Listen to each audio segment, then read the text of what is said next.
Unmute. There we go now.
We ancestors will be give life for freedom and things like that. And this your day, what you call Juneteenth. But then children ain't been yet about freedom. We fought yet about them, yeah. Yet about them, yeah, Panesia Sea Islands in the Gullah Geechee Nation. And it was 1863. Oh, I go be a wild for the other rest of children. And the rest of islands. Over in Galveston. Yes. Yet it is, yeah. Well, we are June 1865. All of them will be dead with Emancipation Proclamation. We say, Ashe. All of them will be dead for the Stoner Rebellion. We say, Ashe. All of them will be dead on the first day. Read that proclamation. In Galveston, we pull, we say, Ashe. Brother Ahmaud Arbery, Ashe. For Sister Breonna Taylor, Ashe. For Brother George Floyd, Ashe. We say Ashe because on our life ain't been dead for you. All this day, we the calling for justice, not just us. Not just us who have the innocent fight still, for freedom, for truth, for land, for truth, for food security, food sovereignty, for truth. This year, for all the children were still hungry. But this year time, honor won't be fed with justice, not just us. We say, Ashe, Ashe, Ashe. Never let him take on a drum. All of your ancestors here, the Gullah Geechee Nation, all the ancestors of our African children from Akabulan, all the way throughout the diaspora. In this year, international decade of people of African descent, the time for we make sure we complete this year journey, but be free. So this year, the we drum call for justice.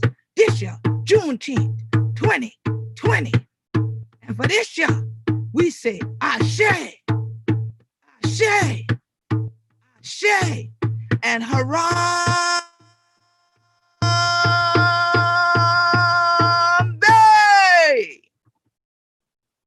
This year day we come in 100 children right here from the Gullah Geechee Nation, at the Queen Quet head from the body of the Gullah Geechee Nation. So glad for day year for this year broadcast for Juneteenth.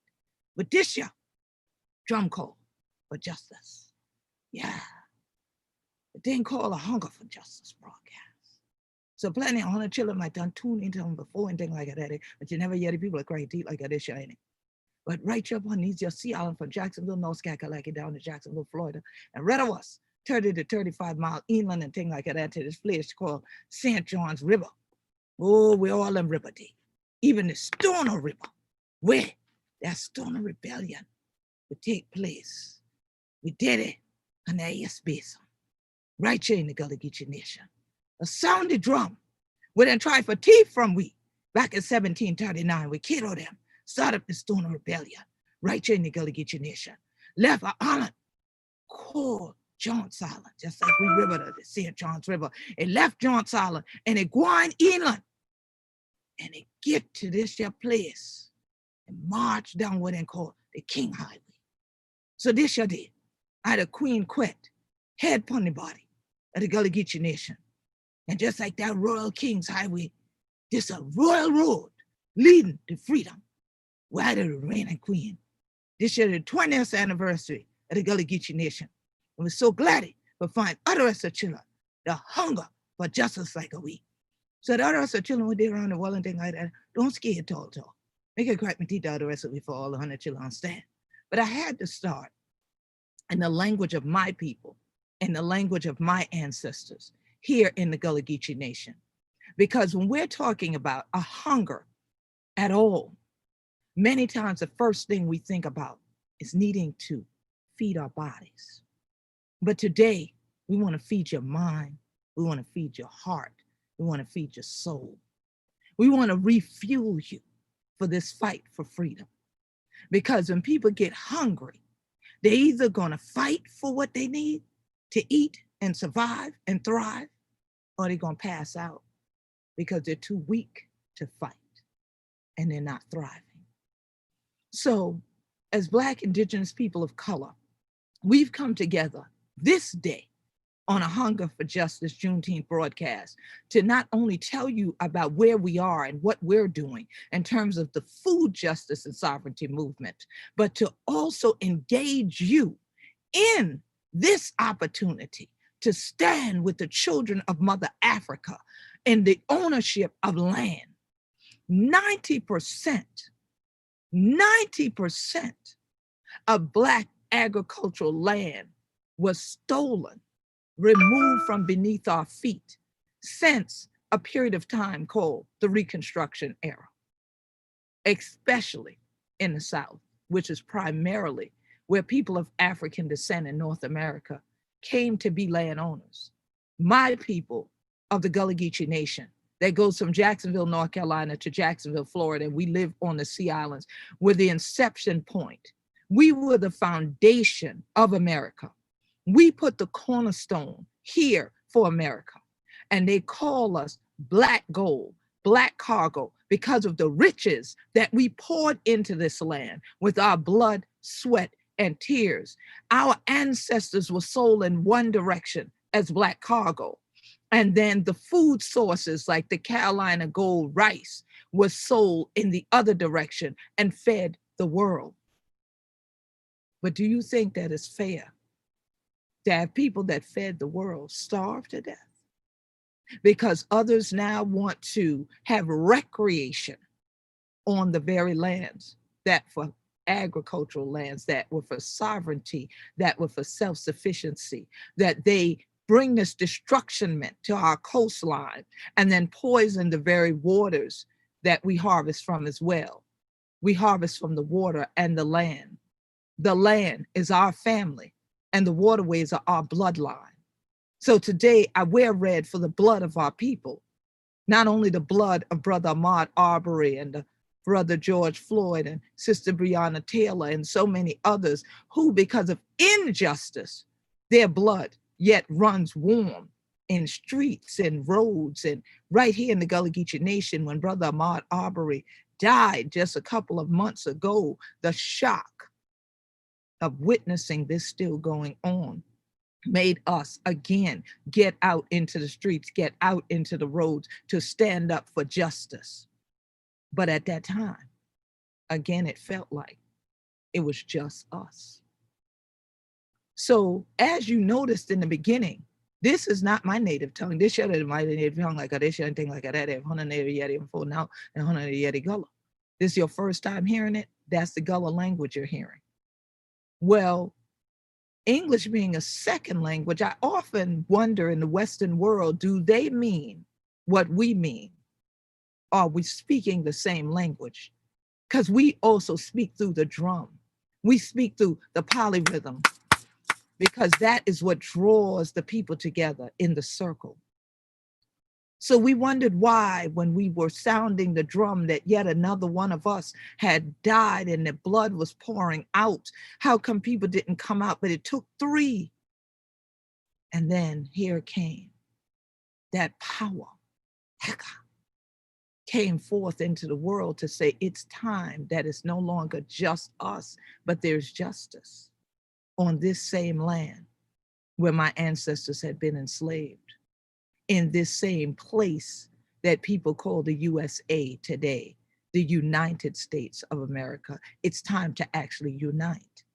But how can you do it if you don't have the energy and you're not able to sustain yourself? You can't sustain yourself if you're eating food-like substances and not actual food.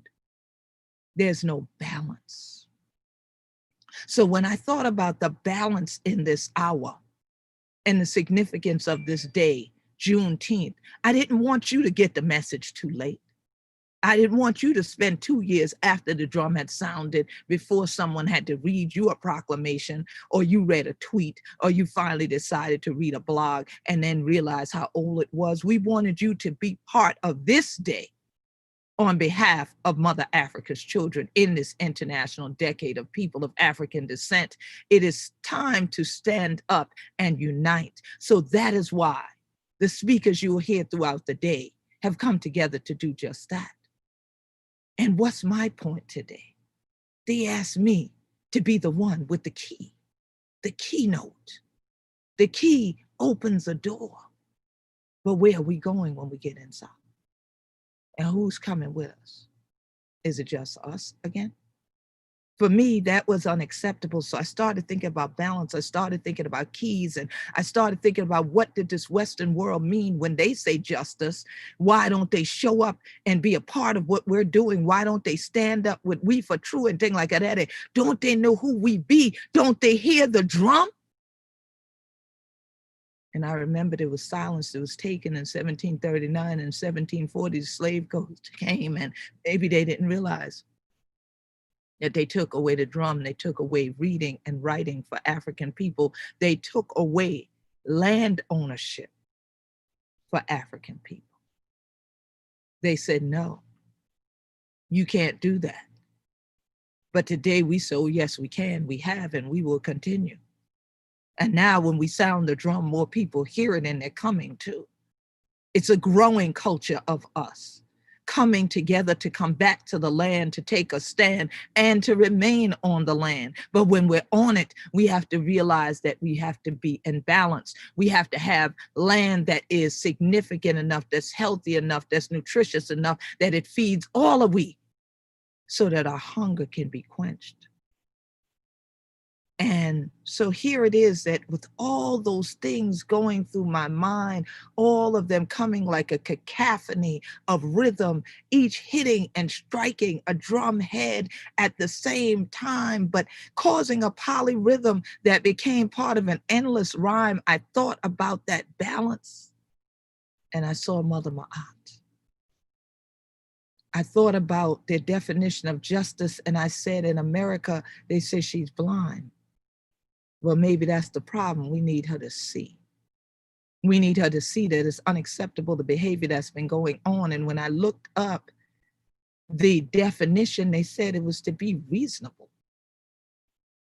Well, it's unreasonable to murder people because of the color of their skin. It's unreasonable to displace people from the land that their ancestors worked on for free, that is part of their cultural heritage and legacy, and is a place that is still viable on which they can thrive and survive if you leave them be for their own self-sufficiency. So 20 years ago, I was elected the head of state for the Gullah Geechee Nation after a 1-year-long election. My people felt it was time then to put out a drum call, to bring people together, to say we still own our land in the Gullah Geechee Nation, but help us hold on to it. And from then on, we realized we had a very hard road to hoe, because more often than not, people were not balanced enough wherever they were. They were so busy in day-to-day survival, they couldn't even wrap their minds around being a part of a continuous ongoing onslaught and fight for justice. But if that is what you are hungry for, you never get tired. You never get tired of it. You keep taking bites out of injustice until nothing remains of the I and the N. You want just the justice there. So now I said, but You have to keep a balance in the midst of the battle. So again, I saw Mother Ma'at. I pictured her wings. I pictured us flying, and I thought about the Igbos that flew back to Africa instead of being enslaved. I thought about Mother Ma'at, and I thought about what she stands for. And I realized, hey, America tried to take that too from Mother Africa. You call her blind justice.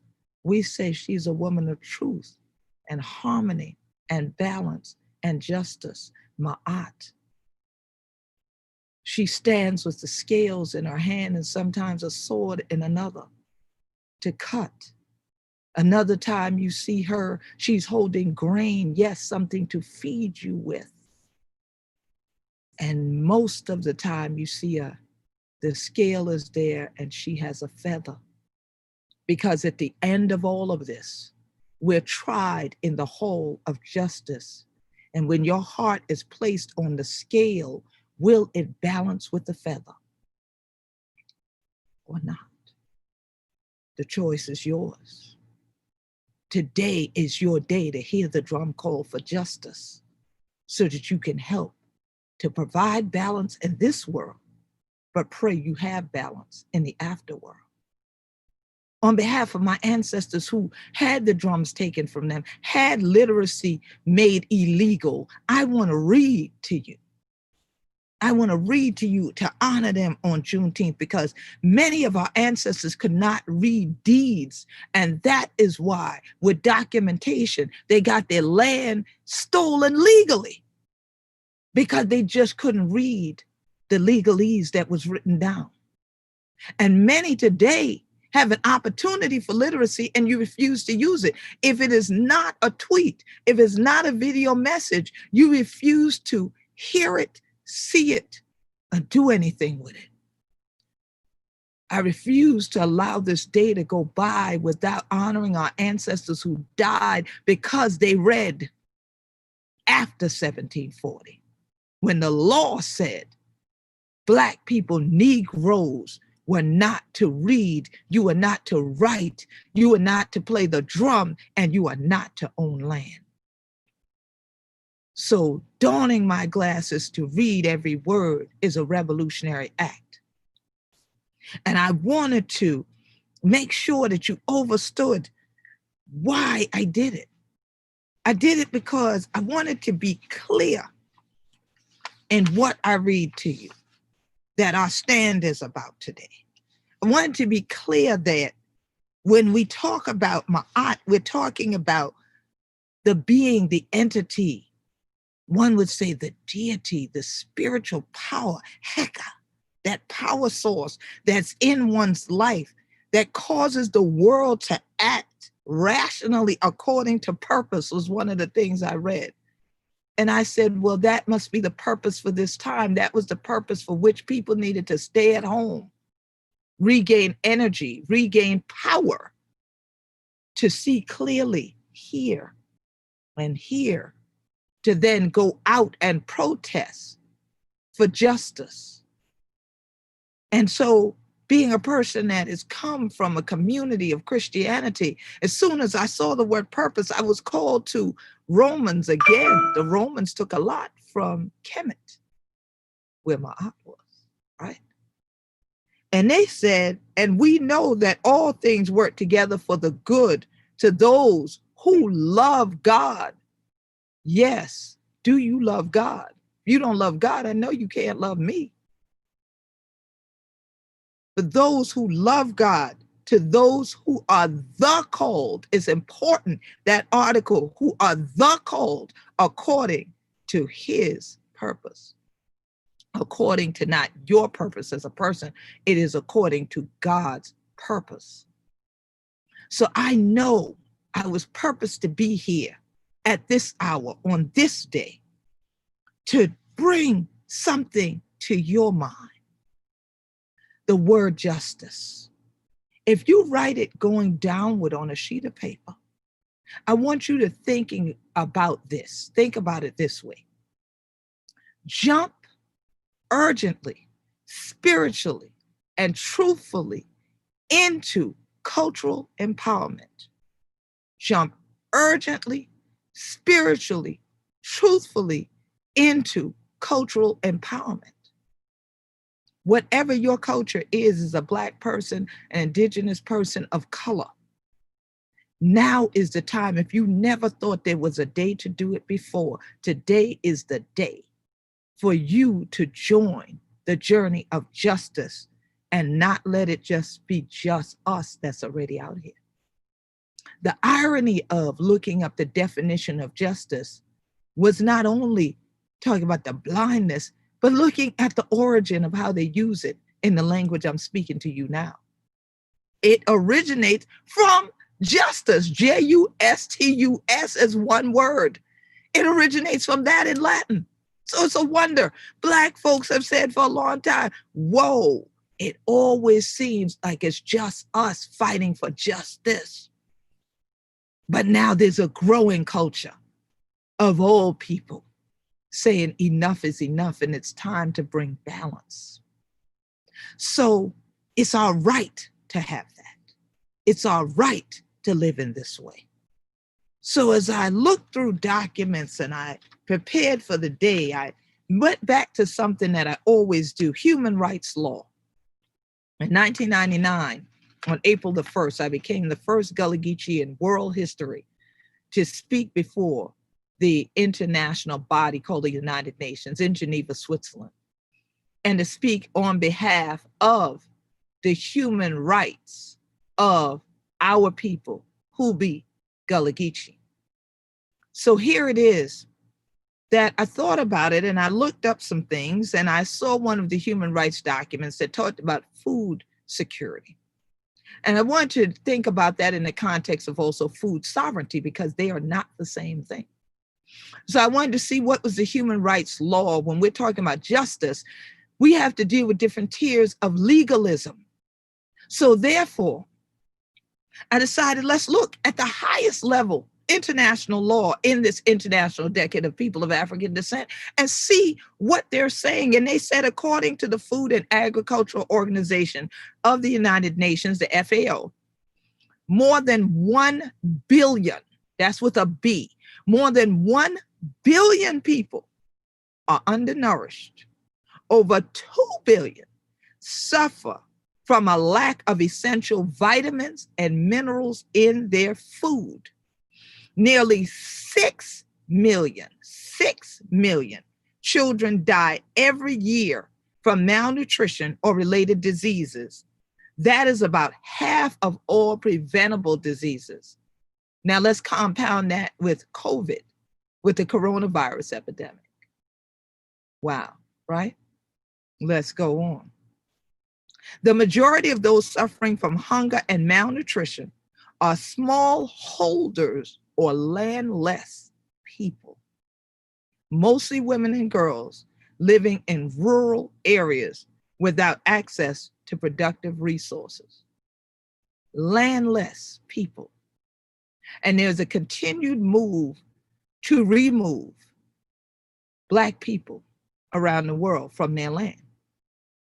The children of Mother Africa and throughout the diaspora from their land to make us landless. El-Hajj Malik Shabazz, Malcolm X, said every time there's a revolution, it's the landless against the landlord. We see this in this revolution, this uprising for justice, this Juneteenth. There are many people who would never rise and give $1 contribution to the Gullah Geechee Land Legacy Fund, maybe because they didn't have it, but in many cases it was because, well, they didn't own land themselves, so why help us keep ours? Or they were the destructionaires that wanted to take the land from beneath our feet. Because if we're landless, we will be food insecure. If we're food insecure, then we're insecure in totality because your mind cannot be clear if you're stressed all the time and you do not know where your next meal is coming from, or is it a real meal, or is it what the USDA calls a food-like substance? So to grow your own food is a revolutionary act. That would solve a lot of hunger, malnutrition, and preventable deaths.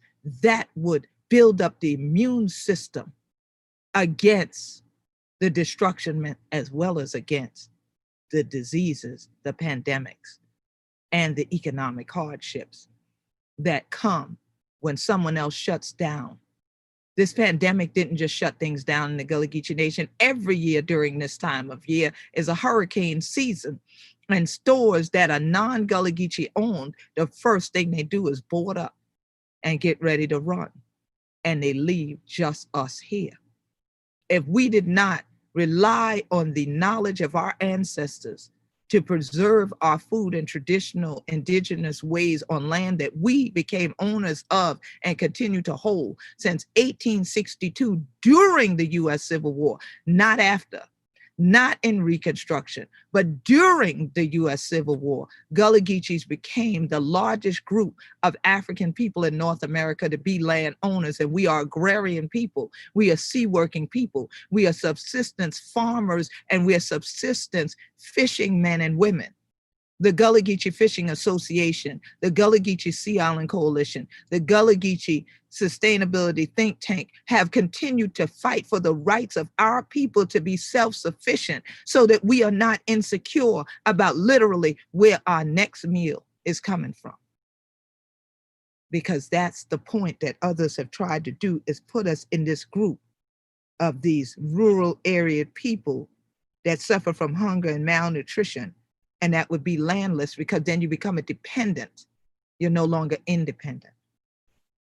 But they also mentioned that the right to food is recognized in the 1948 Universal Declaration of Human Rights as part of the right to an adequate standard of living, and is enshrined in the 1966 International Covenant on Economic, Social, and Cultural Rights. It is also protected by regional treaties and national constitutions. The Gullah Geechee Nation has our own constitution. It's 21 pages long. And I just want to read you the mission that opens up with our Gullah Geechee Nation Declaration: to preserve, protect, and promote our history, culture, language, and homeland, and to institute and demand official recognition and the governance, our minority rights necessary to accomplish our mission to take care of our community through collective efforts, which will provide a healthy environment, care for the well-beings of each person, and economic empowerment. Herein comes the issue. If you don't produce anything, if you don't grow anything, if you don't harvest anything, you'll have to buy it. You'll have to buy it. So now you know why people would prefer you be landless, right?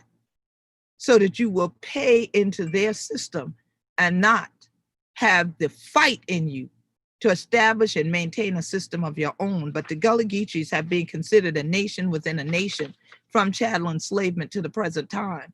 We're the first group of people of African descent in North America to stand on our international human right to self-determination. And we determined that it was our right to protect our homeland. And that means our environment as well as the quality of life of our people.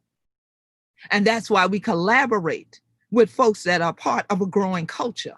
That's why we collaborate with other people who are reclaiming land, reclaiming cultural traditions based on what our ancestors did as indigenous people.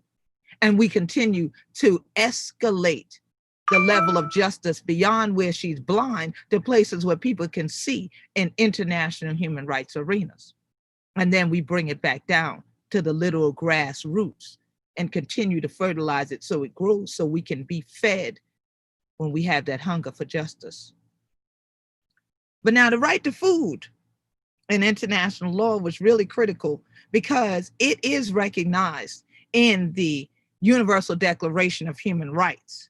It actually says that everyone has the right to a standard of living adequate for health and well-being of himself or herself and of their family, including food. So once again, when we're talking about justice, we all got to eat. If we couldn't meet on any other point, we can meet and sit at a table together and have some good for now. I'm putting thing like that, or get on a scrank.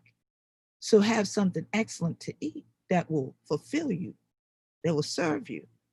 But what about the right to food? You might want food, but do you have a right to food? So here in this document, I saw from the Committee on Economic, Social, and Cultural Rights, they said the right to adequate food is realized when every man, woman, and child, alone or in community with others, has physical and economic access at all times, to adequate food or means for its procurement. Again, what I tell you here, these people lock up the store and run. When the protests took to the street, what happened? Many stores shut down. So did you have access now? Or are you in a food desert? Has that desert gotten more dry? Or are we pouring some water on this so that these grains will grow? Here we go.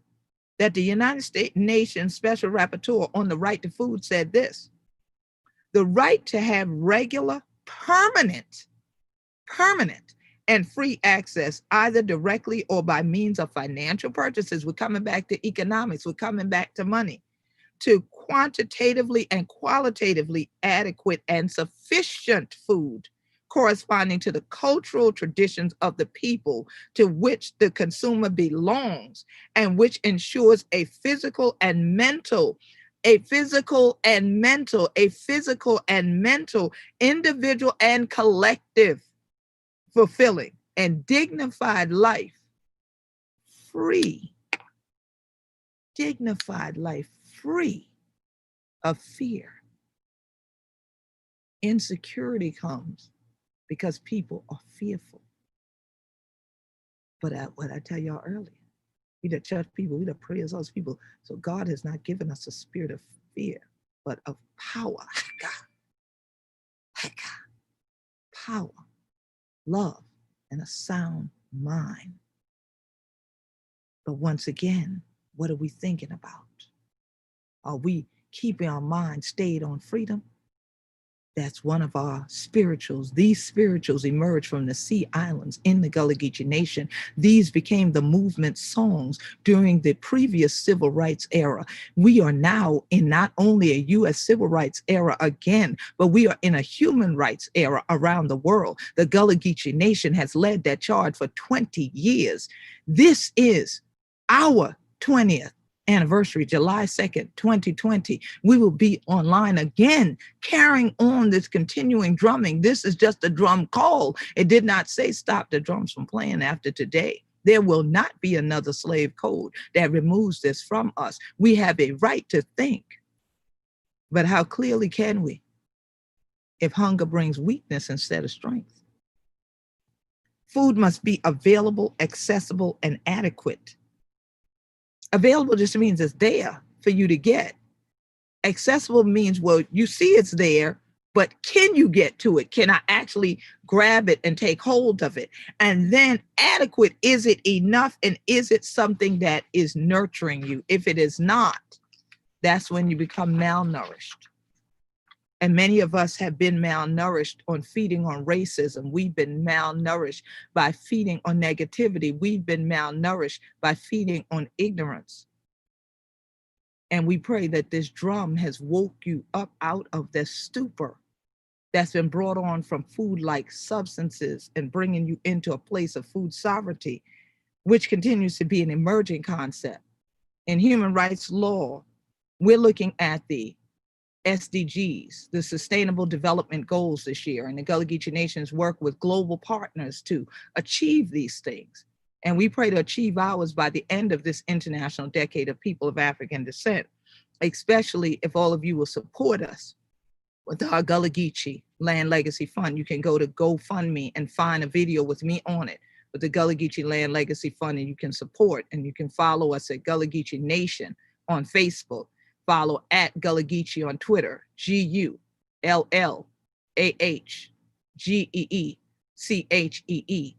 You can find me, Queen Quet, at queenquet.com, and Quet is Quet. If you follow us, you'll realize that our journey has never been one of back to the land. It's to remain on the land and reclaim the land and continue a stand, because the word sovereignty is what is part of our legacy. The word sovereignty is what has pulled us in to where we are in this human rights journey. It is a place that has continued us sounding the drum annually, daily, here, and annually here to draw the people together again, to bring the balance back, to take the blindfolds off, to help people to realize that here, as the UN says, food sovereignty is an emerging concept according to which peoples define their own food and their own model of food production, such as agriculture and fisheries. I told y'all, we harvest from the land and the sea, and determine to the extent that they want to be self-reliant and protect domestic food production and regulate trade in order to achieve sustainable development objectives. Trade has to do with the economy. Trade has to do with your economics. So here it is that today, the Black, Indigenous people of color have come together. We've issued a statement called to free ourselves. We must feed ourselves. And if you go to gullah-geechee-nation.com and follow our blog, if you look at the call for this drum call for justice that's there, you'll see this document. But I want to point out to you the new system that we have in mind so that we are free, that we free ourselves, but you free your mind and the rest will follow. All right. So here it is. To free ourselves, we have to feed ourselves. We determine what food security is. We determine food sovereignty and what we will harvest, what we will produce. And it won't be food-like substances. It will be nutritious. It will nourish the people, and the people can get to it, and it'll be based on their own cultures. And we say, number one, that we want to advance our land ownership, because today land ownership rests in white hands while labor rests on the backs of people of color. A just system sees land ownership and access to resources in the hands of Black, Indigenous people of color who were previously laborers. The next thing is to decentralize the food economies. Our current food system is designed to consolidate wealth. We are calling instead for cooperative community infrastructure, democratized production, and mutual ownership. This ensures that diverse and robust agrarian economies can thrive. So in the Gullah-Geechee Nation, having the family compound and that mutual ownership remains our base of operation and our tradition, our culture, because we want to end food apartheid. Ecologically and culturally appropriate food is a right. It's a right. It's not a privilege. Even though it's up for discussion still at the United Nations, it is a right. It's not a privilege. Food must be available at greatly reduced prices or let you grow it without sacrificing ecological values, and agricultural opportunities must be open to more than just the most privileged members of society. So to all of this, now is the drum call for justice. Will you beat it with us? Will you march with us when you hear it sound? Because I say to you, it's time to be hungry, but more than just for physical food. It's time to have a hunger for justice. Be a part of this growing culture with us. Beat the drums with those of the Gullah-Geechee Nation and the other Indigenous people and Black people who are sounding the drum for you to join us. Because why? Today, we go back to saying what Sister Ella Baker said during the other civil rights movement. And she said, we who believe in freedom cannot rest. We who believe in freedom cannot rest until it comes. So sometimes carrying your drum might feel like a lot of weight. Carrying that basket on your head with all the vegetation in it and all the knowledge of your ancestors might feel like a lot of weight. But here it is. When this drum starts beating in your heart, that drum will start beating in your soul, and you won't be able to help do anything but find a way to feed it. And justice, not just us, is the only thing that will alleviate this hunger to end racism, to end injustice, to end environmental degradation, and displacement of Black people from their land. We thank you for coming today and use this Juneteenth as an opportunity to take a stand for land. This is our growing culture's drum call for justice. Ida Queen Quet, head pon the body of the Gullah Geechee Nation. And I so glady for join you with 100 children who take this your time for start Juneteenth the way we want to do them, the way we ancestors do them. For Cato, for the Stoner Rebellion, for Denmark Vesey, for Gullah Jack, for Harriet Tubman. We be Gullah Geechee, anointed people. We still standing. We still free. Come stand with we in this drum call for justice and food sovereignty.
Hello.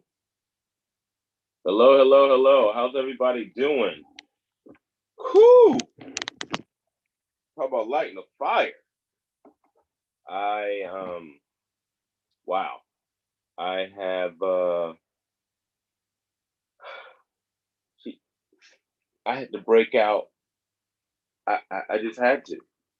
That's how powerful that was. That's how powerful it is to be able to understand that we have so much to be thankful for to even have this amazing group of people that are getting together for this Juneteenth broadcast. I'm so excited. So excited. I heard someone say earlier that we're, standing on the shoulders of our ancestors, and that at this point in time, we need to take in every single piece of information we can so that we can be resilient, so that we can figure out what our resistance looks like. And one of the things that I'd like to say to just to get things really on and popping, everybody has a role to play. So I'm going to say it from the standpoint of I was in the military for 10 years. I was in the Army for 10 years. While I was in the military, one of the things I learned is that everybody is not built for resiliency as in a warrior-like mentality. Not everybody's built that way. And so if you're trying to figure out where you are, figure out how are you built So I love the way Queen Cut said we need to open this up and start thinking about, how do I feel? What is it that I feel? And then what is my contribution to make things bigger, stronger, greater, whatever it might happen to be. And the reason I'm saying that is because the next topic that's coming up is about land and liberation. And when people think about liberating, a lot of times people think about uh, actually just obtaining something, like liberating something or bringing something to them. But it's two ways also that you have to be able to be okay with holding on to that liberation. One, Quinquet definitely put it into perspective. Literacy. I need to be able to read. I need to be able to write. I need to be able to understand. I need to be able to communicate vocally. So yeah, we need to make sure that those are strong things. But we also need to be prepared for someone to come back and try to take that liberation back from us. Take those things that we have or that we have attained as a BIPOC group away from us. So we also need to be able to do those things also. So it goes back to what I said earlier. Not everyone is prepared to be a warrior, but everybody has a job. Everybody. So we need our birth workers so that there's a new nation. We need our herbalists so that we can continue this work of not only stewarding the land, but knowing what's physically on your land that can help you as a person survive so that there is no malnutrition. We need folks that have the max brain power to understand the legalese so that we can hold on to whatever it is that we're reading. So if we're not doing all those things and thinking about those people, we haven't even thought about what it's going to be like to have within our liberation group our first responders. Who are our first responders? Who are our people that are also going to stand that line so that everybody behind can continue to do that work? And for me, yes, it's time. And yes, land and liberation, which is coming up next with the most amazing panel, is going to really blow us away, I think, on what we need to do, a call to action. The only thing that I just missed, and I'm hoping Queen Quet sends it back to me, is that T in justice. That was the only thing that I missed. And pretty much, jump. I'm so ready to jump into everything. I'm so ready to jump into this, and I want to be urgent. I want to be ready. You know, the whole saying of stay ready so you don't have to get ready.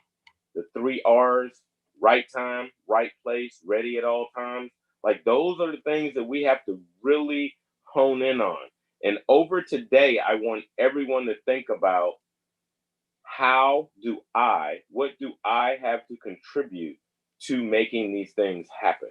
And like I said before, everybody has a role, and not everybody is built to go up and stand up and walk and, for lack of better words, peacefully protest. Not everybody's built for that, to be outside, especially during COVID-19. But the next line that's coming up, Land and Liberation, we have Baba Malika Kinney, we have Swadia Brownlee, we have Reverend Dr. Herbert Brown III, Kiana Mickey, Cheryl Durand, and Alexis Mina that are coming on. Everyone is coming from all over the United States, and this is another amazing thing that's about to happen. So I am so looking forward to seeing what the next steps are. And by the way, I didn't introduce myself. My name is Matthew Rayford. I am also called Chef Farmer. I am a chef and a farmer. I am on our family's land that's been in our family since 1874. I am the sixth generation to be on it farming. My children are the seventh to have planted, harvested, and eaten from a crop. And now we have a little cousin that is now the eighth generation, that has now planted, harvested, and eaten from a crop. So trust me, I understand what it takes to hold on to land because I have been given the most amazing opportunity ever.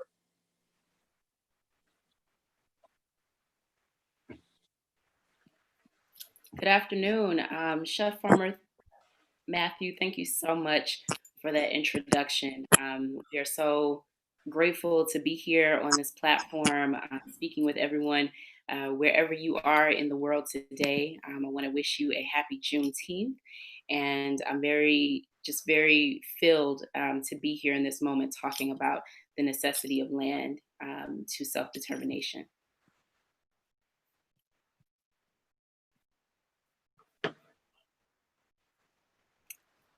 All right. My name is Saudea Brownlee, and I am the board president of the Brooklyn Queens Land Trust.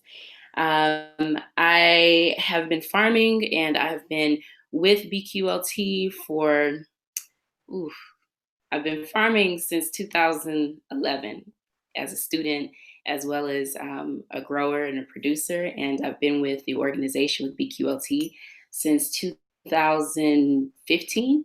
And I became board president in 2019.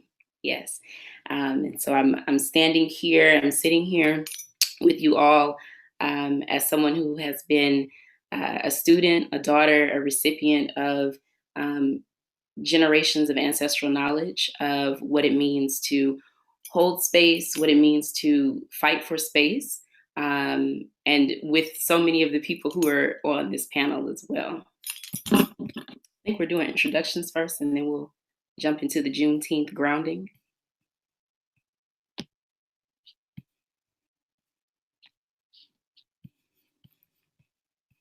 Maybe Baba Malik, do you want to go ahead and introduce yourself? Sure. It's such a pleasure to be here with you, Saudea, and with the other panelists. My name is Malik Yakini. I'm Executive Director of the Detroit Black Community Food Security Network. And we do a number of things, including running an urban farm, D-Town Farm. We run a youth program called the Food Warriors Youth Development Program. We do various public lectures to raise consciousness about food, land, agriculture, and related issues. And we're building a building called the Detroit Food Commons that will house the Detroit People's Food Co-op.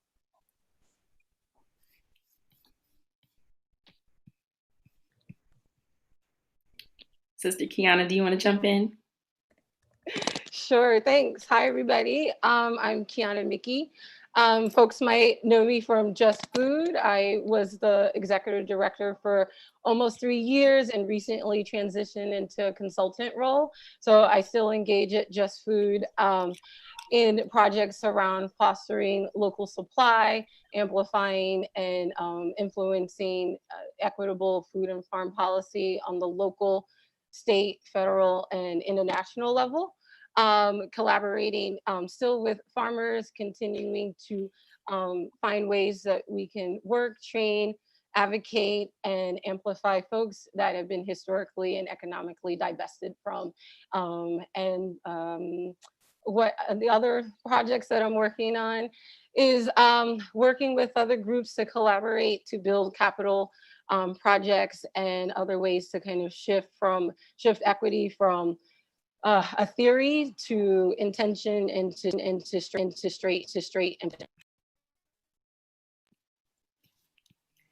Thank you, Kiana.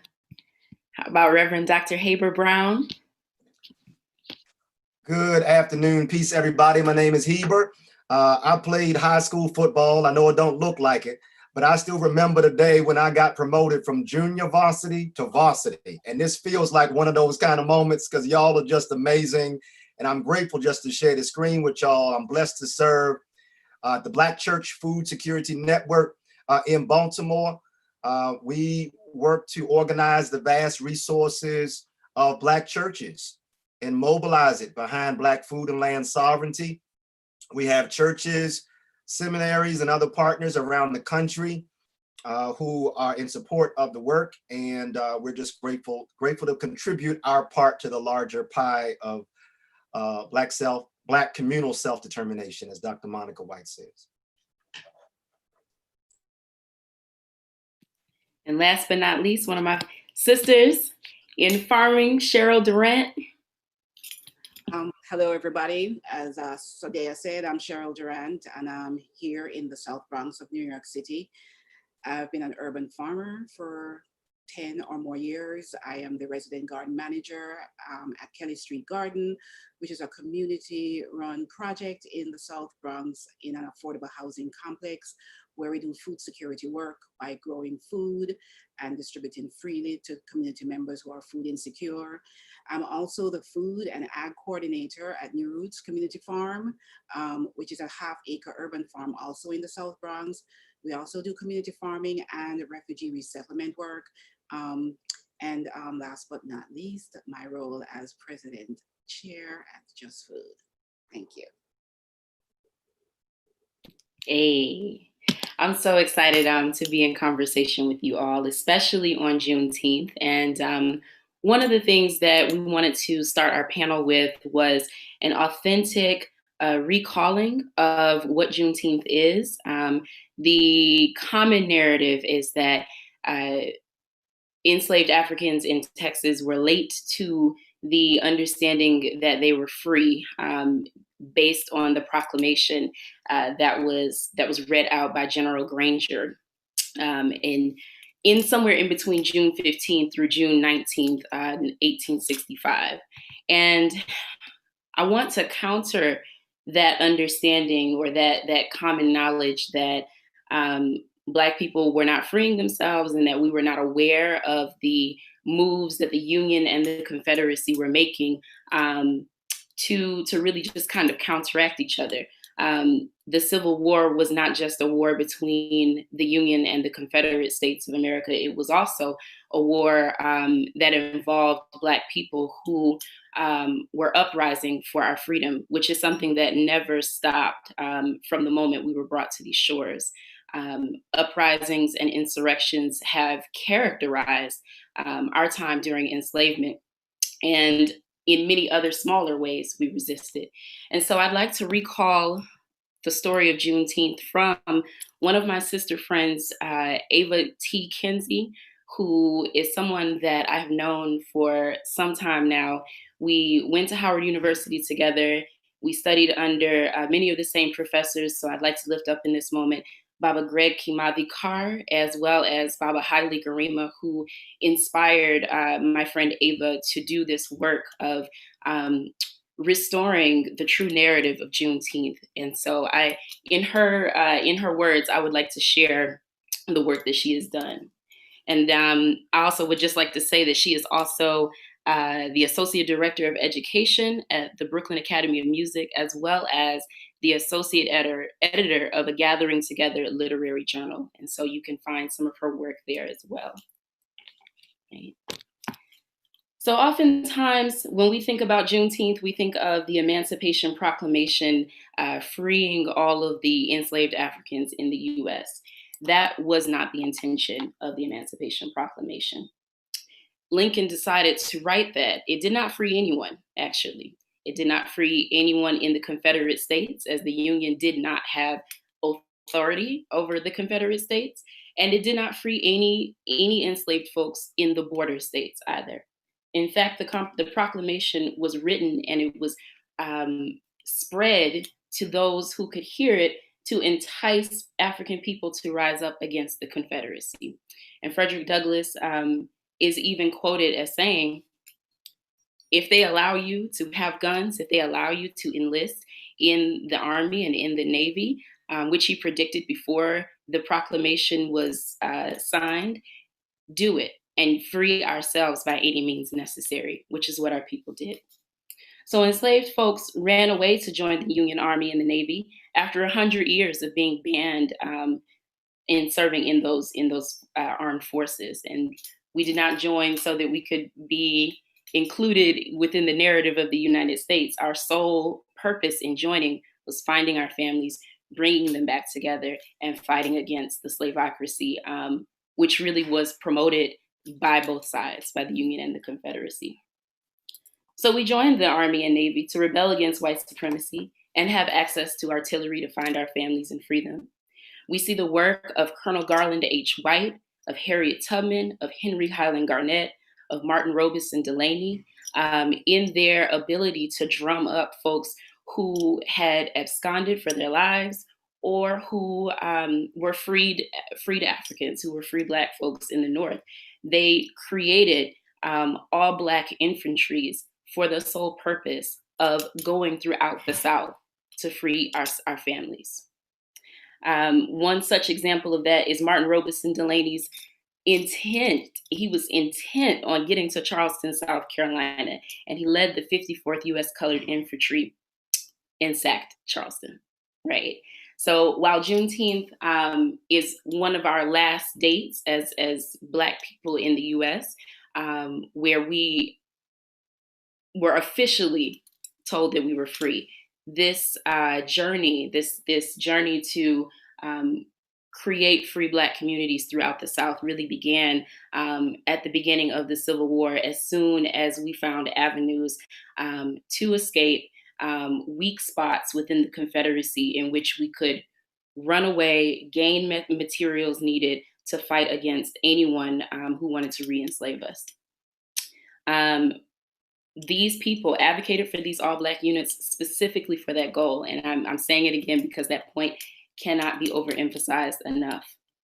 The Union was only concerned with reclaiming the land. And so as we see in the contemporary uprisings today, where we find some of our people who have decided to damage property, that is also a strategic point of damaging property that that impacts capitalist input and capitalist hold on our communities.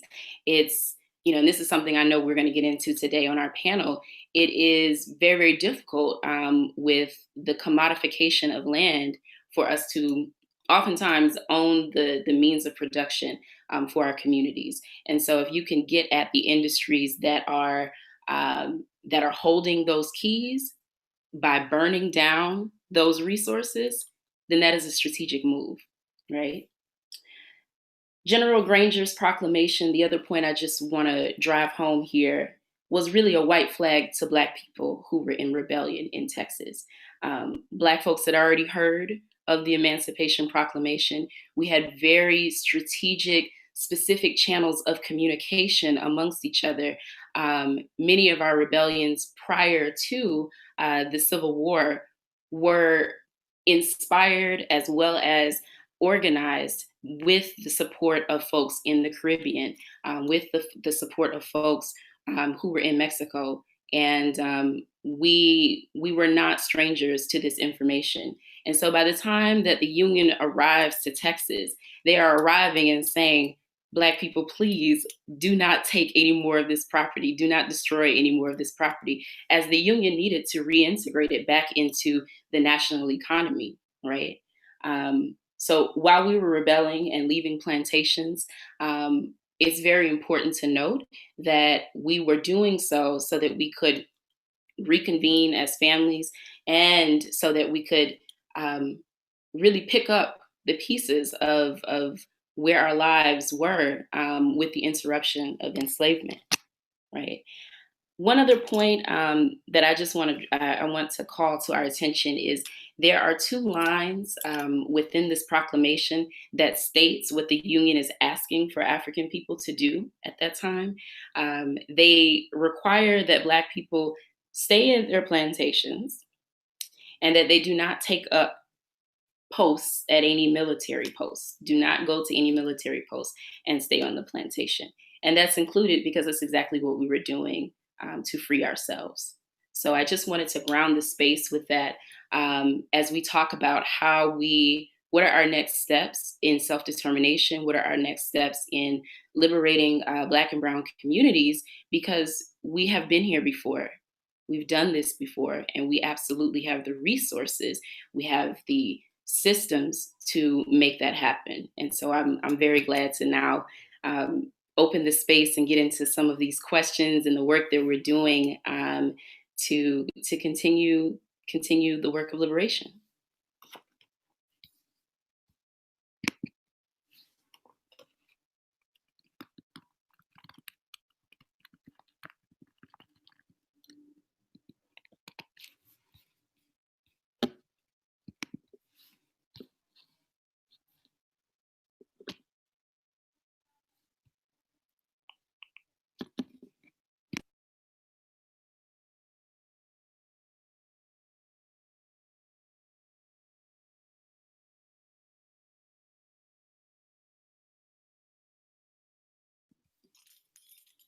All right.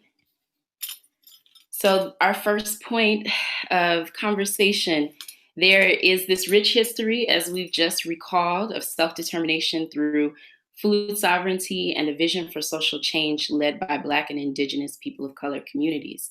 Can we share some of this history today? I'm gonna let someone else speak, seeing as how I've taken up a good chunk of time.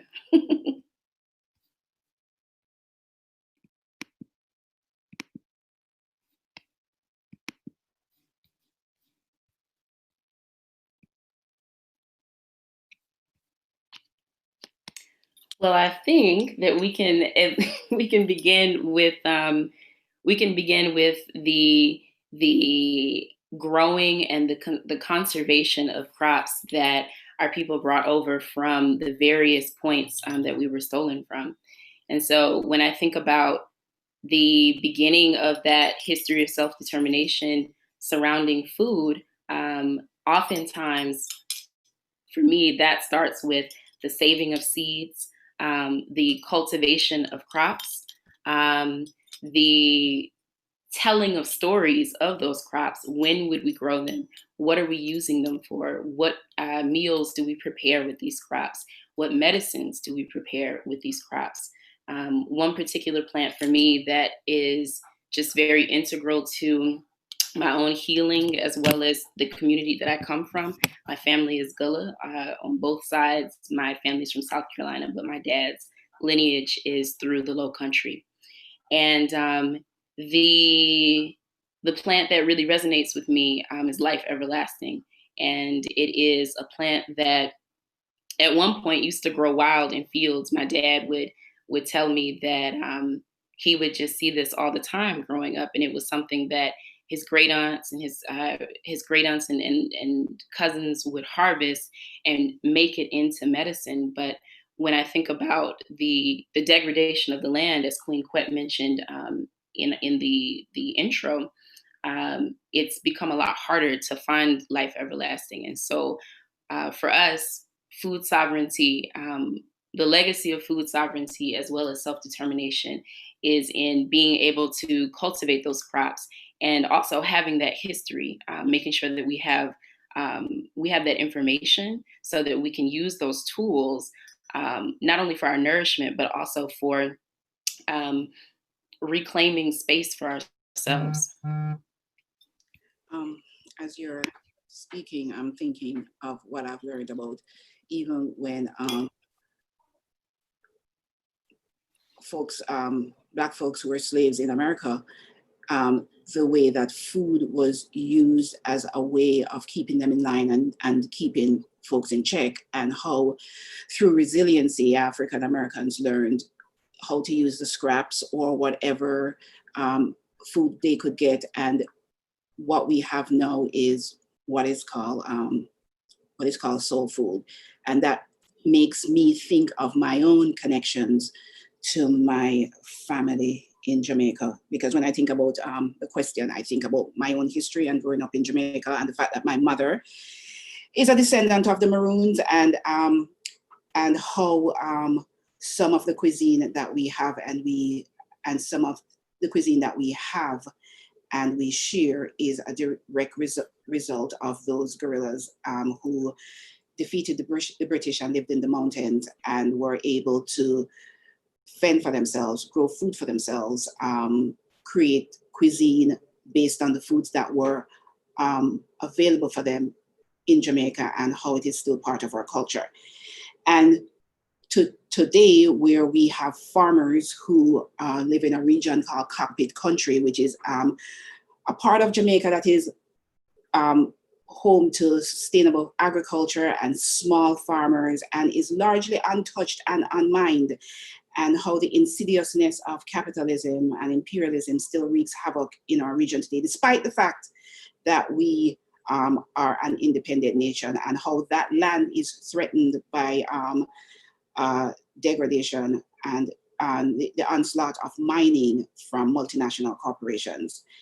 And because of a history of being resilient and fighting the British, how folks who live in the cockpit country are still fighting that fight to be able to hold on to their land, be able to farm the crops that have been farmed there for a generation, and to hold off any attempt at degrading the land by mining.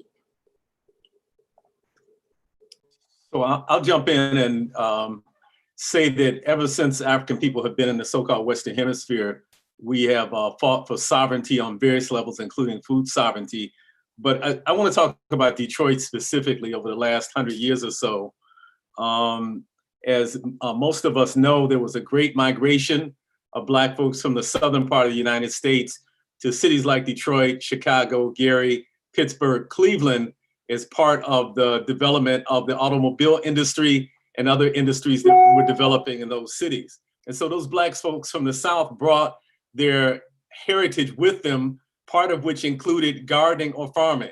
And so many Black folks in Detroit, including my own grandparents, had backyard gardens, and that was just part of the culture. So that was my first exposure actually to gardening in my grandfather's backyard, who would come to Detroit in the 1920s from Georgia.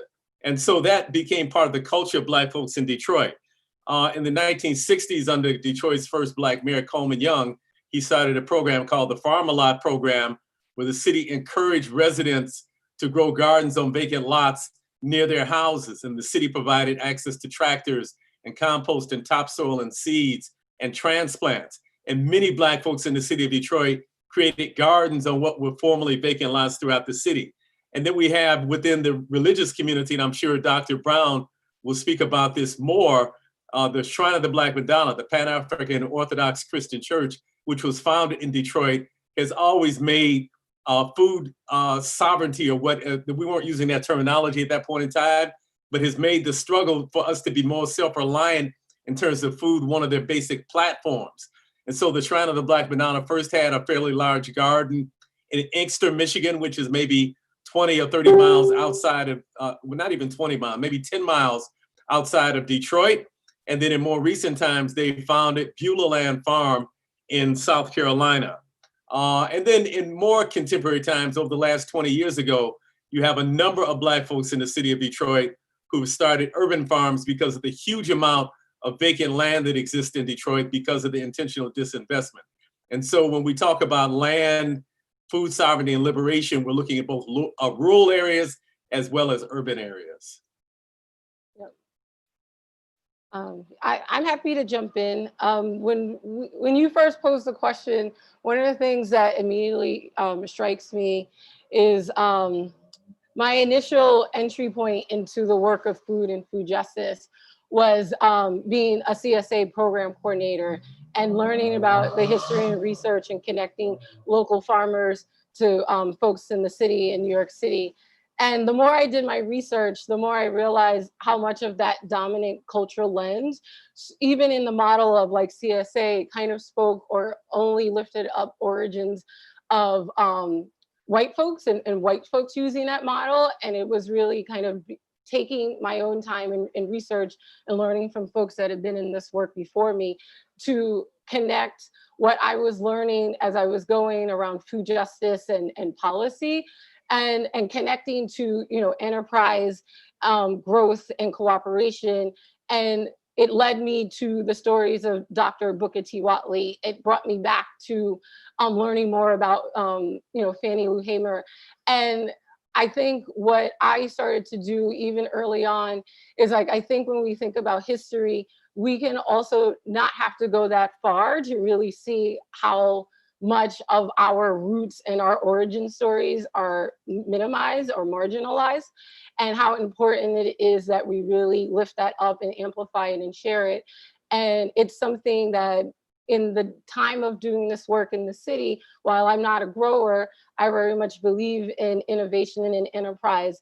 And I am so rooted in trying to bring other folks into this work wherever their strengths lie, whether it is starting a business or you know, tapping into like proven solidarity economy models like CSA and what that could be. And I think it's important, you know, and we see it across the nation, but we should really honor and hold that and always push back when we are told like we don't have this connection to our work or history, or the models are new and they start from a certain place. There's very much deep roots and connection. We wouldn't have survived through the Jim Crow South. We wouldn't have survived through all these different times of struggle without having a connection to enterprise and supporting each other and building a multiplier effect that starts from soil, that moves to land, that moves to ownership of land, and moves to the production and growing, and what that looks like and how we leverage that, because we know that to be true in this country, that this is where our power base is and how we need to continue to do that. And so I think when I look at the work, kind of like what Malik was saying, whether it's rural or urban, we always should be inspired by our history and the self-determination in our work, even if folks say that those are models that are not ours, they very much are. I'll just add that, yeah, I appreciate, even from the very beginning, Chef Farmer Matthew dropping, and Sister Kiana just saying as well, the significance of finding the sweet spot of wherever your lane and genius might be. And for me, if I'm blooming where I'm planted as a pastor, it means combing the archives of Black church history to determine where is that as well in terms of this commitment to Black food and land sovereignty. And what we find is there are very, very deep roots there too. Many Black churches to this day are erected on ground that was given to them by a Black farmer who allowed the church to even build on that land. The relationship between Black farmers and Black churches is a long and storied one as well, where even with respect to homecoming, traditional church celebration, there was an agricultural aspect to that as well, where those Africans who went north during the Great Migration, you come back to the home church down south, and a part of the homecoming celebration was a support on the land. Get back to the farm, help the church with the land and the garden that they have, or the farm that's in the community. And unfortunately and sadly, it's been a long neglected aspect of Black church history, because especially, I believe, after the Great Migration, there was such a focus on the oratorical skills of Black men in the pulpit. And so rhetoric became the chief and champion gift, and the charismatic speakers became the most genius gifts in the church. And I think we can see from that time even to this, the preachers with the biggest stage, the pastors with the greatest influence are the ones who are no doubt gifted in oratorical skills.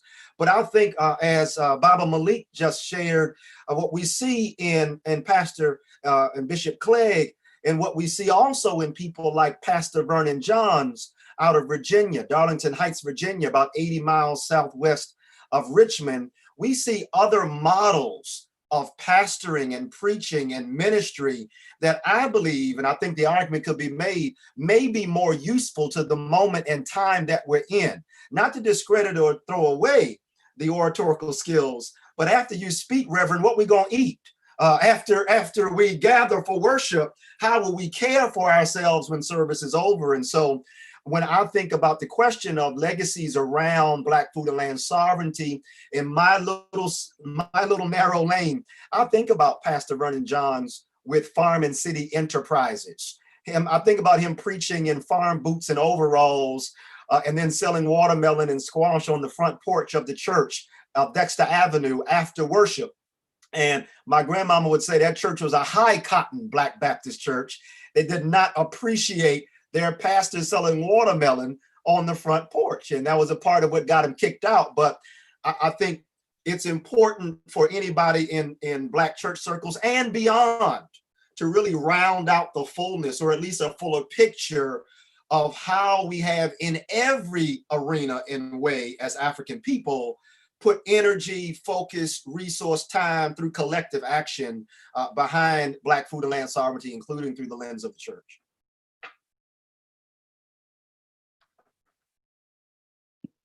Alexis, you want to jump in and introduce yourself? Sure. I apologize for my lateness. I've been operating a food distribution, which I got distracted by. But my name is Alexis Mena. My pronouns are they and them. I'm a Afro-Taino aquaculturist, hydroponic farmer, and soil farmer from East New York, Brooklyn. And I'm happy to be on the panel today.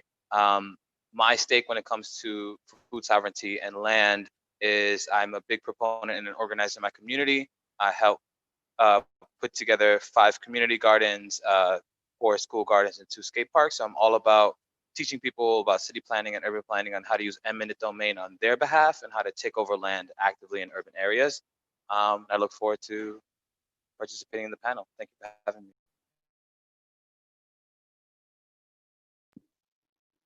Thank you. We're about to transition into this next question, but one of the things I'm so moved by that I think we all lift up in the work that we do and also in the history that we have is the collective collaborative effort that we've always taken to hold on to land, to grow our own food, to nourish ourselves. It's always been a collaborative effort, and there's never one singular hero that makes that possible. And so, as we're thinking about how we continue to nourish ourselves, food apartheid is the landscape of Black communities across so much of the United States.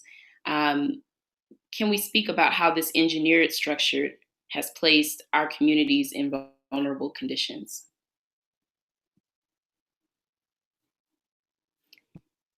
The other thing I'm thinking about too is just, as Alexis said, the ways that we've reclaimed land that we've been told cannot be used or is being held at hostage by real estate companies that have just turned into these overgrown lots. I think a lot about the history of community gardens in New York City as well as in other urban areas, particularly within Brooklyn Queens Land Trust. These gardens were born out of a need to be able to convene in an open space, as well as be able to maintain the foodways that the folks who founded them had to the younger generation who were born in these new cities.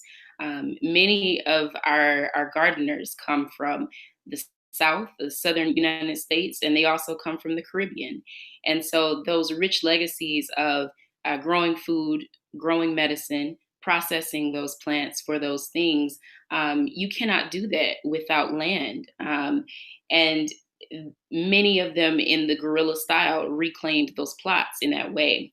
As capitalism works, something that has been turned over and seen to be beautiful and is now valuable now is a commodity that needs to be taken back by large corporations and states. And so what community gardeners in this city have done is they collaborated on such a grand scale across boroughs, which is a big deal here, to collaborate across boroughs and say, we are going to hold on to this land and you cannot just take it from us when we've spent 10, 15, 20, 30 years developing this as a cultural institution in our neighborhoods where we've gathered for birthday parties and anniversaries and wedding receptions, right?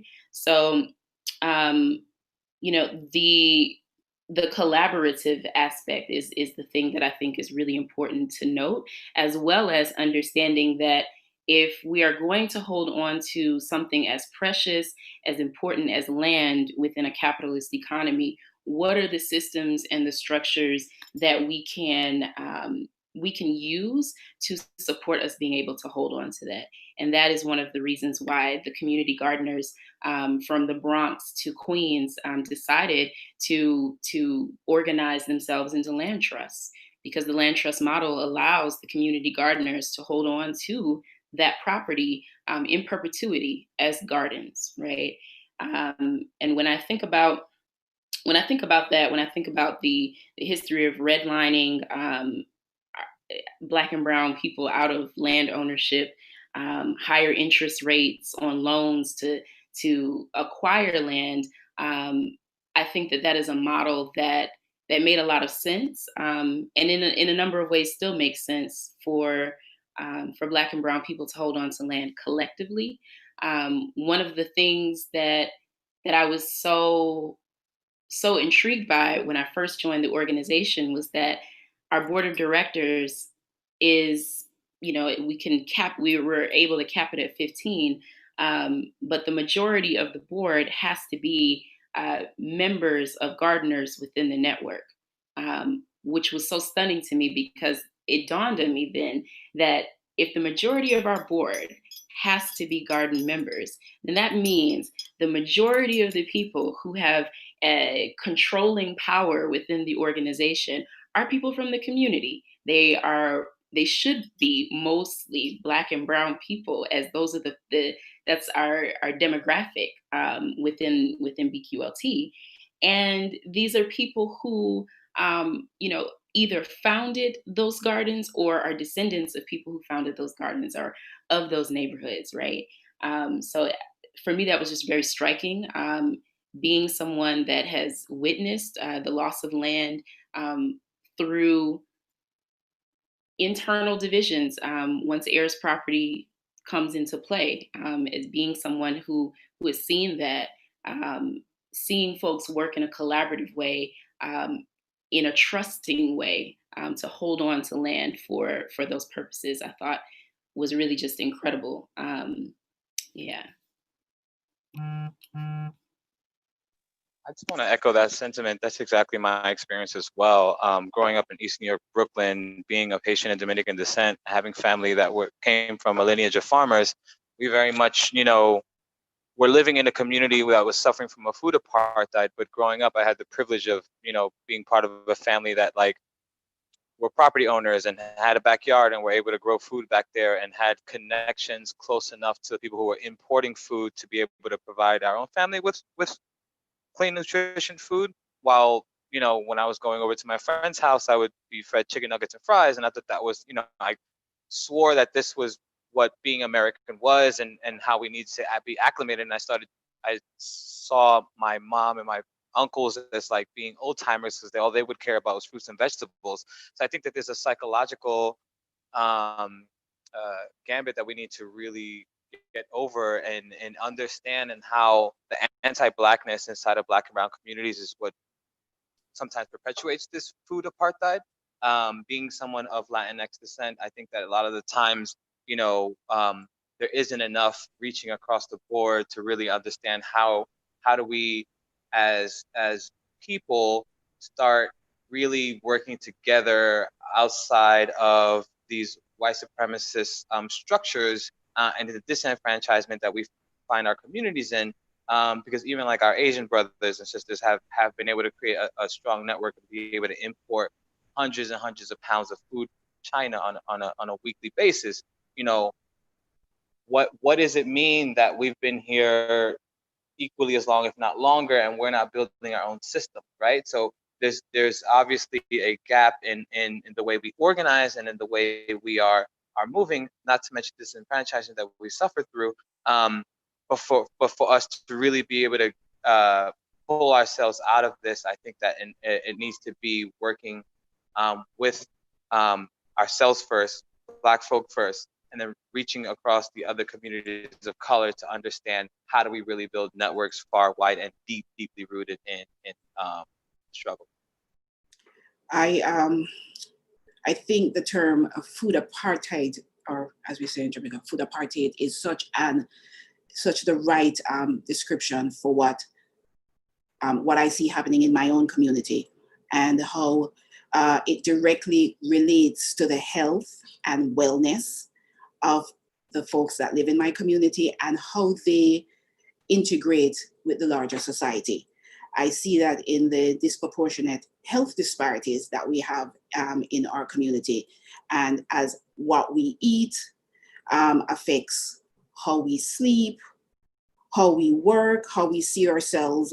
And living in the South Bronx, or living in the Bronx with a history of the decade of fire, compounded by the history of the decade of fire, exacerbates these disparities.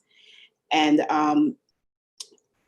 what I see from the Decade of Fire, what I see building from that is still resiliency, because all those buildings that were burnt down, all those vacant lots that were a result of buildings burning down, were turned into places where people could reclaim land and grow food, which says to me that despite the generations of trauma that we as Black and brown folks have gone through, we do not forget our connection to food, and how much that connection to food means not only our outer freedom, but our inner freedom, and that we can claim these rubbled and garbage strewn lands and turn them into places of beauty and turn them into places of production, so that we can feed members of our community.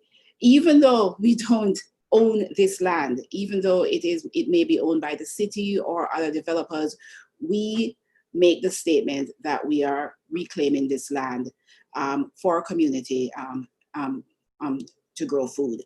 And from working with my community, I can see what a transformative effect it has on folks when they come on this land and they put their hand in the soil. And I don't know if it's, maybe it's a part of our DNA that a certain line of remembrance happens when people start to farm on the land, where they remember connections to their own family, connections to their own family around the importance of food, and remembering that they came from a place, or they remembered a time when this was important. And and how important it is to connect to the land and have this be a part of our remembrance and our lineage. And I totally identify with what Alex said, because immigrating from Jamaica to America and growing up in a place where we had a backyard garden, where my father was a farmer, and we looked down on that as children as a path, a career path, and coming to the United States, where going to college, the biggest thing for me was actually to eat a McDonald's, or to eat chicken nuggets, and thinking that was, and the indoctrination is so strong that I thought that was superior to what I had learned and what I had known, and how destructive that type of imperialistic indoctrination is. So part of it is also an immense amount of unlearning and an immense amount of empathy, and that we have to bring to our community around land and food, and to draw them back into it.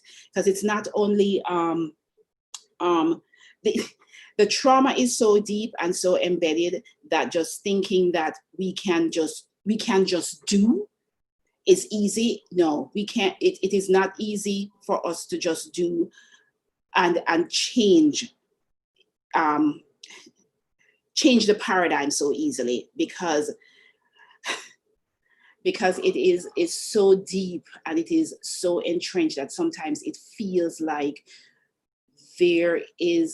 the wall is so thick that we may not ever be able to break from it. And I feel that the only way that we can actually begin to do that is to actually draw people back to some portion of the land and have them literally put their hands in the soil to begin that type of transformation.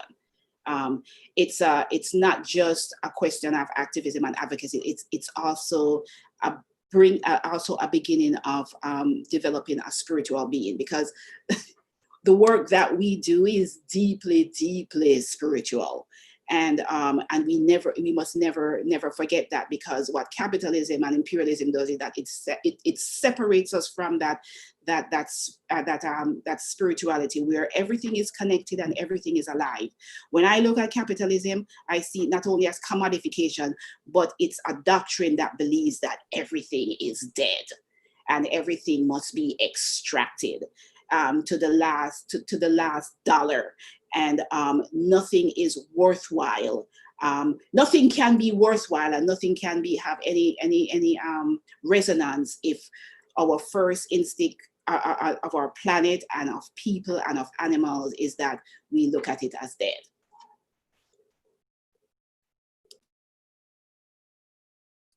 Couple things I'd like to add to the discussion. Yes, community land trusts are important and we should support them, and they're not enough.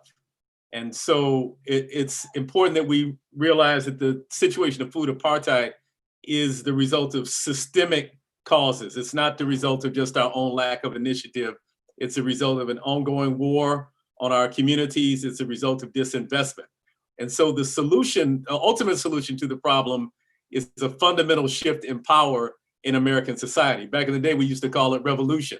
That's not a term that's really popular these days, but ultimately we have to be talking about a shift in power and a shift in resources. And part of that includes the ongoing call for reparations. So our reparations need to not just include cash payments, but it needs to include land as well. And now I want to just complicate the discussion a bit more and say that the concept of land ownership is fundamentally a European concept. And while it's important in the state that we're in now as a people that we own land in the short term, in the long term, as we're looking at developing societies that are a reflection of our highest values, this idea of individual ownership of land is something that we really need to get rid of. And we need to go back to the way our ancestors and most indigenous people saw land. And that is that we are perhaps the guardians of it, the caretakers of it, but we certainly are not the owners of it, where it can be passed down through our lives, usually through men, usually from father to son. We need to get away from those concepts and really think about land in a much more holistic way and in a much less extractive way. So yes, in the short term, we need to be trying to see how we so-called own land, but in the long term, we need to be trying to see how we have collective use of it and collective guardianship of the land.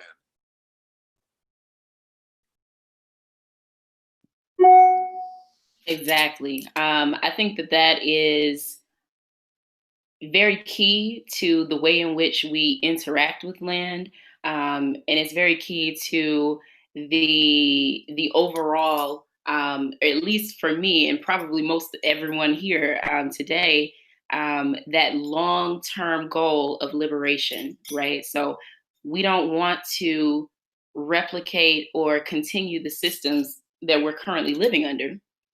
And to do so would be to continue to live under a system of enslavement. So how and what are the things that we want to build on? How are we going to develop systems that free the land, that free the people? And this is our last question. I really feel like that just speaks to Baba Malik really just ushered us into this. Can you speak on the frameworks that nurture long-term solutions for health and well-being through a food web that's rooted in justice, right?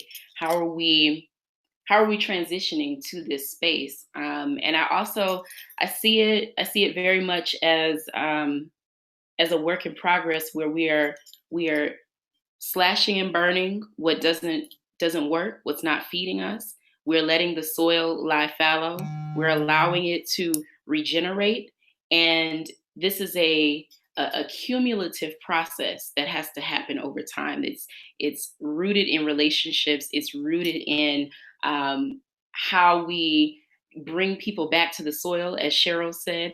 How are we making sure that people are reconnected on a very visceral way, and invested in liberation that doesn't look like anything that we see right now? That is something that we have to connect back to in an epigenetic way, right? Because when we're speaking of the ways in which our ancestors, before this episodic challenge that we're in right now, the ways that our ancestors held space for one another, all of the different types of people that we were, that looked, when we look at the history, that looked like equity, that looked like learning how to cultivate yourself through the ecosystems that you're in, learning from also our non-human communities. So how, I'm always grappling with this question because, the land trust model is dependent on us procuring capital and holding on to it. And if we don't pay certain violations and fines, we'll get a lien on the property. And if the lien is there too long, you lose the property, right? So it is by no means a solid, secure point of holding on to space. And I guess what I'm saying is I really don't have the answer to that question. I just I'm working in organizations and with people so that we can cultivate ourselves as well as cultivate critical connections on land that can lead us to getting closer to that long end goal of being able to be in community with each other without these licenses and restraints that really exhaust the earth. I mean, to me today, what it sounds like you're referencing, and I think what's been coming up is where we are at right now. We're still working under a system of oppression. It's just another aspect of capitalism that then permeates into our food system. And so it does continue to divest us from land. And kind of like what Malik was saying, what connects to me or what lifts up is there's the elements around going back to our resilient cultural regenerative practices around soil, but also around moving back to a paradigm where there was a collective ownership or expression of that land. We were stewards of that land. And I really do see us now in these days as stewards of our lands. We're living ancestors. New York, I see Harlem as ancestral land right now. And in the 5 boroughs, I see Detroit as ancestral land. And I think there are some of the intersections to building this is building on proven models that we know are resilient and strong, that have kept our ancestors thriving and moving throughout struggles, and also seeing how we can connect that to things like policy and pushing. And I think this is some of those times that when we're pushing back on these capitalist systems that tell us we can't own our land, or we need licenses, or we need capital in order to be strong, I think these are the times where we can see from each other, learn from city to city and state to state, what's precedence and what's been proven, so we can dismantle the policies and the inequity that persists, the food apartheid that we're living in policies like keeping us from building enterprise on community land.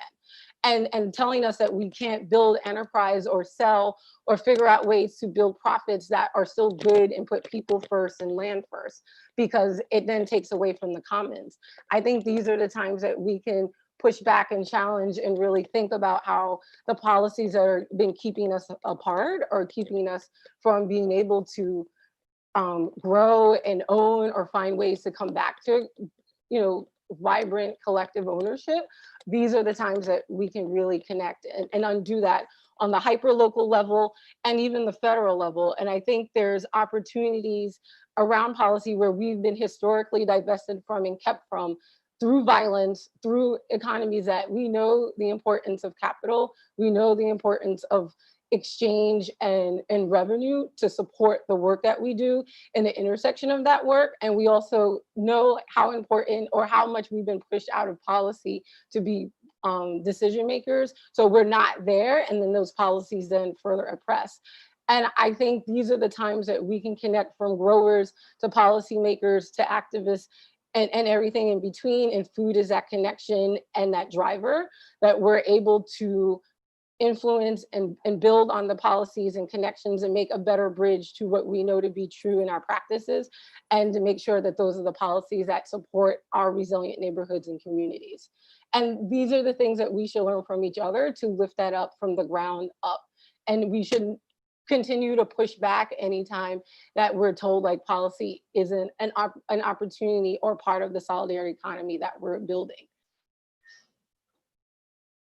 It's a part of it. Yeah, I'd love to echo what Kiana is saying. I think that,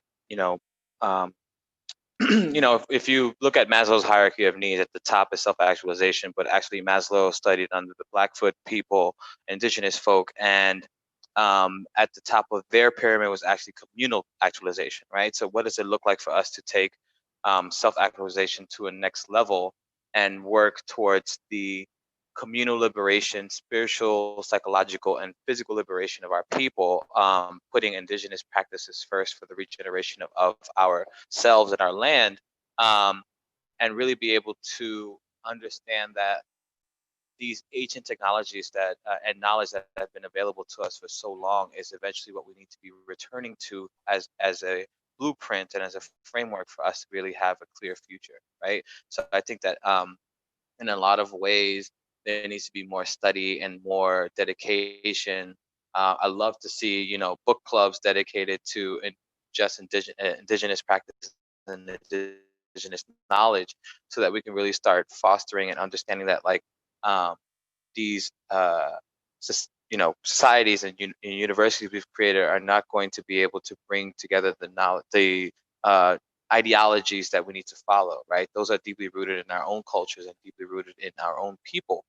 So uplifting that is where we're going to be able to get to the next level. I really am a firm believer that the future is about decentralizing power, doing away with hierarchies, and moving together as a people in more cooperative models. And as Kiana said, that solidarity economy that we're building, that we have been building, and that's the only way we're going to be able to push forward. You know, I think that ultimately land is the most powerful tool for people to have, but we have to also be in relationship with land and not think of ourselves as the owners of that land, or else we become as bad as the enemy. So it really takes a larger conversation for us to really transform our intrinsic values, our foundational values as people, to be able to have a better idea on how is it that we move forward, while transforming ourselves as well. I'm loving the encouragement for study in books in wisdom that's not rooted in Western imperialism. And if I could just offer up Amos Wilson and his work, Blueprint for Black Power, and so many other dynamic ancestors have written extensively on these kinds of moments and these challenges that we're facing. And one of the things that I saw in his work and in the works of others, even Marimba Ani, her work, Let the Circle Be Unbroken, and so many others, there's reference to the church over and over and over again. Now, people see a Baptist preacher coming and say, oh, Lord, here he is. He gonna come try to get us come to church. But if I could ask you to put all the religious stuff to the side for a minute, just put it to the side.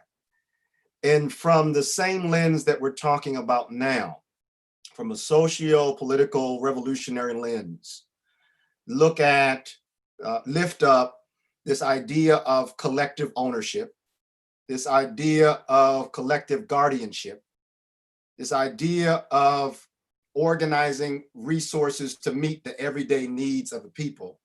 Might I offer that if you strip away all the overt religious symbolism and put it to the side, that in many churches we get a running start there. And I don't think Dr. Amos Wilson was a deacon in nobody's church, but I think that the way that he was looking at, and others, Carter G. Woodson writes about the Black church extensively as well, that if this institutional power base has been around since the late 1700s to now, and has had the ability to withstand arson, assassination of its leaders, the Charleston Nine, just the other day, we were commemorating our dearly beloved now ancestors who were killed in Bible study in Charleston. Now, through all of this institution gets burned down, bounces back, leaders gets killed, bounces back. And we get the practice week by week of putting our money in a common pot, of tending and caring for property like that church kitchen and that bus that sits in the parking lot, and then bury our beloveds in the ground and care for the cemetery outside the window of the building. I only offer that it might be something to consider, at least for some people, that this could be amazing organizing ground with respect to nurturing and cultivating an institutional power base. So in fact, the reason why, and I gotta just be honest, Baba Malik and the rest of the family at the Detroit Black Community Food Security Network, they're our parents. I was 24, 25 years old, went to a conference where Baba Malik was the keynote speaker, and I got baptized, converted, and the Holy Ghost that night, and came back like, I want to be him. And then studying his work with Freedom Schools and the like. And I was already engaged with Freedom Schools as well in Baltimore. I saw a mirror in him to my life, and the inspiration from their organization planted a seed here in Baltimore. And the reason why I put the seed in the bosom of the Black church was because I've not seen any other institution, multi-generational, resourced, puts at least some coins in the basket, can feed folk, can show up at the birth and the funeral. I've not seen that as, there's other places for sure, but I'm just saying in terms of an institutional space, I think that it's a great potential there for something that can be around here long after we've all transitioned. And so that's something to consider as well. And I pray to do all that I can, especially right now. Now, I know time is on us. Many pastors are reconsidering their real estate right now because their congregations cannot gather in the buildings.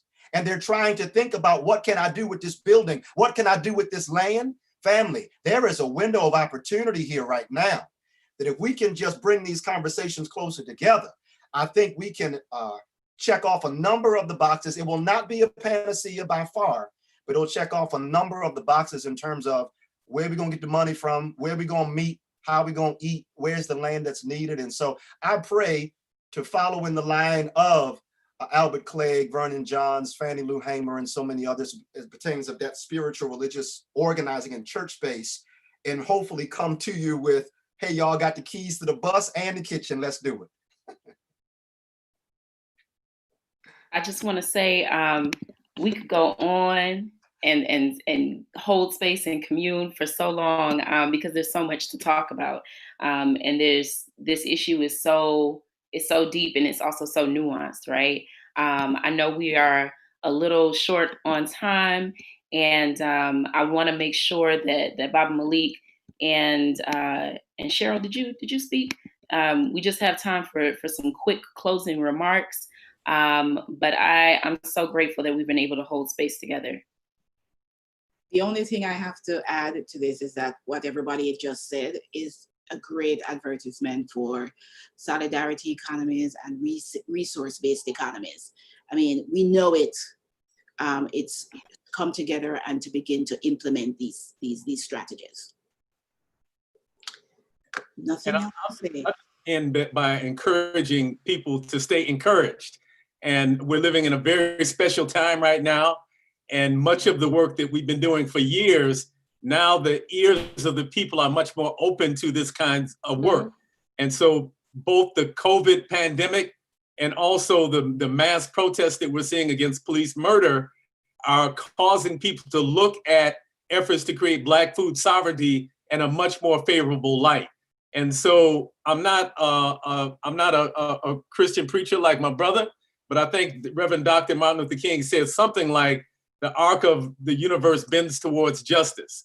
And so we have to always keep that in mind, and we can see that happening before our eyes. So we need to redouble our efforts. We need to stay encouraged, and people are beginning to come around. And I think we're going to see shifts in our community and shifts in power. Yeah. I would just add to that. I think, what speaks to me, and I love that we're talking about power. And I think if we're evoking some of our ancestors, we should also evoke Diane Nash and Ella Baker and really think about how we're moving forward in a leaderful way, where there's space and change agents in all of us, and we don't deem any one person or hierarchy of this power or hierarchy in this landscape and who takes the clout and who takes the resources, but it actually, all of our work is moving forward through dissemination of power and resources equitably and well and regenerative. And we need to see women, we need to see LGBTQ folk, we need to see trans, we need to see elders, and we need to see youth and young leaders. And I'm really excited about the panel coming up with Christina Ayashima. I mean, those are two women that I definitely see as leaders, just like I see you and I see Cheryl. But I think across this, let's continue to lift up ourselves as change makers and lift each other up as leaders in this leaderful movement, because that will be the way we move forward and build solidarity. There's no one or two of us. Word, word, absolutely to everything. I'm so grateful that you all answered my call, my text, my email to join me on this panel. I have always wanted to meet Reverend Dr. Heber, so I'm so excited that I was able to be in space with you. To my very first Black agricultural mentor, Baba Malik, thank you for taking a chance on me when I emailed you out of the blue in 2012. And to my good friends and comrades here in New York, Kiana, Cheryl, Alexis, we have worked together in so many ways, systematically as well as growing food together. And I thank you all for being here. We are going to transition over to Chef Farmer Matthew, and he is our master of ceremonies for this Juneteenth broadcast. So excited for the rest of the day. And thank you so much. Thank you. Thank you for having us. Thank you.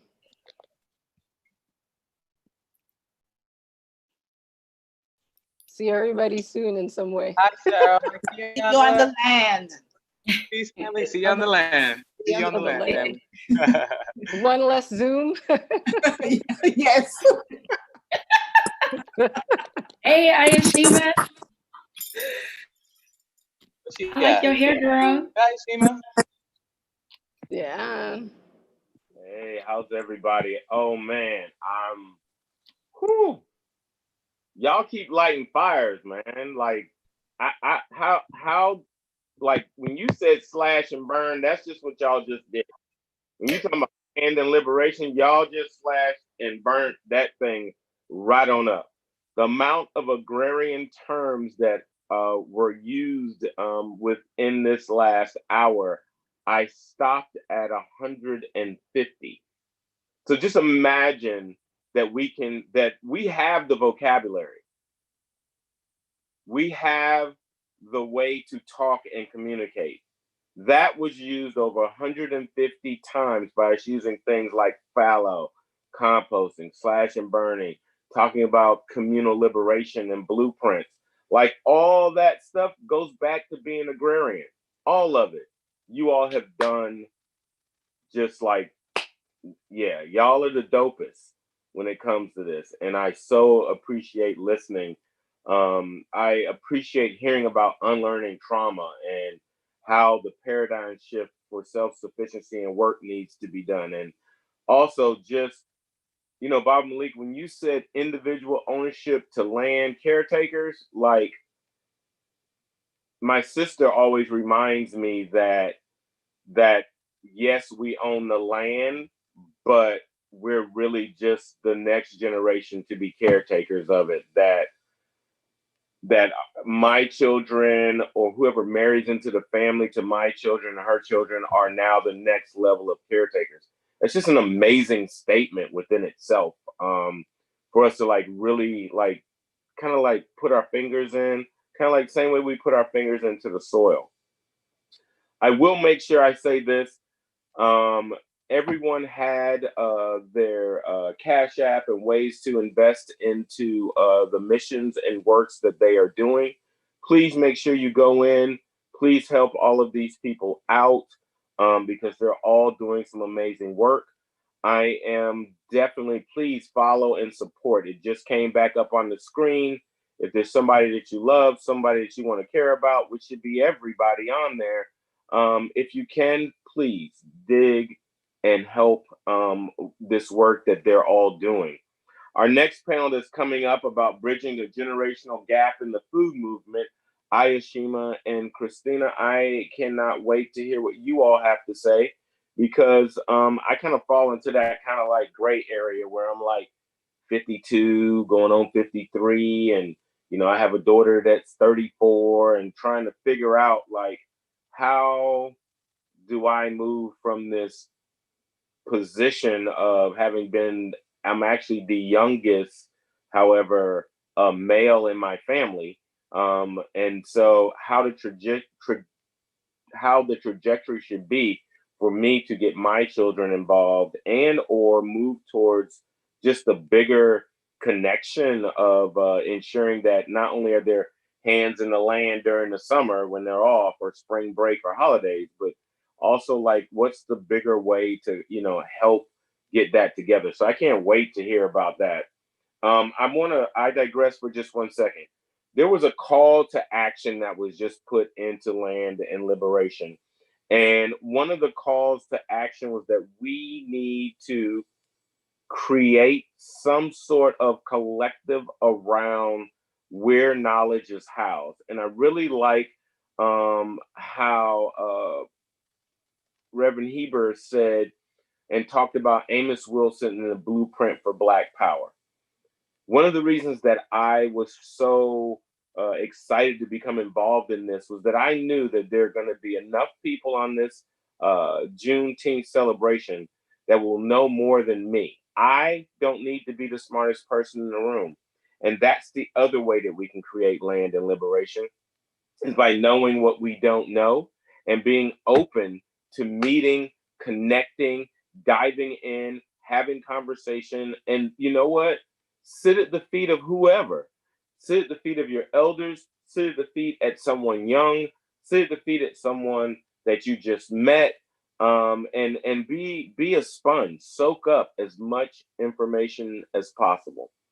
Well, I'm really excited. Bridging the generational gap in the food movement is about to pop up, and Ayashima and Christina are probably going to do and blow my mind again. I'm trying to figure out, do I go get myself some red drink right now and cool off, because y'all have really set me afire. All right, Juneteenth broadcast is coming.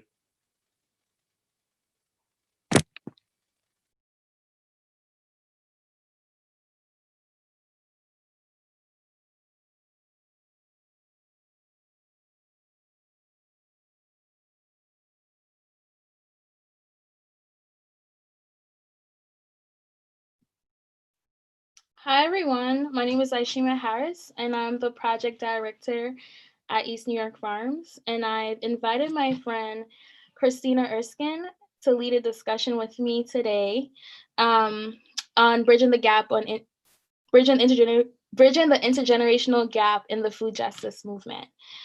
So I would like to go over a few quick PowerPoints on East New York Farms and our project and what we aim to do in the community.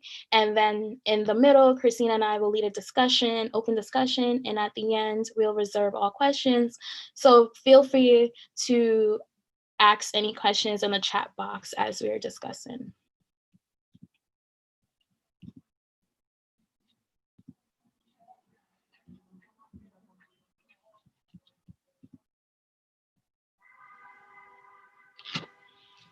So this is where Christina and I started.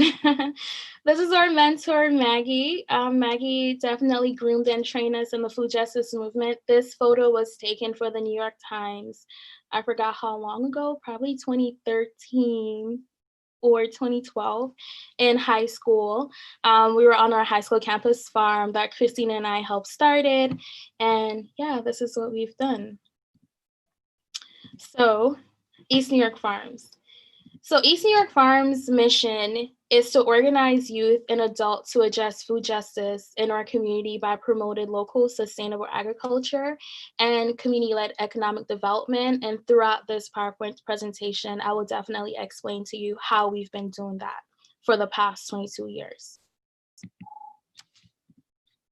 So in the 1950s, this is what East New York used to look like. This is a map that shows you all the apartments, the homes, and all the factories that was in East New York. And at the time, this was a heavily populated white neighborhood. Where our office is located is called the African Square. You'll see a cemetery that has all the white families that's buried there. And then where the park is located, they found out that there's a lot of African remains that's left over. So now they're gonna make the park become a nice African museum or some form of like celebration in the next few years. And then in the 1990s, this is what East New York looks like. You see a lot of empty lots, and this is like a close-up picture of what the lots were.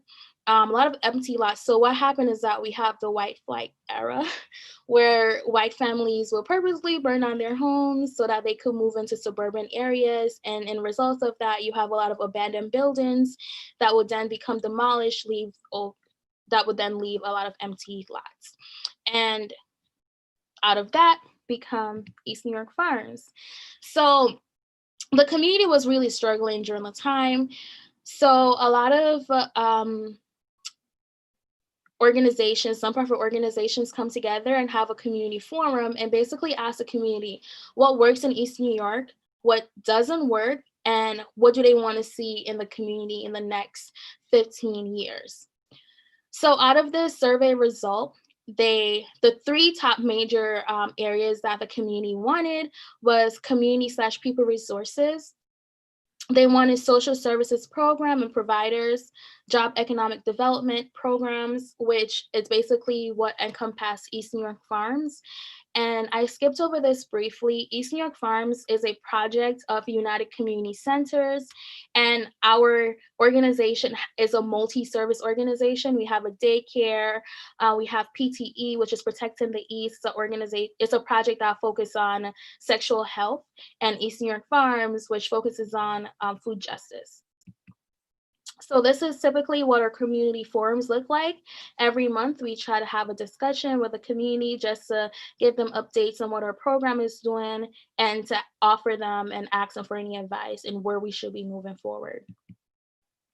So this is what our first garden looked like. This is the UCC Youth Farm, which later on in the presentation, you'll see a better photo. So this is where we started. Our farm is 1/2 acre. We have community members came out and help us topping off the land because during that time, East New York and currently have a high contamination of lead. So in order to prevent our crops to take that in and to give it to the community, we had to top it off with mulch and which is wood chips and also soil. So this is one of our community gardens. This is what derived out of the community forum. A lot of community members were taking over the land and they were turning it into community gardens. And most of our community gardens are either through Green Thumb or the Brooklyn Queensland Trust. Our program. So the UCC Youth Farm, this is our first farm. Most of the crops that's grown here is helps to support the farmers market that we have during the week on Wednesdays and on Saturdays. Community members, they're able to come and volunteer on the farm whenever they want or whenever somebody's on site. And out of that, we have the youth program, which I'll talk more about later on. But our farm is self-maintained by our staff and volunteers. Pink House's community farm is on a NYCHA development site close to our main office space. Here is also a 1/2 acre. Most of the produce here, we do a fresh food box distribution twice a week. So residents from Pink Houses are able to come down and receive whatever they want, whatever produce we have on the stand that day, they get to choose what they would like. We also do live cooking demonstrations with the produce that's harvested so that the residents could try something new. If they don't know how to cook, like for example, bitter melons, we always would try to create a recipe out of it so that they could learn and go home and replicate the recipe themselves. UCC Fresh Farm, this garden was created so that our youth participant and their family members could grow together, grow whatever that they need. We provide them with the support and the labor to maintain the garden space. Wortman Community Garden. This garden just turned 1 year this year. This garden is new as well. And here is for community members that's within this area to grow anything that they want. It is self-maintained by them. We have over 30, I believe we have 36 community garden beds, and we have about 36 community gardeners, and we still have people that are asking to join the garden. And this site is special, which I will explain a little bit later as well. So our first farmers market was started in 1998. This is literally how our market looks like in 1998. This is Miss Joanna. She's a community gardener, and she's been gardening for years in East New York. She had some door chairs to create tables, and whatever she grew in her community garden, she would sell at the market. So in order to support Ms. Joanna's effort, we partnered with her, and then we expanded our farmers market. So now we have more vendors, therefore we're providing more access to the community. Then we started to incorporate farmers from upstate New York and also in New Jersey to come to the market and to provide what we can't to the community. Whatever we can't grow, those farmers will supplement and provide it at the farmers market. And our farmers market is unique in the sense that we don't only have like freshly grown produce. We also have cooked food, hot food, cakes, and different varieties for the neighborhood. These are some community gardeners who will also sell at our farmers market. And some events that we have right here, we have Bike New York that will come every year, and they will tune up bikes, teach kids how to bike, and give away free bikes. So at the UCC table, most of our produce that are grown at the UCC Youth Farm, we hire youth every year to help maintain and service the farm and also the farmers market. And I'll talk about our youth program in depth, but this is typically what our station would look like that the youth will self-run. How do we engage the community? So Share Table is unique in a sense that at our Share Table, we allow community gardeners to drop off their produce and we will sell it for them. If community gardeners have excess produce that they don't know what to do with it, or they already given out to the community or their family members, they could drop it off at Share Table and our youth will sell it for them. So this is our Share Table set up at our farmers market. We have some cabbage and tomatoes, and we definitely do have to keep track of the gardeners who drop off produce and how much they sold that day. So a lot of data tracking for our organization is very important. And most of our gardeners, they are senior citizens, if not over 50, so they're elders, and some of them are retired, so gardening is a hobby for them and they love it and they enjoy it, and this is another way for them to supplement their income. And more photos from our farmers market that involve community engagement. So this photo to your left is our hot pepper contest. So we grow all of our hot peppers at our UCC Youth Farm. And each year we have a hot pepper contest where regular customers could join and they have to eat up to six hot peppers and win a prize at the end. Here we have the African Love Institute that come every market and have a drumming circle, which is very interactive and entertaining for the customers and vendors. Down here we have our annual corn roast that people love and enjoy, and it's also a communal collaborative event. And over here we have our Labor Day celebration every year where we have local artists showcase themselves in their music and bring the community to life. And here are some more celebrations that we have at our farmers market for the youth and kids. And also we do have a lot of community workshops. So in this photo to your right, they're building a compost sifting station. And it's a way to like keep the community engaged, teach them new skills. And over here, we have the seed saving workshop, teaching local community members how to seed save. And this was facilitated by True Love Seeds. We also have intergenerational breakfasts where we invite community gardeners, parents, and youth, and staff will make breakfast for them. And they also have an interactive workshop where each table is asked certain questions and they would have to have a dialogue among themselves. And then at the end, they will do an outshare of what they learn about each other. Also, in order to incorporate like intergenerational sharing and bridging the gap, we have youth assist community gardeners in their garden or their backyard garden space to help them maintain, weed, harvest, whatever that they need to get done. Our youth will definitely help them. Providing access. So we do make sure that we have fresh food available for community members. So the fresh food pantry at Pink Houses is very important for us. The Clean Soil Initiative, this ties into the Wortman Community Garden. So as I mentioned earlier, East New York, a lot of our land and soil have high lead.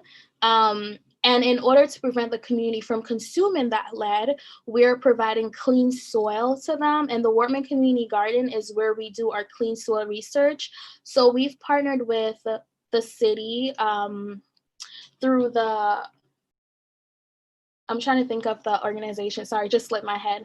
Office of Environmental Remediation. They will provide us with sediment from construction site that's been tested.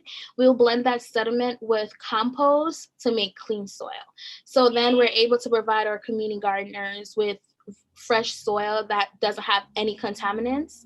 And we basically teach them how to plant with the soil and what best practices to use with the soil. And we definitely teach them. We have workshops on soil contamination, what is important, what is not important, what to be careful of, what some people, and like, what are the myths that are out there about the plants that could remove lead from soil. We also have yearly compost distribution. We receive 40 pallets each year, and we're able to distribute 10 per household to 10 bags of compost per household. Typically, we have about over 400 people will come and collect compost. This year, due to the budget cut from DSNY and the city, we weren't able to do that, so we're able to give out clean soil. We also have a plant distribution. This year, due to COVID, I gave away all the plants for free because people are not working. And we want to make sure that the work that we're doing is reflecting of what the community needs in that moment. So most of these plants were grown and given out for free to community members who want them. We also have a yearly mini grant. So each year we give out about $10,000 to local community members who wants to provide access to healthy food in East New York. And this is one of our recipients. She received a mini grant and she started a green cart in East New York. We also offer food scrap collection. So we have a 24/7 drop-off food scrap collection system at our UCC youth farm. So community members, anyone could come and drop off food scraps on our site. We turn that into compost. Most of the compost, we use it on our farm, but if community members stop by and ask for compost, we definitely give it to them at no cost. We also hire community educators. So these are trained chefs who will go out into the community and perform live cooking demonstrations at senior centers, WIC centers, pop-up farmers markets, anywhere, anyone that reach out to us, they definitely perform those live cooking demonstrations. Last year, our live cooking demonstrations or community chef program was based around hypertension. Because in East New York, we have a high rate of hypertension and diabetes. We want to make sure that our programs are geared towards addressing those needs. So we created a cookbook, which you could find on our website that's available, that the chef will use those recipes and make them at the Black cooking demonstrations. And at the cooking demonstration, we also provide health bucks, which is $2 checks that folks could use at the farmers market. So our youth program, these are some of our youth from our last year camping trip. Fortunately, due to COVID, we weren't able to do any trips this year. So we have a 9-month paid internship program. We hire 21 first-year interns at ages 13 to 14 years old, and 16 returning interns who play the role of second-year, third-year youth interns, and the youth are broken down into subgroups. So in total, we have about 37 interns for our 9-month program internship. And then we have other interns who have phased out of our youth program for their 5th year, I like to call them. They're placed with other organizations, or we give them more leadership position in the organization. And all of our youth either lives in East New York or goes to school in East New York. So these are some photos of our youth last year assisting community gardeners. Along with that, we do not only teach our youth how to farm and how to grow food and connect with the land that they're working with and the space that they're in, we also train our youth. So we do have a lot of workshops that the youth will go through the whole entire year. I believe since our program is 9 months, we are able to do a lot of workshops. So typically we do over 20 workshops within the program. Some of them are advocacy training, social justice reforms, history of community gardens, public speaking, college preparation, and non-college preparation if they want to go to vocational school or trade school, financial literacy, tool safety, and more. And this is a photo from last year where youth rebuilt our compost area. And I believe this was last year when they went to the climate march. They were really excited about that. And these are our youth after a harvest ship. Bonding. So bonding is really important for us. We're with them for 9 months. So they become our baby essentially, and we potentially see them for the next 3 years. So we make sure that we take the youth on trips out of the city, let them explore the world or expand their horizon. So we do overnight camping trips. We go to upstate farm tours or out of state. Typically we go to Pennsylvania to visit some of our partner organizations out there. We go to the beach, let them enjoy the summer. They get a tour of their neighborhoods. Even though they live in East New York, doesn't mean they've been everywhere in East New York and all the cool places in East New York. So they get a tour of their neighborhood and fun trips like apple picking. So this photo is when they went pumpkin picking or apple picking. This photo is at our camping trip where they had to cross over a rope bridge to face their fears, and they all did it. They were scared, but at the end they realized it was easy. And here we tend to have a lot of meetings with our youth where we create an open space for them to express their feelings, their frustration, anything with staff. So this is one of our meetings with them. And to build on that, we also have the Youth Food Justice Network. So we're not only training leaders, we're also bridging their relationship and their partnerships with other organizations. So with the Youth Food Justice Network, they're able to meet various different youth-led organizations across the US. And they come together at the end of the year and they will have one huge gathering. It could be a summit or a huge craft day that's being hosted by us. And they basically learn, they teach each other. So it's called peer-to-peer exchange. So they teach each other what they know or what they want to know, and they support each other as much as possible. And for today's discussion, I've invited a close friend of mine, Christina Erskine. Christina and we've known each other since high school. We've done everything together when it comes to food justice and youth program development. And I asked her to join me here today for this discussion because I think our voices are pivotal right now in the food justice movement, and the work that we've been doing from high school till now is very important, and it's important for everyone on this call to understand that youth voices matter, and we're trying to intentionally create spaces where youth could take leadership and for adults to feel comfortable giving that form of leadership to youth themselves. So Christina. Hi, thank you so much for having me. Thank you to A Growing Culture and everyone participating in this amazing Juneteenth celebration. I'm really humbled and happy to be here. Thank you so much, Aishima, for setting the stage and giving such an in-depth walkthrough of East New York Farms and their programs and all they have to offer. I think through all of that, what really stands out to me is youth are threaded throughout East New York Farms work. And to everyone tuning in, I would say, you know, East New York Farms has decades of experience. So don't feel intimidated if, you know, your programs aren't as robust. You know, everyone has a role and everyone's work is important. What I do want to highlight and what we do want to really dive into here is the role that youth empowerment plays as we're talking about challenging and redefining systems. So for me personally, youth empowerment work is so important because firstly, Aishima and I are a product of youth empowerment efforts and youth programs. Youth are a minority. So I know that sounds strange, but a lot of people don't realize that whether it be culturally or just socially, youth are a minority. They're often overlooked. And like Aishima said, it's often difficult for people to take youth voices seriously.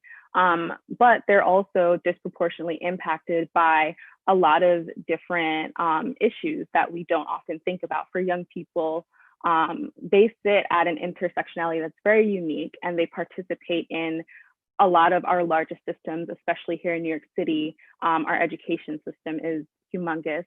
And so from personal experience, we know that as a young person, your energy and your thought process is very powerful because it's unrefined. It's not weathered down by adulting, by life, you know, reality. Youth have boundless potential and imagination and creativity, and they're so themselves. They're curious, they're imaginative, and that's what we need to harness to challenge systems. So we really focus on youth empowerment work in everything that Aishima and I have done, because we know we have that lightning in a bottle moment with youth developing in a transitional period in their lives, whether it be from middle school to high school or high school to college. Those are pivotal moments for people.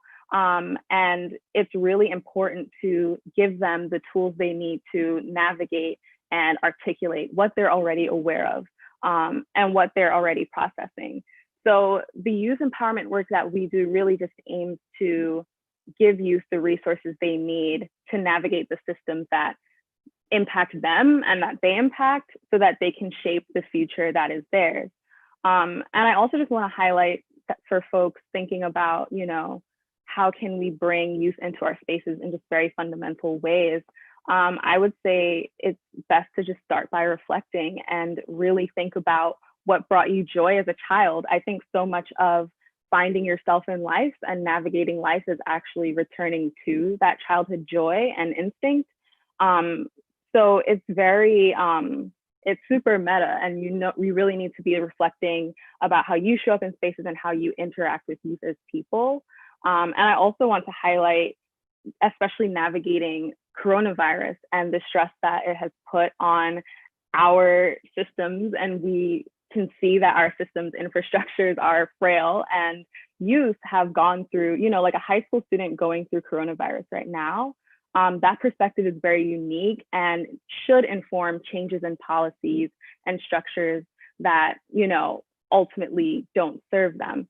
So I think we really just need to start with reflecting on ourselves and our experiences. And from there, it can be very easy for people to actually integrate youth in their spaces.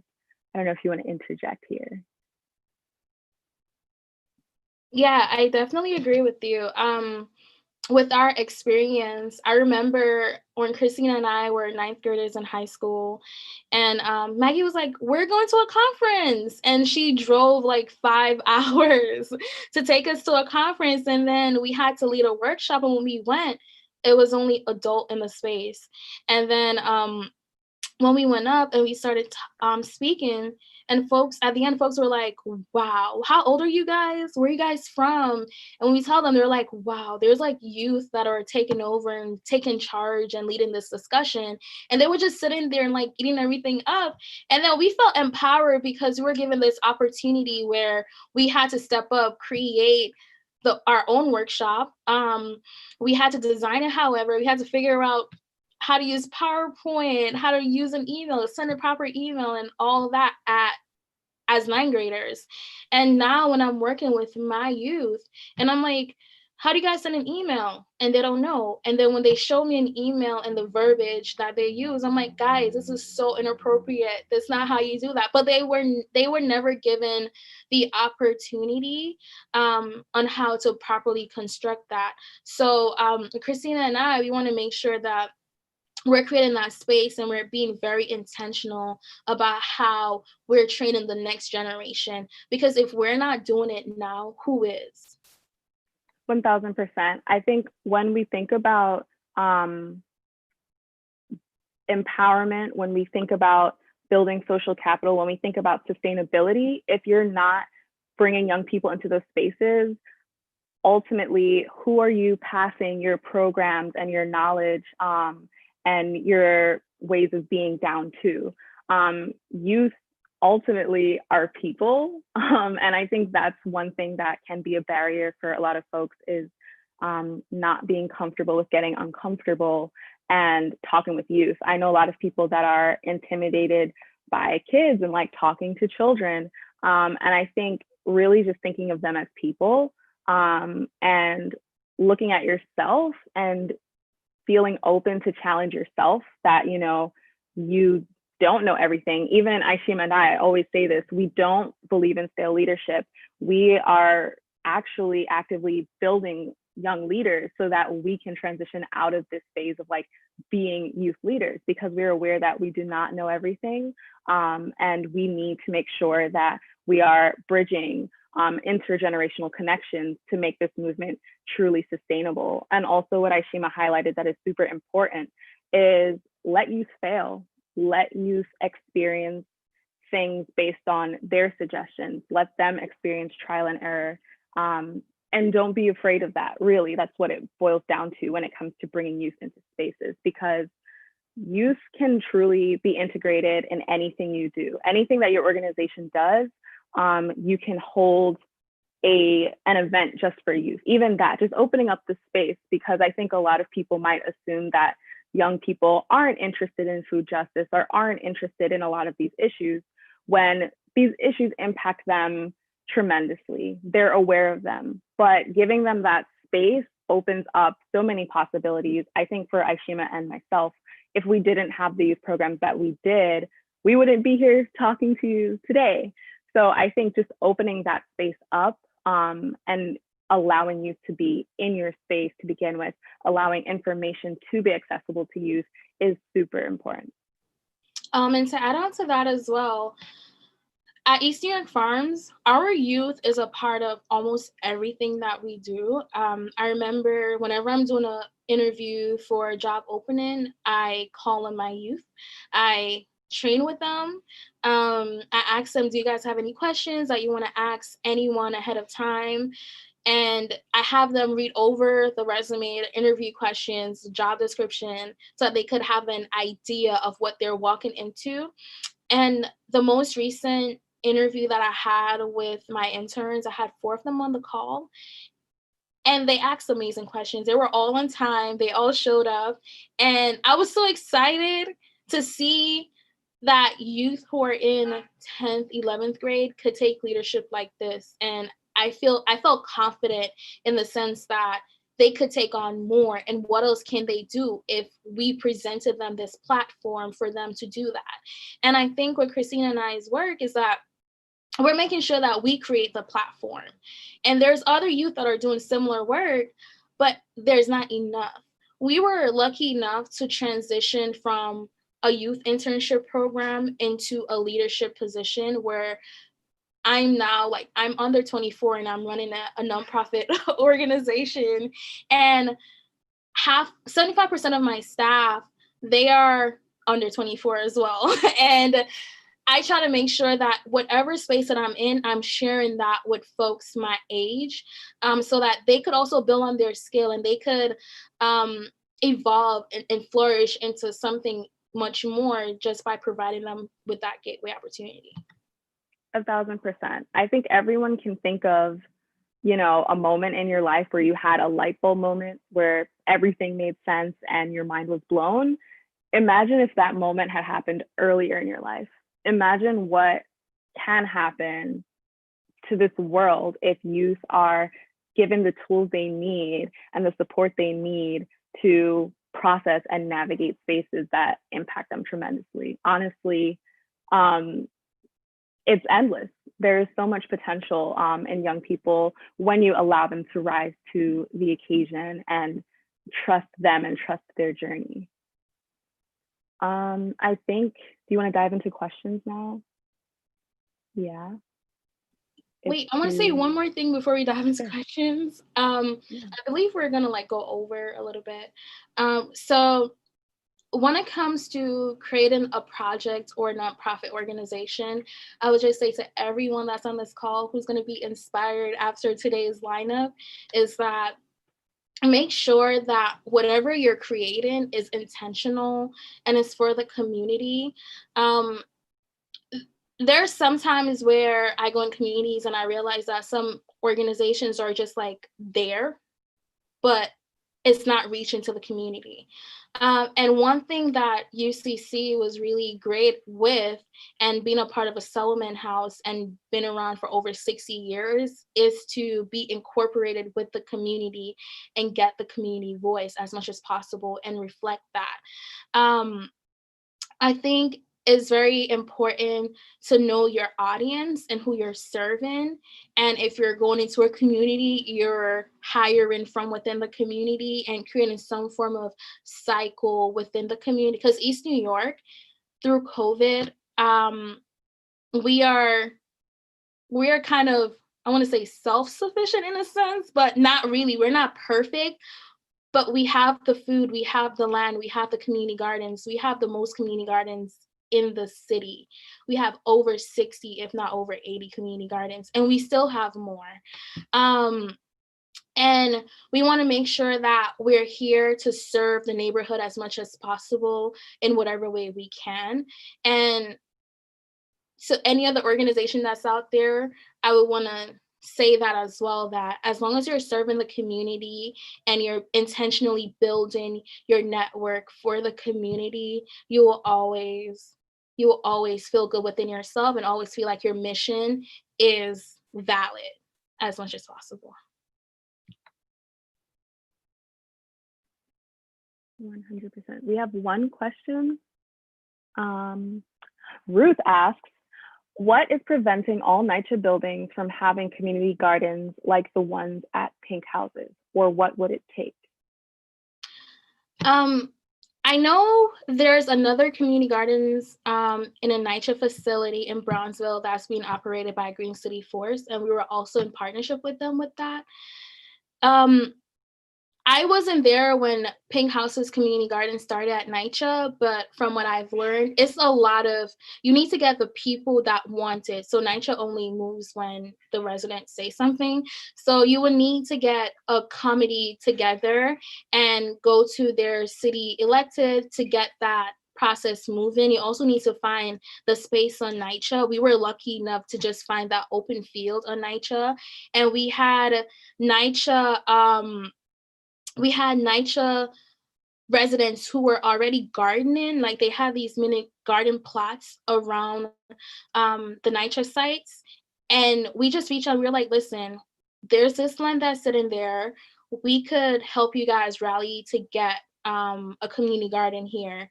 And they did. We went to the city, we spoke to them, we applied for all the licenses and get it together. However, our NYCHA site is operated and run by NYCHA. It's not really a Green Thumb or Brooklyn Queens Land Trust kind of model. So NYCHA has all say when it comes to permitting us to operate on that site. So to answer your question, it has to get people powered. The people of that community needs to be empowered to go ahead and do it. Thank you for asking, Ruth. We have another question from Julia. Can you share more about the Soil Initiative and share steps for how people can replicate in other cities? Yay! So the Soil Initiative, really was started in 2014. I did a workshop on Wednesday about this. So basically the city was dumping like all this soil or virgin sediment that basically came from like a glacier and settled like within this area in Long Island and Queens.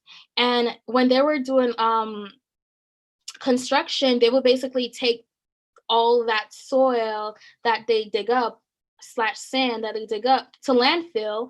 And we were like, let's test this. Pearl, Dr. Sarah Pearl, who is the research scientist behind all this, our capstone project was focused on soil remediation. Partner with Office of Environmental Remediation. They reached out to us. They said, hey, I'm doing this research. Would you mind being involved with this? Can I test this out at your site? And we said, sure, why not? So we did the research with them for 4 years, and we saw that it was working. So at first they mixed the soil with the sediment, with 33% of like compost or something like that. And we started growing in it, and we started to see like how is the soil working, what the soil looks like. I wish I had more photos to share. And over time, we started to see the yield of the soil and what different composition or makeup of the soil is. Like we test the microbes, all the minerals, and anything, if there's any contaminant in it. So Pearl, literally, this was her idea that she wanted to study. She saw that other cities have been testing for heavy metals in their soil. They're trying to figure out how to fix the issue. And she basically wanted to expand on that in New York City. So after that, we reached out to other community gardens. I believe we reached out to 5 of them. We were like, hey, we're doing this test. We're doing this research. Would you mind being a part of it? And they said yes. And then every year we'll go out and take records of like, how did they use the soil? What did they grow in the soil? And what are their experience with the soil? Now, when we give them the soil, we don't tell them how to use it. Some people are like, the soil is too sandy, and they added stuff to it. We didn't tell them how to use it. We're like, this is the soil. We know it works. Here's it. You could do whatever you want to do with it. And these were community gardens that were contaminated. They had high lead levels. Some people just added to the dirt that they had there. Some people cap their community garden and spread it out.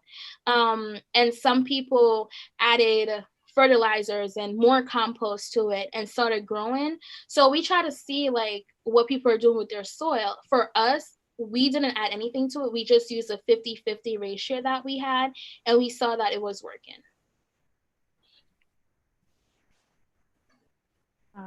We have a few more questions.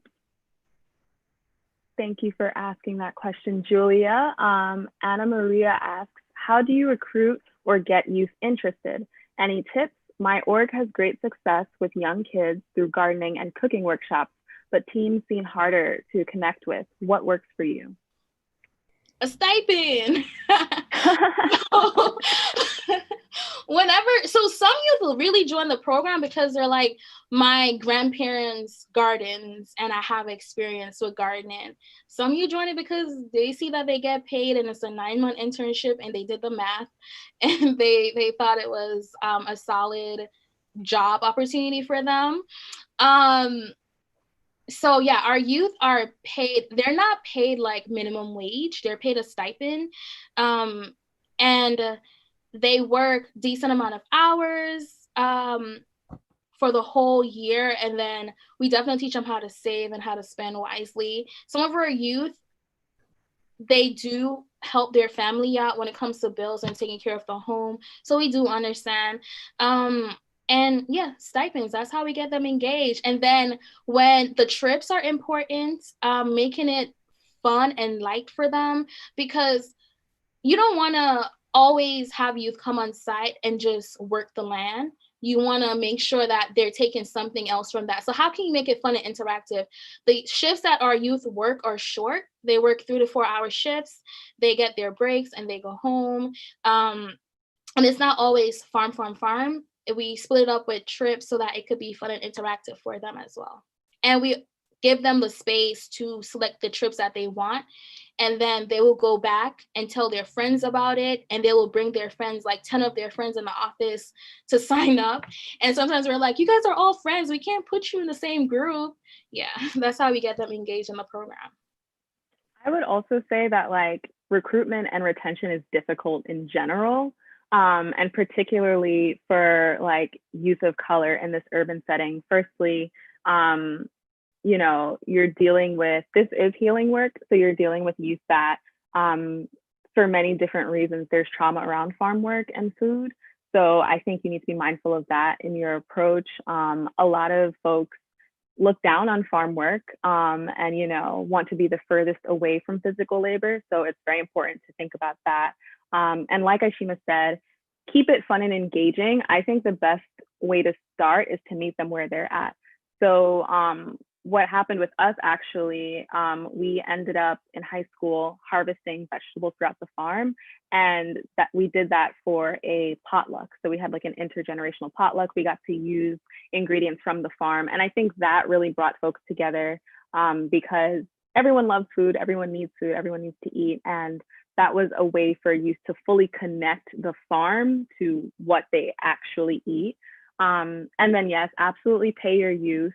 And then I'd also say, you know, teens are just, you know, too cool for school. You know, they don't want to get dirty. They don't want to, you know, do all these things. But if you meet them where they're at and stay consistent with it, you'll have youth that can see that it's not just about the literal farm work. There's so much that food teaches us that they can apply to anything. Yeah, wait, can I say two more things? Two more points. Christina mentioned trauma around farming. You definitely want to acknowledge that, share that history, and educate your youth about that, and ask them like, why do they feel this way about farming? And explain the different levels of farming, honestly, because it's not just, when they think of farming, they really think of a tractor and and a straw hat or whatever it is. Like, educate them on farming, the different forms. And there was something else, two things.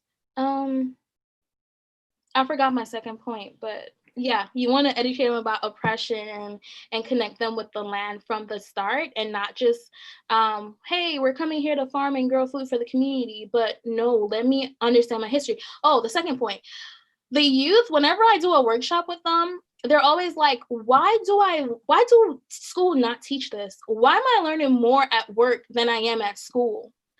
And when I go over history with them, they're like, I don't know what you're talking about. Like, you guys are not learning this in school. Like, you should be learning this. This is what I learned when I was in the 8th grade or 7th grade. And they're like, no, I've never learned this. And it's very important to, some of them rather come to work for the workshops and for what we have to teach them and share with them, rather than go to school, honestly. Right. And I would lastly, I mean, we could go on. This could be a workshop in itself, but I would also say just ask them, honestly, like, what do they want? What do they want to see? Let that inform your programs, because they need to see themselves. Like Aishima said, they think of a farmer as like someone in a straw hat. They don't see themselves. Once you're able to make that connection for them and show them that their passions connect to food, you know, whether they like to write or photography or cooking or whatever it is, you know, you can make that connection for them. The last question that we can take is from Carrie, and it is, can you talk about where the funding for your amazing youth program comes from? Also, how do you get youth involved? Are youth compensated for their time? Yeah, youth are definitely compensated for their time for whatever they do. Because we have first, second, third, and fourth year interns, they get paid at a different rate. And could definitely, like, because it's our last question, you could email me or reach out to me on social media and we could talk more about that. I'm always willing to share all the knowledge I know when it comes to youth programs. But can you read the first part of the question? I totally forgot. Where do you get funding from for youth programs? Most of our funding is from private foundations.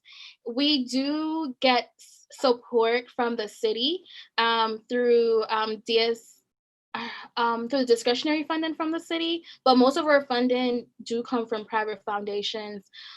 We have great relationship with our funders, and our program has been around for years. So yeah, that's where we get most of our support from.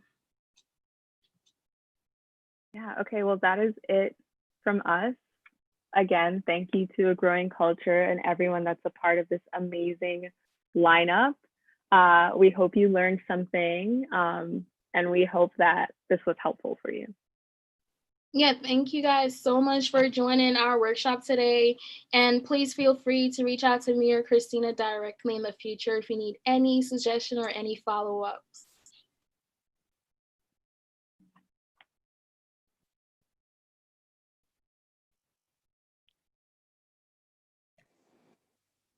The youth, man, they just did that. Oh, that was sun glaring in along with some rain. My sisters, thank you so much. I feel enlightened and restored, knowing that you all started at quite a young age and are still doing this almost a decade later. And I would say that everybody that sees this pop up, follow and support East New York Farms. You asked the last question was, how do they get funding? This is a great way to support them, which is right now doing this right here today. There were some points in there that I was like, pow, pow, pow, pow. It was like y'all were shooting targets down, and I'm just gonna go to my phone real quick, right? So I'm here in Brunswick, Georgia, on a silty, sandy loam.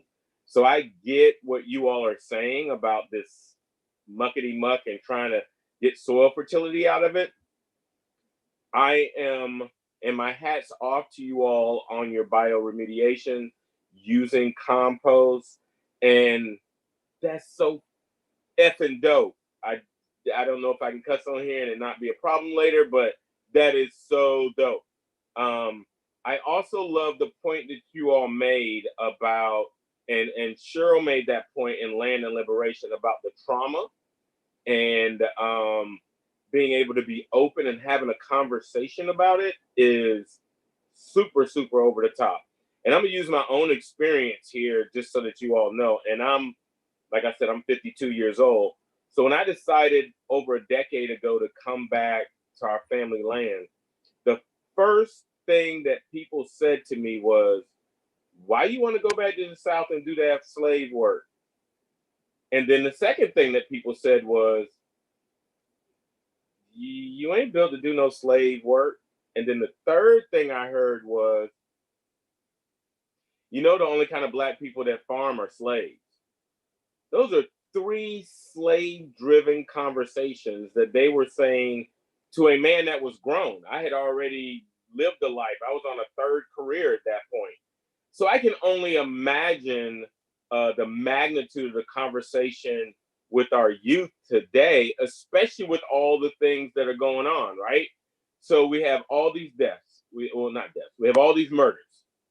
We have and non-discriminatory, right? Like at one point, everybody was like, "Oh, it's mostly Black men." No, our sisters are dying at an even more alarming rate. If we also were to jump in and count the amount of deaths that happened of our Black women giving birth in hospitals, but we're not going to go there. What I'm saying is the fact that we have allowed someone to tell us that what is in our DNA and who we are is not what we can do and make money at it.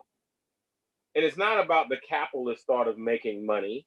It's about the thought of being able to survive, being able to take care of yourself and your family and others around you, your community. So my hat is off to this next generation.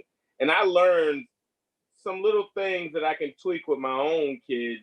And even I really like the fact, because I give them an allowance anyway, but I really like the fact that you said stipend. You should, I'm everybody that's on this damn Zoom, I want to tell y'all something. The reason that it's always, farming is always thought of as slave work is because nobody wants to pay a living wage for that to happen. Nobody wants to pay a stipend. Nobody, you want somebody to go out there and work, but you want to pay them below minimum wage to be damn outside when it's 95 degrees and work 10 hours. Nah. And by the way, here are the three things that everybody goes to work for. The first one is food, clothing, and shelter. Without those three things, survival becomes almost null and void or very, very low on the bar. So if food is the key to keep us going, we should always be making sure that that level of food, farming being the beginning, is paid for. And my hat is off that you all are actually the ones that are showing us that, guess what? Y'all gonna pay us for what we do. And we gonna pay our own people for what they do. So everybody that sees that funding thing, East New York Farms, make sure you all give. Thank you all so much. I can only imagine what's getting ready to happen next with this next guy that's coming up, Restoring Democracy in Food and Agriculture. I done seen some Facebook posts with this brother on it, and pew, pew, pew. Yes, he is ready. He is lit. He is ready to kill it. Chris Newman, and again, thank you, my sisters, for all that y'all have done. For sure. For sure. Definitely. Definitely. So, Chris, you ready? Yeah, man. I'm sleep deprived, but I'm good. How you feeling? Yeah. Sleep deprivation allows your senses to be just a little more heightened. I'm definitely feeling that right now, bro. Dude, I recognize you from Oprah magazine. I knew I recognized them red glasses. That's me. That's me. Definitely. Yo, it is great to meet you in person, man. You're doing some good work. Man, great to meet you also. Great to meet you also. So, Restoring Democracy in Food and Agriculture, this is all you right now. I'm going to hop back in around the last 10, 15 minutes or so and start pumping you with some questions and asking you, how are you doing? What's happening in Virginia? And a whole bunch of other stuff. All right? All right, brother. You have a good one. Okay. So for people who don't know who I am, my name is Chris Newman. I am a farmer of very little consequence. But the important thing is my background is in technology. I was a software engineer for about 10 years before the career path kind of burned me out. You're going to hear a lot of like dogs, kids, and just like all kinds of ratchet stuff going on out here. So I was a software engineer by trade for about 10 years before I got burned out of that career. And for the longest time, my wife and I thought that we were going to do raising of indigenous meats as kind of a retirement project. I'm an enrolled member of the Choptico Band of Piscataway Indians, so I'm biracial, Black and Native, and I have a lot of my farming ethics, especially today, are informed by by my background as an indigenous person. But so what I'm going to talk about today, and this concept of democracy, especially indigenous democracy in food and agriculture that I talk about a lot, kind of confuses people. They don't really know what it means. It sounds like a kind of wishy-washy kind of consulting term. So I'm going to bore all of y'all to tears with a little bit of history lesson. A question I get a lot is exactly when did the food system kind of really get screwed up. And I think that's something we can all recognize, that things are not the way they should be. We've got a food system now that is fundamentally based on subsidized commodities that are then processed by an agribusiness entity that sits on top of agriculture and spins the products from here into profit up here, and creates tens of thousands of SKUs based on corn and soybeans, and largely produces animal feeds. And we produce so much of the damn stuff that we're just developing products out of thin air for it, stuff that nobody wants, stuff like ethanol, stuff like, I don't know, ethanol is just the big one. I'll get in some trouble if I say things like plant-based meats or whatever, but that's part of what you're looking at. Like, you've got the food system and agribusiness and people that are creating food products basically just making money off of extracting commodities out of the land and mining soil, mining water, poisoning groundwater, things like that. And the question is, how did we get there? And when you read most of the conventional literature about food, they talk about a lot of the what, but they never really discuss the why. We talk about things like crop insurance, subsidies, minimum payments. We talk about checkoff programs and like this weird kind of agricultural unions that exist. We talk about, you know, monocultures and GMOs and herbicides and BT corn and Roundup and all that stuff. But it's almost like the idea that we've got a continent devoted to growing corn and growing soybeans and growing just a handful of commodities that the federal government subsidizes. It's almost taken for granted. And we never really discuss how exactly the hell do we get here? And why are we in a system that's dominated by white people, dominated by a very specific type of white person, by which I mean wealthy, you know, high net worth, even if they have low income. Most farmers do have above average income, no matter how much they whine about it. White farmers, that is, especially the grain guys and the cattle people. You know, how do we wind up with a system where you have agricultural conferences where every single face is white? The kind of thing that's happening here, where you've got people of color just talking in a row, is a thing that does not happen very often. So the question is, how do we get here? And lots of people, excuse me, I have a very dry throat. A lot of people like to place it in different places. Well, a lot of people will say maybe it started with Earl Butz and the fact that agriculture was kind of subsumed into the military industrial complex in order to kind of stick it to the Soviet Union and say, hey, look how bountiful our grocery stores are. Or they'll roll it back a little further and say, well, maybe it's the Green Revolution, when, you know, munitions had to be redirected into agricultural fertilizer, and we started with chemical agriculture, and that was kind of laid the footprint for genetic modification as we know it today. Maybe it's there. A lot of people go back a little bit further, maybe to the turn of the 20th century, the 1920s, 1930s, where mechanization really started to take off in agriculture. And you wind up with things like the Dust Bowl, because now with all our machines, we're really able to fuck up a lot of soil. And I am going to curse a lot. I'm sorry. That's just how I am. I'm a cattle guy. But you know, when you fundamentally look at it, like where we got into this path is where America effectively declared war on Black people and on indigenous people in this country right around that period, at the end of the Civil War, and maybe about a decade or two leading up to it. So I'm going to talk about what happened with African Americans on the soil, especially right in the aftermath of emancipation. And I'm going to talk about exactly how the United States came to occupy an entire freaking half of a continent in the space of like 20 years, because that's incredible. Like, you know, that's like a biblical plague almost, like that speed and that just completeness. So the thing about us Black people is, at the end of the Civil War, we had all of the agricultural knowledge. We knew everything. Even before 1619, we had been accumulating agricultural knowledge for centuries, because we were the ones who were planting the fields. We were the ones who were harvesting.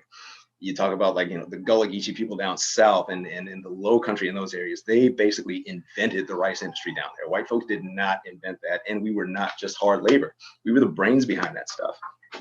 Black people were the ones who mastered cultivating tobacco at scale, rice at scale, millet at scale, sorghum at scale, cotton at scale. Like, all of these things were held kind of in the hive mind of the enslaved population in the United States prior to emancipation. in addition to cash crops that were grown mostly to enrich white people, we were also good at market gardening. We were growing the fruits and vegetables that went to the big house, that went to our cabins, and that we traded with our neighbors at different plantations in order to be able to live and subsist as best we could. And the thing that really gets missed is that, and what I really wish was talked about more in history classes about farming, is that when you've got an enslaved population, you imagine you get your ass up before friggin' like 5 a.m. Like right now, I'm in Virginia, and it's light enough to work at like 4:59 a.m. So, overseer is putting you out in the field at 4:59, in June or July. You go out there, you farm until it's too dark to work. And then somehow, you farm tobacco. Around here, you're probably farming tobacco. You go a little further south, you're farming cotton. If you're really unfortunate, you're on the rice plantations or the sugarcane plantations way down south where life is just really specifically terrible. You do that all day long. And then somehow, in between all that, you're working 13 straight days, usually with 1 day off after that. And somehow you're managing to produce enough market vegetables, things, fruits and vegetables, the stuff that we find at the farmers markets today. You're able to produce enough of that to feed yourselves, your families, several slave communities around you, and the big house. Somebody that can do that is the best goddamn farmer on the planet. I cannot explain how good you have to be at farming to be able to grow food and grow cash crops under those conditions and still kick ass at it. So what happens at the end of the Civil War is white people are shitting their pants with fear, because all of a sudden you've got this entire group of millions of black people who are recently emancipated and hold all of the agricultural knowledge. White people don't have it. At this point, you've got plantation owners who've been handed through succession, through intergenerational inheritances. They've been handed their slaves, they've been handed their land, they've been handed everything. They don't know how to plant anything. The last white guy on some plantation, some large plantation, maybe in central Virginia, the last person that knew anything about horticulture or agronomy or anything like that probably died right after the American Revolution. These guys are people that are born with silver spoons in their mouths and are just leaning on black bodies to get to make their fortunes and to get themselves fed. So, you're a plantation owner with a couple thousand acres, and all of a sudden your whole enslaved population is free. And then you've got people like Lincoln and Sherman and all these military generals promising things like 40 acres or maybe 15 acres or steel farming implements and draft animals. You're going to be scared to death, because what that poises black people to do is take over agriculture forever. All right, if you wind up with real reparations at that point in the form of land, and you've got all the knowledge, then you've got everything you need. You're not relying on white people at all. You can forge your own destiny at that point. And the United States would engage in a century long campaign to make sure that that did not happen. That the best farmers in the world, and I will argue with anybody about this, that at the end of the Civil War, nobody was a better farmer than a black person, than especially an emancipated slave in the South. That you couldn't find a better farmer anywhere on the planet. Not for like market crops, not for row crop, not for cash crop. Fight me. They systematically made sure that African Americans were not able to take over agriculture, because that's where wealth was at the time, and they weren't having it. Meanwhile, a decade or so before this, what white people were really arguing about in the lead up to the Civil War. Hi, Xander, how you doing? Oh. This is one of my, well, I'm gonna embarrass her right quick. How you doing? Say hi to all the lovely people. I'm gonna go back and I'm gonna waste everybody's time. That's one of our farmers, black farmers representation, very important in agriculture. So in the lead up to the Civil War, white people were basically arguing about, okay, how exactly do we invade the American West? Like, that was the big question. It wasn't really about the morality of slavery. It wasn't about, do black people deserve to be free? It was really about northern white people saying, hey, it's not really fair that all these white people down south who own these plantations and have all this wealth and have all this money are going to gobble up all that land out west and make themselves even wealthier. And you had southern plantation owners who were really looking toward the West as a way to perpetuate the institution of slavery, because it was starting to die, not only because of mechanization, not only because it was becoming an issue globally where most other countries had outlawed it, But it was just dying. They were running out of land to farm. They needed new places to invade. They just needed new land. And if you're a white slave owner, you're looking out west and thinking that's an awful lot of land that needs to be cultivated. That creates an awful lot of demand for slaves. And demand for slaves makes you wealthy as a Southern plantation owner. You don't even actually have to cultivate things. It's just the demand. If I got 100 slaves and suddenly everybody out west needs all these people to cultivate that land out there, and slavery is legal, then guess what? You're sitting on a gold mine made out of people. It's disgusting, but that's the way the economy in the 19th century worked. That's what we're looking at. So anyhow, what winds up happening is, of course, the South succeeds. The North gets what it wants, which is that they're not going to send slaves out there. They're going to make this a thing where people who don't have slaves can build their fortunes out there on land that is already occupied by the ancestors of people who are near and dear to me today.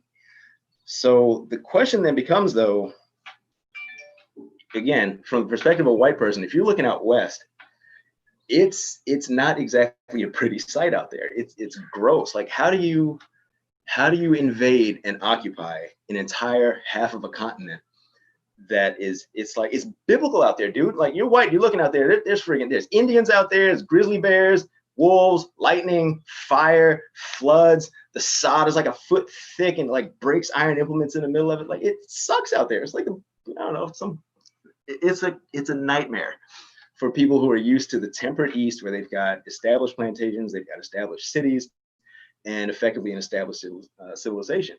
Nobody wants to go the hell out there. So the question becomes, all right, who are we going to send out here to occupy all this land so we can make manifest destiny actually happen? And the answer to that question is poor ass white people. So if you look at maps of, like, you can go on Google and you can look at ethnic maps of white people in the United States, and you see in the East it's a lot of Anglo people, Irish people, etc. But you look out into like flyover country, where the Homestead Act allotted all these places for people to go out there, it's almost all Germans. It's all these poor ass immigrants that they sent out there basically as pawns. If you look at the term pioneer is derived from Old English and French words that mean foot soldier and pawn. They're expendable. We like to think that, the Homestead Act was this uniquely progressive thing because, dude, anybody could homestead. You didn't have to be a citizen. You could be anybody. You could be a recent immigrant. You could be free Black. You could be a single woman. And that's framed as progressivism, but what that really is, that is a list of people that the United States of America didn't give a single shit about and were willing to send out there into a buzzsaw so that they could start playing this little game of chess to see, okay, where are the Comanche, where are the Apache, where are the Sioux, where are the Dakota, where are the Nakota, where are the Cheyenne, like where are all these people, how strong are they, like what's going to happen, how do we start wars so that we can deal with these people? And if you look at it like a game of chess, that's exactly what they were doing. I mean, you could just see some like mustache twirling like white politician back in 1860 or whatever, saying, looking at a chessboard and saying, okay, we're going to send this pawn here, see if they move their pieces after it, see what they're doing. And then once they're exposed, we're going to send in our knights. We send in the US cavalry. When they expose themselves over here, we're going to send in our bishops. We're going to send in residential schools. We're going to force these Indians to be Christians. And that's how the American West was basically occupied. And what happens is, after you send all these poor ass white people out there, most of them fail. They get chewed up in the meat grinder that they knew it was. They get absolutely obliterated. 80% of them fail. A lot of them wind up moving back east. A lot of them die.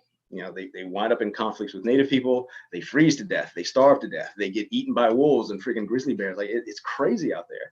But the ones that manage to survive start consolidating the quarters from their neighbors that don't make it. These farms start getting bigger and bigger and bigger. And we think about agriculture back in the 19th century, and like there's all this nostalgia around farming only really got screwed up and really got commodified and globalized like recently, after the Earl Butz era, or maybe after the Green Revolution. But no, agriculture in America has always been about global trade.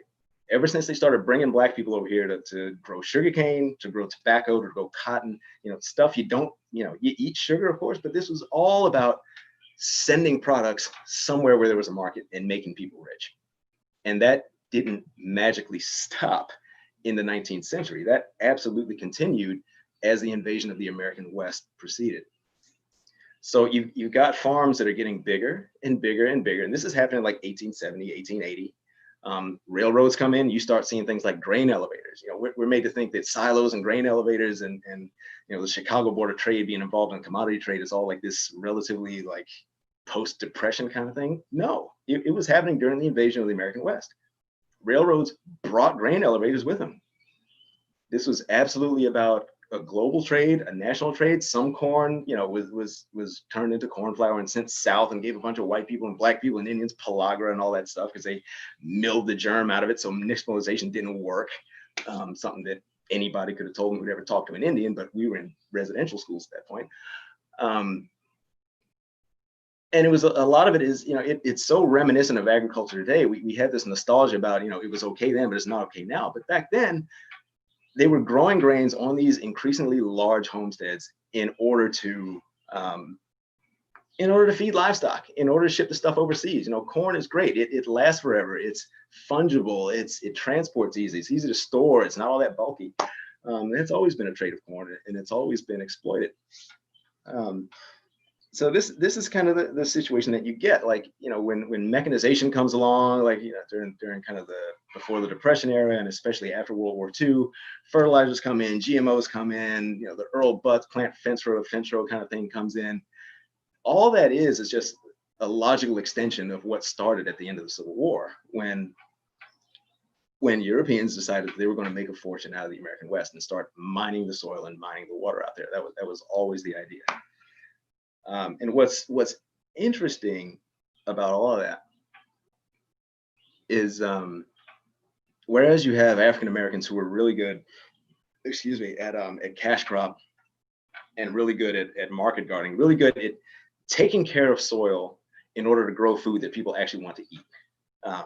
Whereas they're good at that and doing that like at an intensive scale, Native people created these vast food producing ecosystems that were so big and were so unlike what anybody thought of as a farm, that when white people started going west, and even when white people hit the east and started like getting into the woodlands and wondering why the understory was on fire and how the trees were spaced so far apart that you could ride a carriage through it at gallop, they did not realize that they were on a giant farm that had been deliberately cultivated. You know, the plains in the American West, the tall grass prairie, was not an accident. That is not a wild state. Native people were setting fires.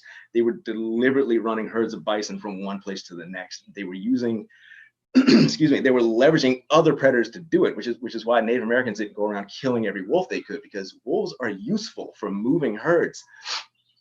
Those tall grass prairies, you know, you hear people like Alan Savory or Joel Salad and anybody talking about bite effect and how bite effect builds soil and all this other stuff. This is not stuff that white people invented. This is stuff Native people saw happening and took advantage of it.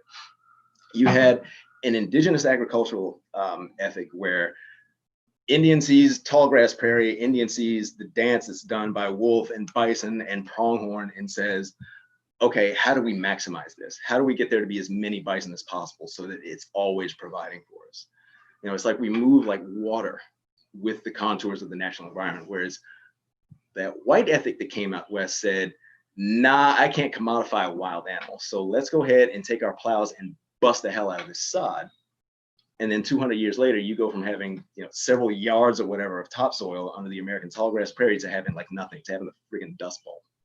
That's what happens when you ignore indigenous, when you ignore indigenous land stewardship ethics. You have a catastrophe. It's not about fairness. Like when we start talking about, you know, what democracy actually means and the idea that every system has a vote and like the best ones win. When you don't do that, this ain't just about being fair to Black people or being fair to Indians. This is about, if you pick the wrong food production system, you're going to destroy the planet. And that's what's happening.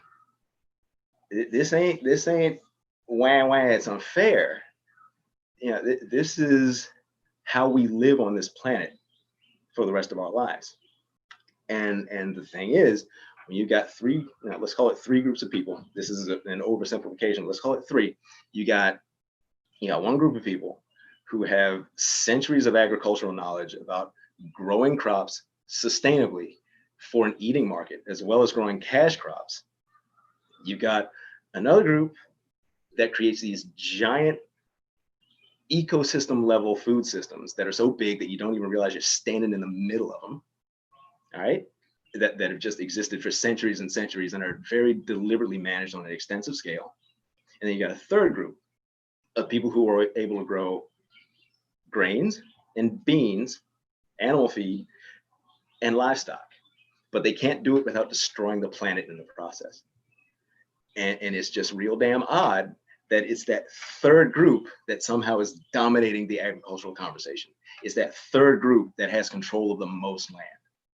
If there were any democracy or any merit involved in any of this, we'd all be telling them to sit their asses down so that Black people and Indigenous people could unfuck what they've done for the last several centuries.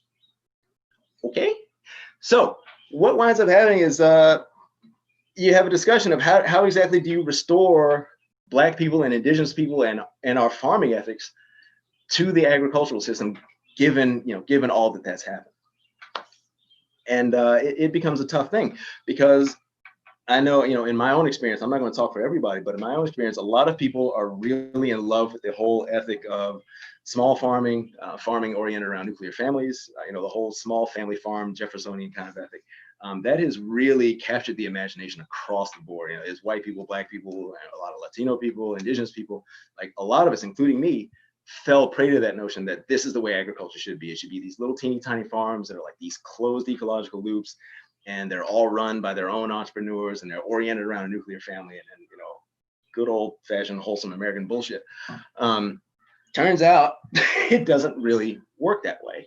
It's a model that doesn't work well. There's a reason it hasn't really proliferated, and there's a reason that the models of agriculture that have worked here have involved, for example, large groups of Black people working the land as collectives, and has involved Indigenous people who don't even believe in the concept of land ownership at all and view it as a commons that is everyone's responsibility. So the question is, how do you get that ethic back into farming and kind of distance yourself maybe from the small farming ethic? Because what I found out the hard way when I started farming with this idea that it was going to be me and my wife and my kids and maybe a couple farmhands, and we were going to grow all this corn and shit or whatever we got back here and a few chickens or whatever. Getting access to land, getting access to training, and all the things that people of color have such a difficult time getting a hold of. What we don't realize is that once you've got all those things, if you're lucky enough to get them, the fun's just freaking starting, yo. Like, it's almost like if you're going to run a marathon, you got to get in your car, you got to drive to the race site, you got to get out of your car, you got to put like tape over your nipples or whatever it is marathon runners do. I can't stand running. And then you got to run the freaking marathon. Once you have land, once you have training, and once you have a business plan and an idea of what you want to do, all you've done is driven your car to the race site. Like, now it gets crazy. Now you got to figure out how exactly you're going to sell your stuff. You've got to deal with racism at farmers markets. You got to deal with racism in restaurants and in the food service industry, where it is just terrible. When you are by yourself, when you're an entrepreneur and trying to navigate all the hurdles that come with entrepreneurship, there are very few people that are cut out to be entrepreneurs. It's just too damn hard, and it takes a very specific type of personality to succeed at it. You go into that, you're looking for an ass kicking, and you're going to get it. So I watched like all these permaculture design courses and a lot of gurus who talk a lot about that first part, about getting your car to the race site, getting access to land, getting training, figuring out how to like get people to help you on the farm, how to like get hooked up with wolf so you can take advantage of slave labor your own damn self or whatever the heck wolf is all about. And you just look at it and it's like, this isn't going to work. There's maybe 1% of people that try this that are going to be successful after maybe 10 or 15 years, especially if they're the specific type of farmer that wants to farm for a living and only farm, and not like, it's a hell of a beast to try to make a living from doing nothing but farming and not relying on grants or injections of money from the government or from nonprofits or foundations or whatever. Like, there's nothing wrong with that. But it's telling that a lot of farms that do succeed rely on those. And there's just not enough of that kind of systemic money available for everybody. So what we're doing over at Sylvan Aqua Farms now that I've beating my head against that wall of like being that independent entrepreneurial businessman type farmer is, look, I'm going straight on like friggin' anarchist and going back to my indigenous roots, which is combining the ethics that you see from a lot of Latinx and African American farmers who are very good at growing, you know, row crop and market gardens and things that are grown sustainably in a good way, in a way that builds soil and creates ecosystem services and does what needs to be done for the landscape, while also responding to the market, which, you know, again, grain and like traditional tractor farming that the two young ladies talked about before, that's dumbass farming. That's actually correct. That's the correct assumption. If you see a guy on a tractor all day, yeah, I ain't gonna say it out loud, but and then combining that with an indigenous ethic where you are farming collectively, where you're farming at a very large scale, a scale that's so large that you don't realize you're on a farm, where you're combining things like what I've got behind me is a Three Sisters garden, and you know, behind that is a forest that's full of pawpaw and persimmon and wild forages and morels and mushrooms and all these other things, and actively maintaining those at a large scale, creating an ecosystem, a whole entire ecosystem that produces food, so that you're able to have a positive ecological impact on an entire watershed or an entire like kind of microbiome, and not just operating like on a couple acres or 3 or 4 acres. Again, this is not to like crap all over small farming. Like there's a whole lot of good to be done in things like truck farming and homesteading and farming part-time and urban gardening and vertical farming and hydroponics and all that. Those things are all fantastic, and they need to be part of the future of food, especially in close-in areas where African Americans don't have access to the type of land that we've kind of stumbled into kind of by accident. But for me, and in our case, we have stumbled into a huge amount of land. We are on we're on a plantation that is the birthplace of Robert E. Lee, of all people. And because of white guilt, we basically get all that land. It's like 1,900 acres. We've got access to pretty much all of it for free. So we wanted to create a system where, you know, African Americans, queer folk, indigenous people, Latinx people who want to express themselves on the landscape, but don't want to deal with taxes, regulations, you know, developing markets, knocking your head up against, you know, farmers markets doors every single week to try to get into the high value ones where you can actually make a living. You know, people of color and people who have this agricultural tradition deserve to be able to make a living on the land, just growing food, just growing the food that people actually want to eat, and not just growing commodities that go into some nameless, faceless commodity market endpoint. So our goal is to, instead of me being the head of the thing and I'm the owner and I've got my farmers or whatever that work for me, I'm giving up ownership. Because, you know, given the price of food, what people are willing to pay, what people have been conditioned to value food at, you just can't over the long term pay people what they deserve. Agricultural work is skilled work. It is not dumbass work. You know, a lot of really well-intentioned people email me all the time. Can I please come and help you process chickens? I'm like, no, dude, you're going to be in the way and you're probably going to get hurt. You know, it's work that deserves like $15, $20 an hour. And if you can't pay it, which, you know, I've done the math 6 ways from Sunday, you freaking can't. So what do? You give people ownership, because you can build a hell of an asset base being a farmer. You know, between owning land, between high value livestock, things like cattle, you can wind up where people are making, you know, maybe like a minimum wage kind of thing, but in the background, over the course of like 6 to 7 years, they're developing enough wealth to retire on once they decide to cash out. I had I think maybe my 3rd year of farming or so, I had a landlady who was just rich as all hell. She had like 1,700 something acres, like right outside of Charlottesville. And whenever she needed a couple $100,000 for whatever, she had a cattle herd that she didn't even manage. It was managed by a farm manager. She had something like 300-400 head of cattle. Whenever she needed a bunch of money, she just sent some cattle to the sale barn and just came home with like a freaking like bag of money with a dollar sign on it. It was crazy. So there are ways to pay people equitably, working at scale, as long as you're willing to kind of subsume yourself as a farm owner, which is what I'm trying to do, and, you know, share ownership, make it collective. That was the strength of indigenous landholding. Like, you know, the reason that the Allotment Act happened with like the Dawes Act and all that other shit was because white people came in and saw like the little bit of like good land that we still had in the reservation system. They were like, man, I want some of that. But Jesus, like in order to get it, in order to get them to sell it to me, I got to convince like 150 freaking people to sell it to me because it was collective. It was owned that way. So, you know, what did Joe White Guy do? Joe White Guy passes the freaking Allotment Act and says, okay, we're going to break up, we're going to break up this reservation and each family is going to get its own little piece. And then one by one, y'all being these rugged individuals or whatever are going to get picked off one at a time, one at a time, one at a time. Heirs property works the exact same friggin' way. Like as soon as we start separating people and not operating together where we are, I mean, where we are really in this, not just me and my friggin' employees, but all of us together sharing the same fate, we have no power, none. We're screwed.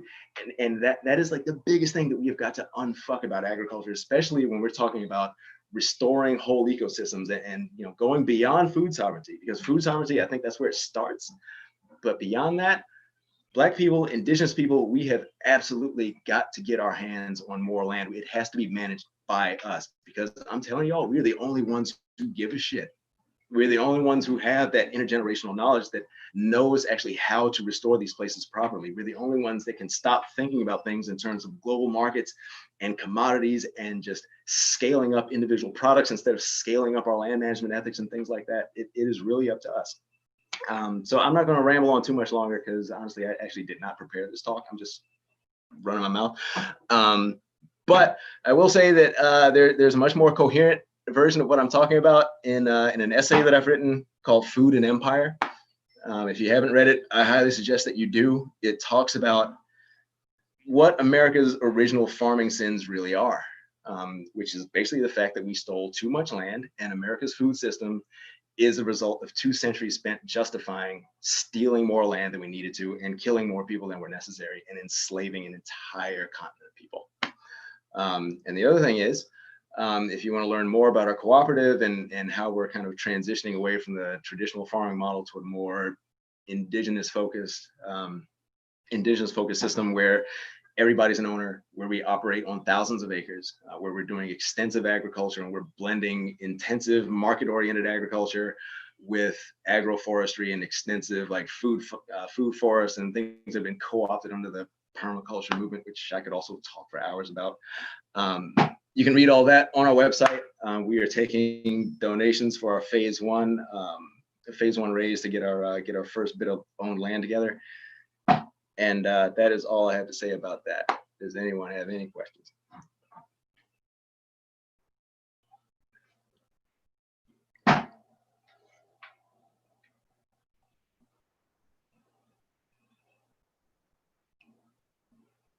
Oh wait, I'm supposed to look at the chat or something. I've been awake for a very long time. I'm sorry. Let me see.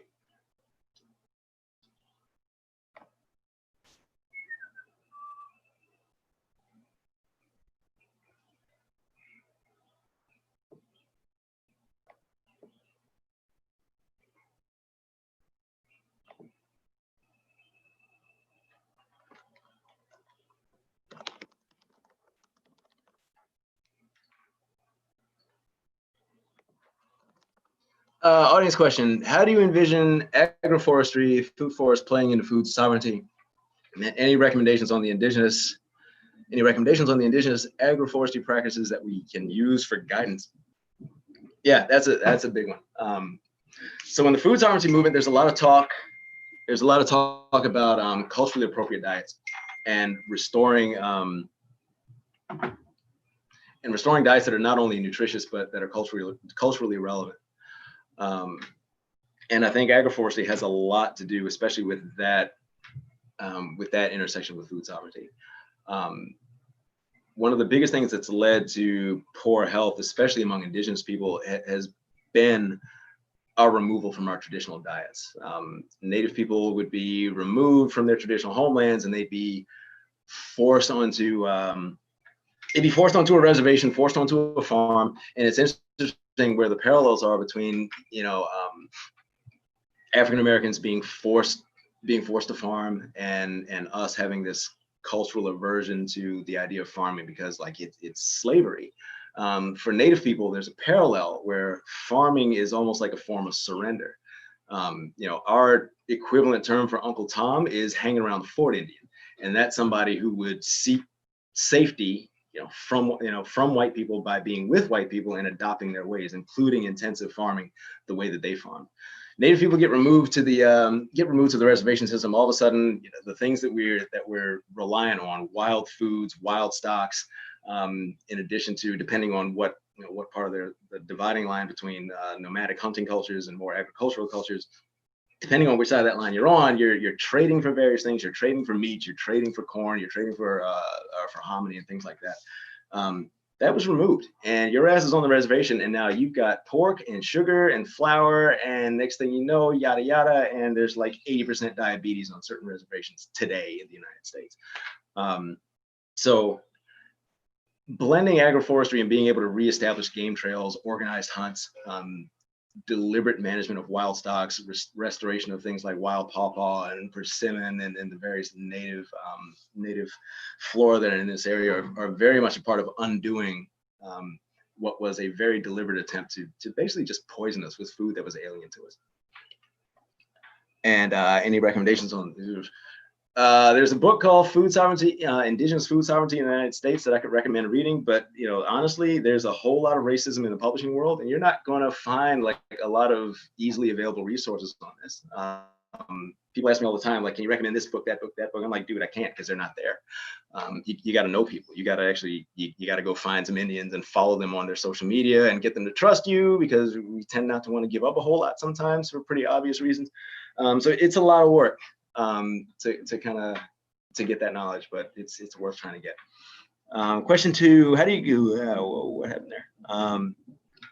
How do you go about lobbying landowners to become aware of concepts like shared ownership and getting them to justify transfer access to land fairly? So you have to become your own landowner. When we're talking about shared ownership, it's almost like, so the way our cooperatives want to work is we're going to have a combination of owned land and leased land. The idea is that ultimately we have like 1,000 acres that we own, and we have maybe 5,000 acres that we manage extensively. And whoever is an Ihapkahet or a land protector in that system owns a piece, like an equal piece of whatever it is that the collective owns. So if we own that 1,000 acres, then whoever's a Ihapkahet owns a part of that 1,000 acres. You don't necessarily have to convince somebody who's a landowner that you're leasing from to get down with that model. All they care about is their land either being taken care of, or in a lot of cases getting property tax breaks and things like that. But yeah, it's one of those things where it's like the simple solution is to own land, but that's why it's so important, I think, for us to really combine our efforts and maybe leverage some of the successes that people who are really lucky, like I am, have had, because I know that, maybe 1% of what I've done is because of hard work, and the other 99% is just me forest gumping my way into thousands of acres of land and the living that I've managed to make. Like, I am not that smart. I'm just lucky.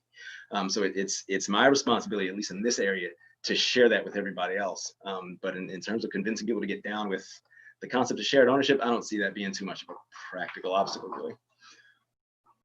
Can you share any more about how that shared ownership model works? Yeah, it's basically like a law firm. If you've got a law firm and you've got partners in a law firm, then they all share in the profits, they all share in the assets. They like, everybody's an owner. It's not like one person at the top owns everything and everybody else is just an employee. It operates like a law firm. The idea is that you would come here, you work for a while, you figure out what your place is in the landscape, and you decide what you want to do. You might want to becoming a livestock person. You might want to becoming a plantsman, a food forest type person, an orchardist. You might really like bees. You might decide to make food out of insects. You might be a really good hunter. You might be a really good forager. Who knows? But the idea is that you spend some time figuring out which part of the contours of the land you fit in. And then once you do, and once it's clear that it's a fit and that you want to be there and that the community accepts you, it works exactly the way Indian societies did. You're in for a while, and then you're a part of it, and then you own it, and you're a legal owner. You're a legal owner of whatever assets and whatever profitability that we're able to get out of the system. After we feed our communities and take care of the ecology and do what we're supposed to do. I think that's it. Are there any more? I'm probably out of time.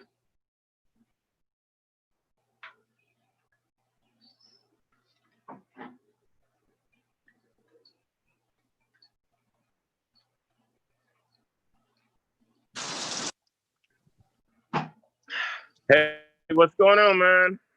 What's good? I think I'm losing you.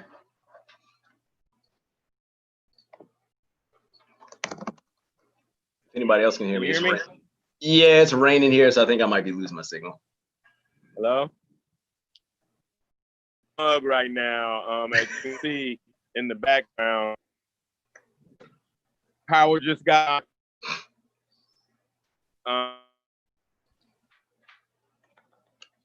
So yeah, I'm hoping for something. But the question I had was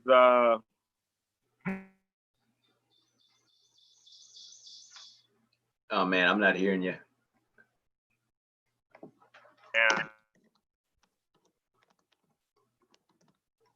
Yeah. Work with.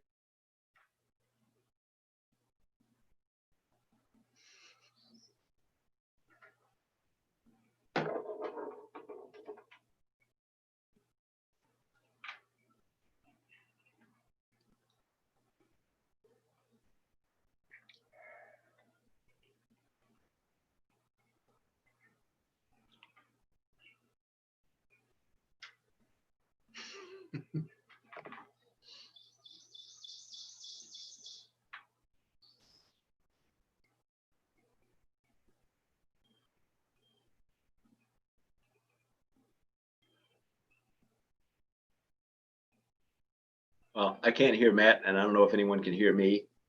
But I mean, my final thoughts are that just this. There you. You all right, man? Man, I'm sorry, y'all. Good Lord. Like I tried to stop running in the rain. I had to run, go get my chickens put up. A thunderstorm just rolled in up out of nowhere. You know how that goes. And so I apologize to everybody because that's that farm life. I heard that, bro. I don't know if you heard my only one question that I had. No. That one question was, and I'm not sure whether you covered it, because I was listening so much, and then I ran out to go do this chicken thing, was how does someone connect with you to come and help, like come out there to Virginia to help during, let's say, whether it be a harvesting time or planting time.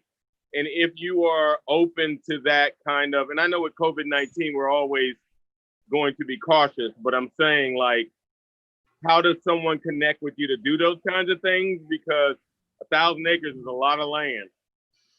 And and even if, you know, like you said, like, you know, people we want to volunteer, but don't really have the skill set to actually even volunteer, nevertheless farm. So yeah, tell us.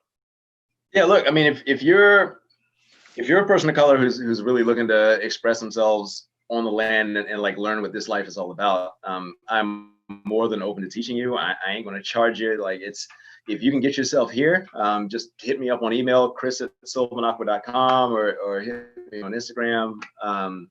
We'll figure out a way to make it work. I mean, with COVID out here, it sucks, and with our housing situation, and we're just full of people right now. But that's part of the reason why we're going after this land and why we're trying to build this Ihakahet village and get, you know, like 10 to 15 housing units built so that we can have, like, you know, 30 people in the landscape at a time and have space open for people to come in and hang out for like a week or a month or whatever and be trained up.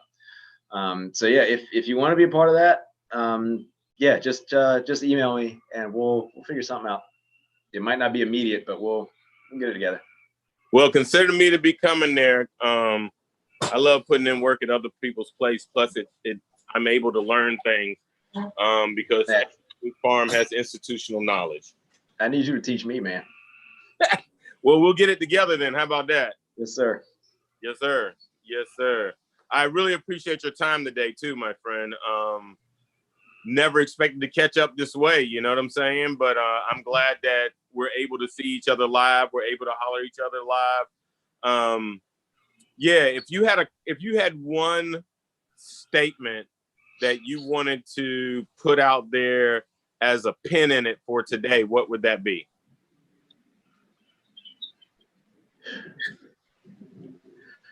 Black and indigenous farmers are going to save this world if it can be saved.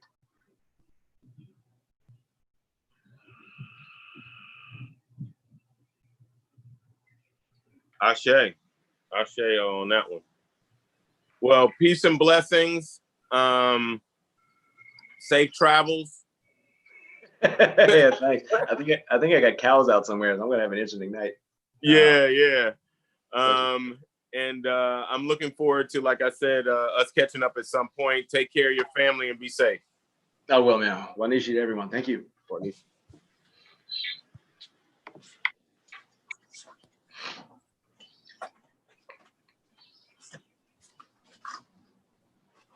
Woo!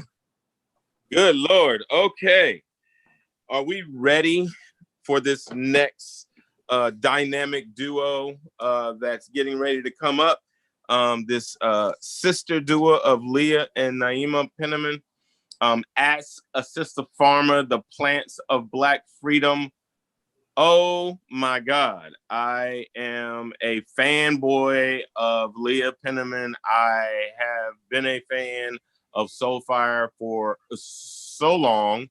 And I just love all the work that she's been doing and her sister and connecting with them. My partner has connected with them on several occasions on various things. And I'm just excited to hear.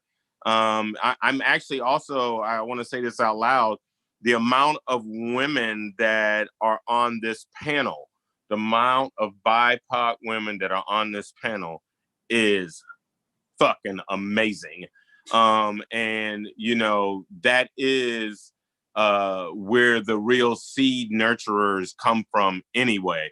My running joke is on our farm is that when I'm trying to figure out something, I just need to go and think about my Nana to figure it out. And so that's what we do here. And I'm excited to hear what's getting ready to happen and what is so our farm at Farming While Black. Oh, and by the way, Chris Newman, if you all look back at Story of Democracy and Culture, and make sure that we put this information also. And you know, 1,000+ acres, yeah, that brother gonna need some help. He definitely needs some funds. So if you can give, follow, and support, you got Venmo.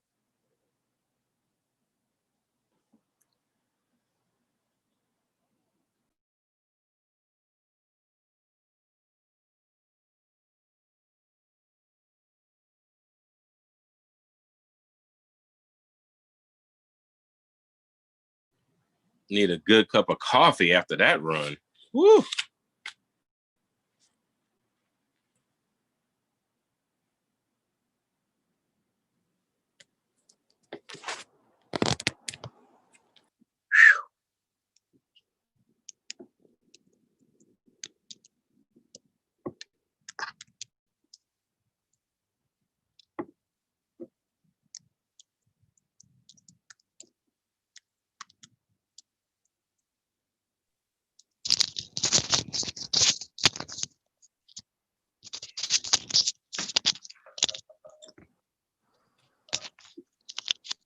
That's not me, is it? Oh. Hey, y'all. Yeah. Gotta hold on.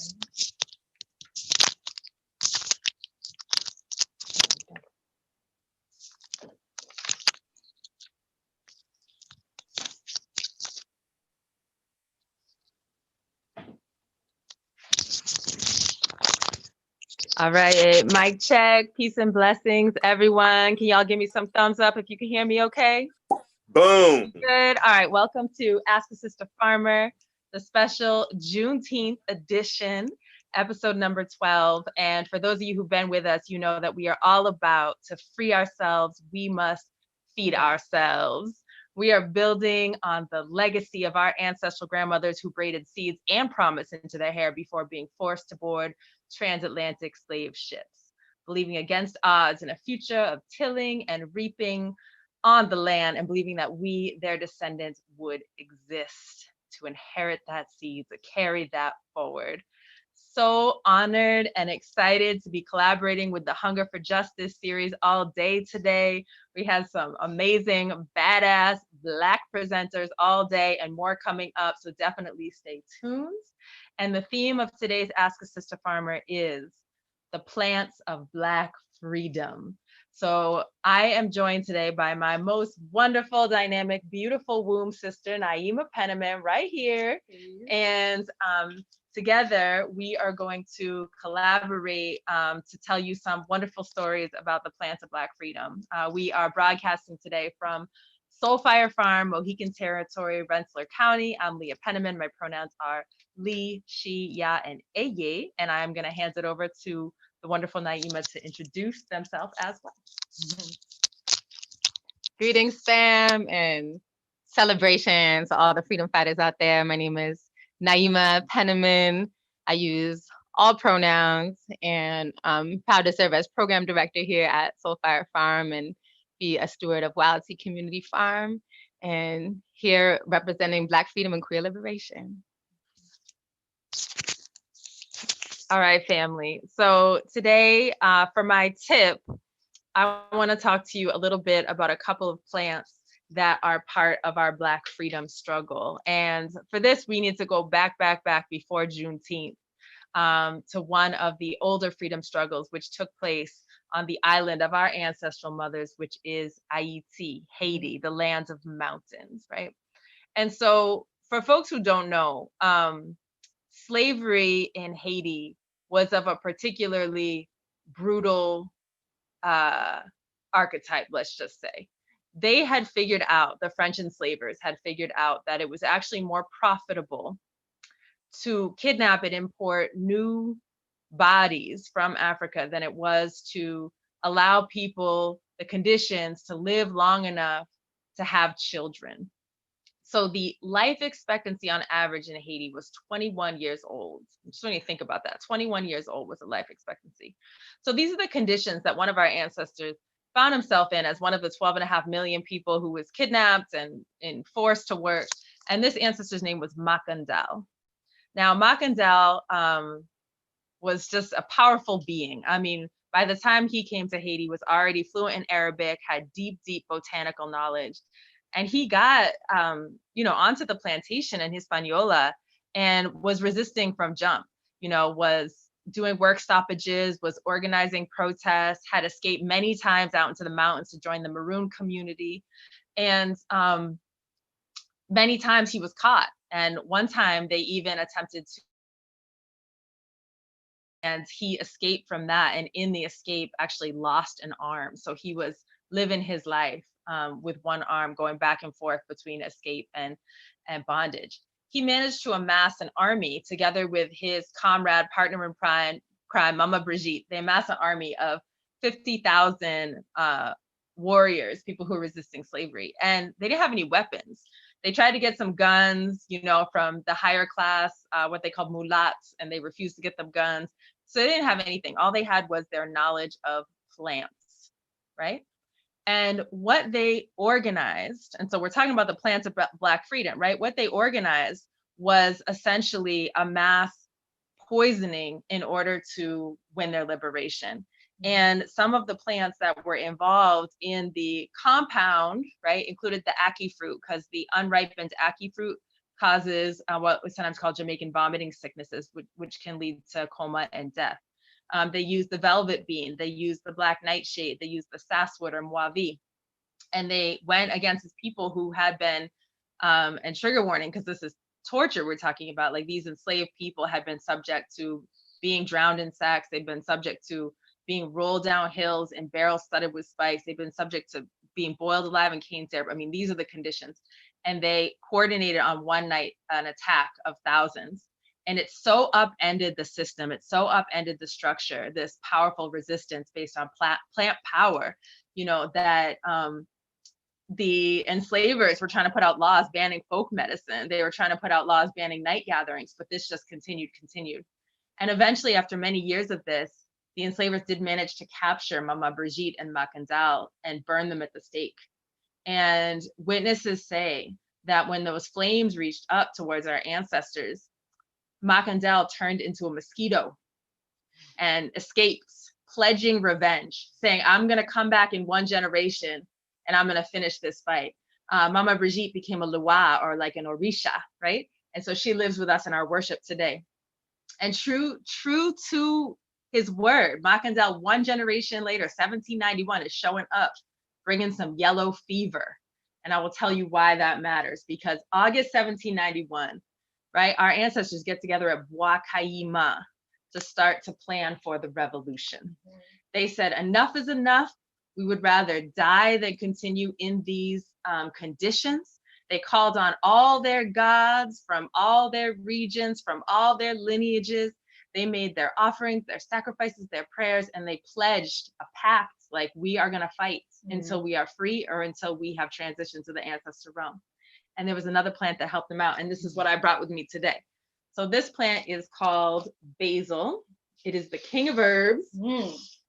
Basil is the king of herbs. They actually used an African blue spice basil. This here is a Prospera basil that used for pesto, but similar properties. So they had this basil plant with them. And of the many, many things that basil does, right? We know it reduces anxiety. We know it helps with digestion, etc. But basil is powerful for increasing your eyesight and clearing up eye conditions.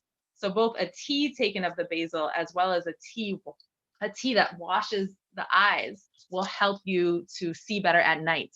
And mind you, our ancestors, these revolutionaries, they were organizing at night. They were fighting at night. So they were using the basil in order to fortify their eyesight and in order to reduce their anxiety, increase their strength and commitment. And, you know, it took a bunch of years. It took till 1804, but indeed, this bunch of people who were armed with just fire and plants eventually conquered the most powerful army in the world at the time, which was the French army, Napoleon's army. They were later attacked by the Spanish and the British. They defeated them too. And they formed a free Black republic that had outlawed slavery in its constitution. This inspired over 500 uprisings of enslaved people around the world, right? And so we are so excited to be celebrating Juneteenth, to be celebrating 1804, to be celebrating Black liberation and the role that plants has. Now, just a little bit more on my tip. If you do want to grow basil and use it for its medicinal purposes, it's very good to make it into a tea. So the steps in making basil into a tea is that you're going to take this basil and then dry it. So what I do is I hang my herbs in a bunch upside down. I have some strings, you know, I'm looking at some right now on my ceiling. And so I hang it upside down until it's dry and crispy, right? And then the next step that I'm going to do is called garbling. So you get a screen like this, and you rub the herb across the top of the screen so that it presses down through the holes, and that allows you to have more surface area on your herb, which is better for tea, and it also packs easier to work with. And then finally, you're going to store the herb in a cool, dark place. And so I just put it in the pantry inside of a mason jar, but in a dark pantry, and it can keep for at least a year, sometimes several years. And just a teaspoon per cup of water, you know, you can fortify yourself with that same power that the ancestors used for the revolution. So that's my tip. That's what I have to say about the plants of Black freedom right now. And now I'm going to turn it over to my womb and soul sister, Naima, who is going to give you another tip about the plants of Black freedom. Wow, Leah, thank you so much for that thick and inspiring history lesson. Just in awe of our ancestors, gives me so much fortitude to remember what they went through and overcame, and to know that we still got plant allies to work with nowadays. So peace and welcome to anyone who's just joining. My name is Naima Penniman. Leah and I are siblings, a year apart, not twins. A lot of people are asking, and we're here at Soulfire Farm, which is Stockbridge, Muncie, Mohican territory in upstate New York. And so honored to be sharing about the plants of Black freedom. And I want to expand our thinking about plants to also encompass the plants of queer liberation, thinking about how botany is such an incredible and powerful reflection of our multi-gendered universe. And I think this is really critical to the conversation about Black liberation to include this conversation of gender and queerness. And like I say, as people who do not conform to the binary that limits gender to two categories, gender expressions to either male or female, we are often told that we are not normal, that we are not natural, that somehow we are an abnormality to nature. And I'd like to challenge that notion entirely by looking at our plant allies and also really looking at our cultures before colonial imposition, and our Afro-Indigenous cultures that have always had multiple genders and celebrated multiple genders. So first looking at the plants, right? And shout out to Interlocking Roots, which is a network of queer, trans, Black, Indigenous, POC farmers and foodies and earth stewards who engage in food and land work as a form of decolonization and anti-oppression. They created this incredible zine called Queer Botany, which is also a coloring book, and I'm going to be sharing some facts from that. Y'all can check it out. So when we think about like the gender or sex of plants, we're thinking about like what can be seen as the femme part of the plant, like the seed fruit producing, and then the pollen producing, which would be scientifically seen as the masculine part of the plant, right?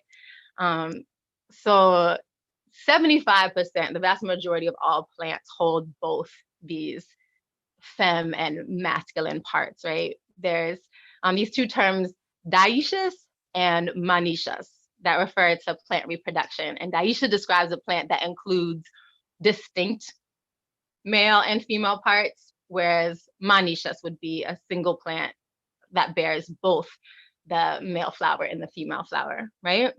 But the thing is that the gender lines of plants are not always distinct. And that's why I think it's so inspiring to see that, that there are many plants, even that have distinct male and female parts, that within the course of a day or a lifetime will change gender, as they would say. Like, for example, avocado flowers. They can shift gender expressions. One moment they'll open in a femme form, as in fruit producing, and then they'll close and reopen later the same day in a masculine form with pollen producing elements. There are other plants that, if they're under stress, will change those gender expressions. You know, as an effort to reproduce when under stressful conditions, turn from that pollen producing to a seed and fruit producing at the end of a life cycle. And flowers are perfect examples. The vast majority of flowers share this quality. 90% of flowers hold both the seed and the pollen, right? And scientists call these perfect flowers, which I think should be a reflection to those of us who hold multiple genders. And I'll just mention one more, the rose flower, carrying both seed and pollen producing parts. So there are intersex plant friends, and they don't need other plants to give or receive pollen or to reproduce. And this is not just limited to the plant kingdom. In the animal kingdom, we have leopard slugs, bonobo monkeys, penguins, dolphins, oysters, so many more that also can be seen as we humans think of as like queer, intersex, or transgender. But as we move on to humans, I really want to highlight how in many of our African and indigenous pre-colonial worldviews, non-binary people, gay and trans, have a very sacred and vital role in society. In the Dagara society in West Africa, gay people are called Bodeme, and they function in the community as in a role of gatekeeping and helping to really create a container for a ritual space and bridge between the ancestral realm and the earthly realm. There's also throughout the diaspora and in Yoruba cosmology, when we think about the supreme being of Odulumare, like the wholeness of creation, there's a divine energy and power that is genderless or possesses all possible gender expressions. This deity holds no gender. and that is translated into like those who are the keepers of tradition and spirituality. I want to just point out like the Lubara people and the Democratic Republic of Congo and Uganda are among those in Central Africa whose spiritual ceremonies are conducted with transgender priests. Similarly, the Zulu of South Africa initiate transgender shamans, and also in Angola, in the Ambo tribe, similarly as well. So I wonder what has happened in our society that designates sex at birth, and those who transgress this rigid law of the gender binary are the ones who, instead of being revered and respected as in so many other cultures, and will just mention quickly, Ria, our neighbor here, like speaks of, you know, when somebody comes out as, they don't say transgender in their culture, but essentially possessing like multi-spirited gender, it is a celebration, it's a reverie, it's like people come on the streets and celebrate. It's like such a sacred and special position to hold in society. And then when I think about what is going on, like in our nation and other parts of the world where there's been a real deep degradation of transgender siblings who are the most vulnerable to violence and joblessness, lack of access to healthcare, experiencing like childhood domestic violence at such high rates, and housing insecurity, over policing, incarceration, like, you know, what has really gone wrong here? And that's why I feel this conversation is so important to the struggle for Black liberation and all Black lives being centered, because just within the span of this last week, we lost another two precious Black transgender women who were brutally killed. I'm speaking of Sacred Dominique Remy Fells and Sacred Rhea Milton. And again, I'm speaking to just the last week. And already this year alone, there's been 15 documented deaths of trans and gender non-conforming people. And I say at least because too often these stories go unreported. And the vast majority of these murders, these killings, are of Black transgender women. But we are celebrating uprising amidst uprisings. I'm so proud that Brooklyn, the borough that I've been living in for the past 2 decades, we had an incredible rally and march for Black trans lives called Brooklyn Liberation, where nearly 12,000 people took to the streets of New York City. No, I'm sorry, 15,000 people took to the streets to demonstrate and to really support and centralize Black trans lives in the struggle for all Black lives. About a minute? Okay. So yeah, and the goal is really to expand this global conversation as we're thinking about, as we're talking about Black lives, and really demanding a higher standard for our lives, and that we have a right to survive and live without fear of violence and murder. We have a right to fresh food and water, housing, and healthcare. We're gonna put in the chat some organizations to support that are led by incredible Black trans community. And it's just really important that we continue to do that. They have been struggling with us. We have been struggling together for so long. So after, okay, here. Will not be home. Thank you so much, Naima, for that really, really important reminder that the earth, the plants, are an example of multiplicitous and inclusive gender understanding and expression, and that to honor that means fighting for trans lives, because all Black lives matter, including Black trans lives. And we are here today, for those who are just joining, Ask a Sister Farmer. Our theme is Plants of Black Freedom, and we have come to the place in the program where you get to ask your questions. And my son Emmett doesn't like to be on camera, but he's gonna read off the questions, so it'll be like the voice of God coming in from the side. He'll read off the questions, and then we'll do our best to address them as we go forward.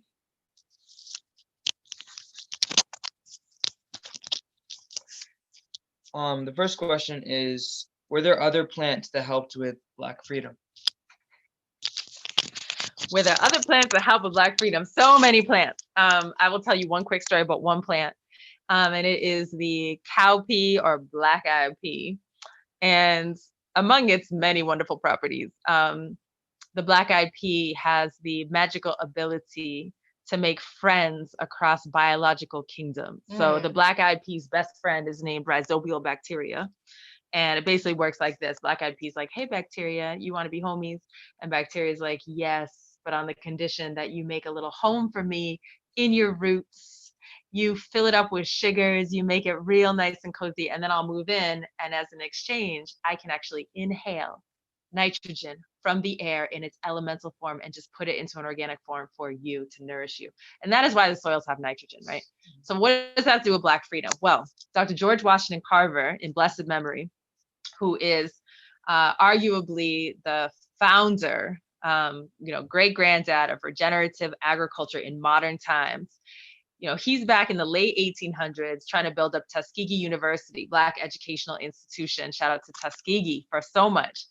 And he's looking around and the soils are being treated like the people are being treated. I mean, we're talking about degradation, erosion, the year after year, the crop yield is going down. And he's especially seeing Black farmers suffer. And then they get trapped in this cycle of sharecropping and debt peonage because they can't actually, eke out of the land what they need to for their freedom.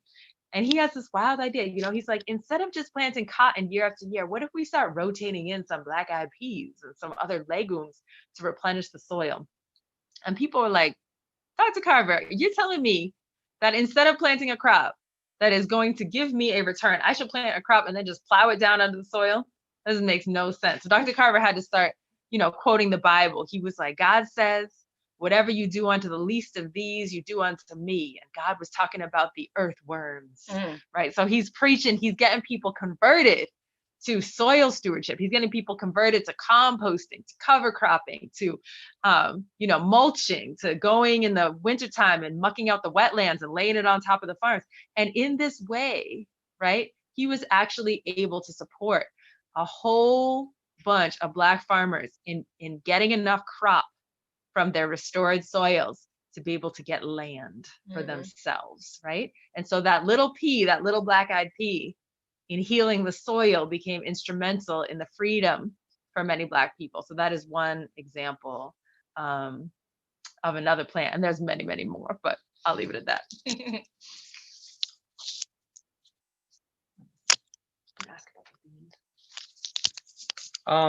People were just wondering, what was the name of the zine you mentioned? Because it seems that the video cut out at that point.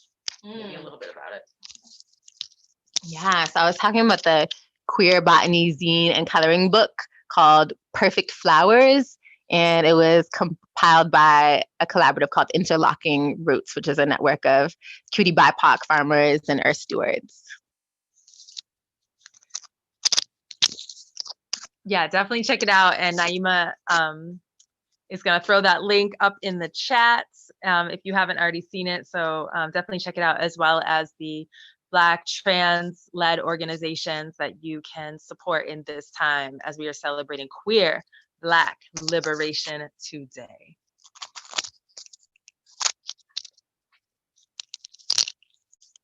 Someone was just wondering how they could plant garlic and small fresh veggies in a small space. This is such an important question because, so many of us are landless right now. 98% of the arable land, the land that can grow food in this country, is white owned. And that is no accident of history. We're talking about the genocidal theft of land from indigenous people. We're talking about the broken promise of 40 acres and a mule. We're talking about the USDA not giving out loans and supports to Black farmers. The white caps and the KKK literally driving Black landowners off their lands. We talk about redlining, talk about gentrification, right? So there's a whole system about why this question would come to be of how do I grow something in 2 square feet, right? Which, first of all, that's not a fair question. It's not a fair question because fundamentally, as Malcolm X talked about, land is the basis of revolution, the basis of freedom, dignity, and equality. And so if we don't own land, right, we're out of the picture in many ways. And so first of all, I want to say, I will answer your question. I will. But, it's important for us to organize around land sovereignty and land stewardship. And Soul Fire Farm is one of the founding farms of the Northeast Farmers of Color Land Trust. Shout out to all them. And we're working very hard on rematriation of lands to Indigenous people, reparations for unpaid wages and exclusion for Black and Brown folks, and land sharing. So that nobody has to say, how do I feed my family on my balcony, unless they want to do that, of course. All that to say, you can grow quite a bit of food in a small space. The smallest farm I've ever seen is the one that my wonderful sister Naima has going on all the time, which is a jar of sprouts right by the kitchen sink. And so, lentils, mung beans, raw sunflower, all of these things, alfalfa, broccoli, these seeds can be sprouted. You just put like 1/2 inch of seed on the bottom of a mason jar, rinse it out, soak it overnight, and then rinse it twice a day with water with a little cheesecloth on the top, or, cloth on the top. And in just a few days, you're going to have some amazing sprouts. You want to step that up one more, you can grow salad greens on your windowsill, just in pots or old takeout containers. You can have microgreens in 10 days. You can have baby greens in 2 weeks. And then you want to step it up one from there. You can do container gardening outside. And so things like garlic and carrots, as long as you have at least a 3-gallon pot, you can fit a few of those. And I'll have, in just a moment, I'll throw up Soul Fire Farm's gardening guide in the chat. So you can check that out, because it has information about container gardening and videos and how-tos and all that type of stuff. Will you grab the basil plant there? Yeah, definitely. Just to show the basil again, like a quart size container like this, which is like a yogurt container, is perfect for basil and a lot of other herbs like thyme or cilantro that you'd want to grow, just like one plant, which you could do on a windowsill, or if you had a terrace or balcony, you could do it that way too.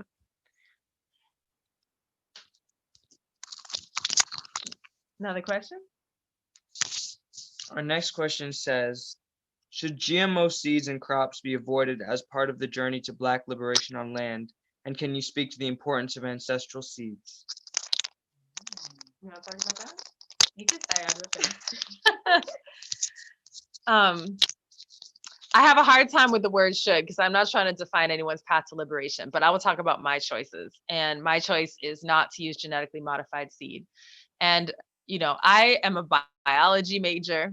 I love science, so I'm not being anti-progress, anti-modern, but I would say there's a big difference between plant breeding and GMO. Right. So plant breeding is how we have all these amazing varieties we have. We would not have corn, bigger than an inch if it wasn't for plant breeding. And this is a slow process where you watch the plant over generations. You get to know its characteristics. You notice which plant has that desired color, flavor, size, ripeness, right? And then you breed that over time within the same species until you arrive at that big plump strawberry that extends into July a little bit, right? Until you have that corn that's perfect for your tortillas. Please, please, please, we need more plant breeding. And it's actually a tragedy that we have relegated some of that knowledge to the university, because it used to be that every farmer was involved. You went from one farm to the next, and each one had saved their own seed and had the perfectly adapted variety of melon for their particular side of the mountain, right? And I admit, I'm a novice. It's only been a few years that we've been saving seed, but we're taking that really seriously, because right now seed is totally commodified. Seed is being patented. And when you get into GMOs, sometimes seed is even being inserted with a gene called the terminator gene, which makes it impossible for it to reproduce. So talk about trying to control life in this way that is not what was intended. GMO is actually when you take the DNA of a different organism, like a fish, a rabbit, a mouse, right? And then you stick it into a plant. And the dangers with that is, first of all, precautionary principle. We don't know what happens over the long term. We've already seen negative impacts, adverse impacts on pollinators, adverse impacts in terms of allergens from people ingesting this food. Not to mention that you're creating something that's trying to beat nature rather than be in harmony with nature. You're trying to create a plant that makes its own poison to kill off, the bugs, instead of integrating in some predators to eat the bugs. So GMOs are not part of my liberation, and definitely saving heritage seeds is crucial. Shout out to Mama Ira Wallace for elder Black woman, Southern Exposure Seeds, for teaching us the way with that. And we need more seed keepers. So please, check them out, check out Mama Ira, try to get involved so that we make Mm-hmm. sure that we too can pass those seeds down to the next generation.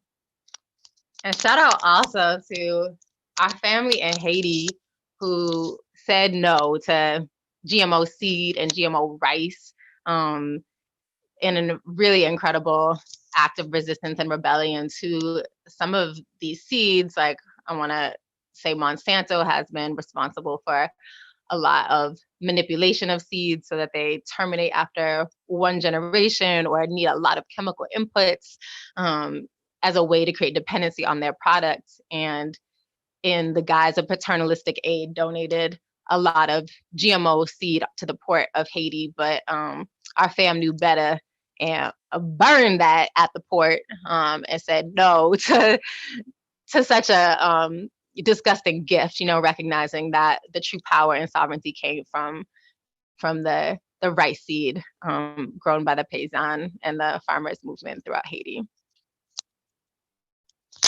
All right, we have time for just one or two more questions. What's it going to be, Emmett? Our last or second last question is going to be, are there any other plants in relation to Black and Brown solidarity worth mentioning today for you guys?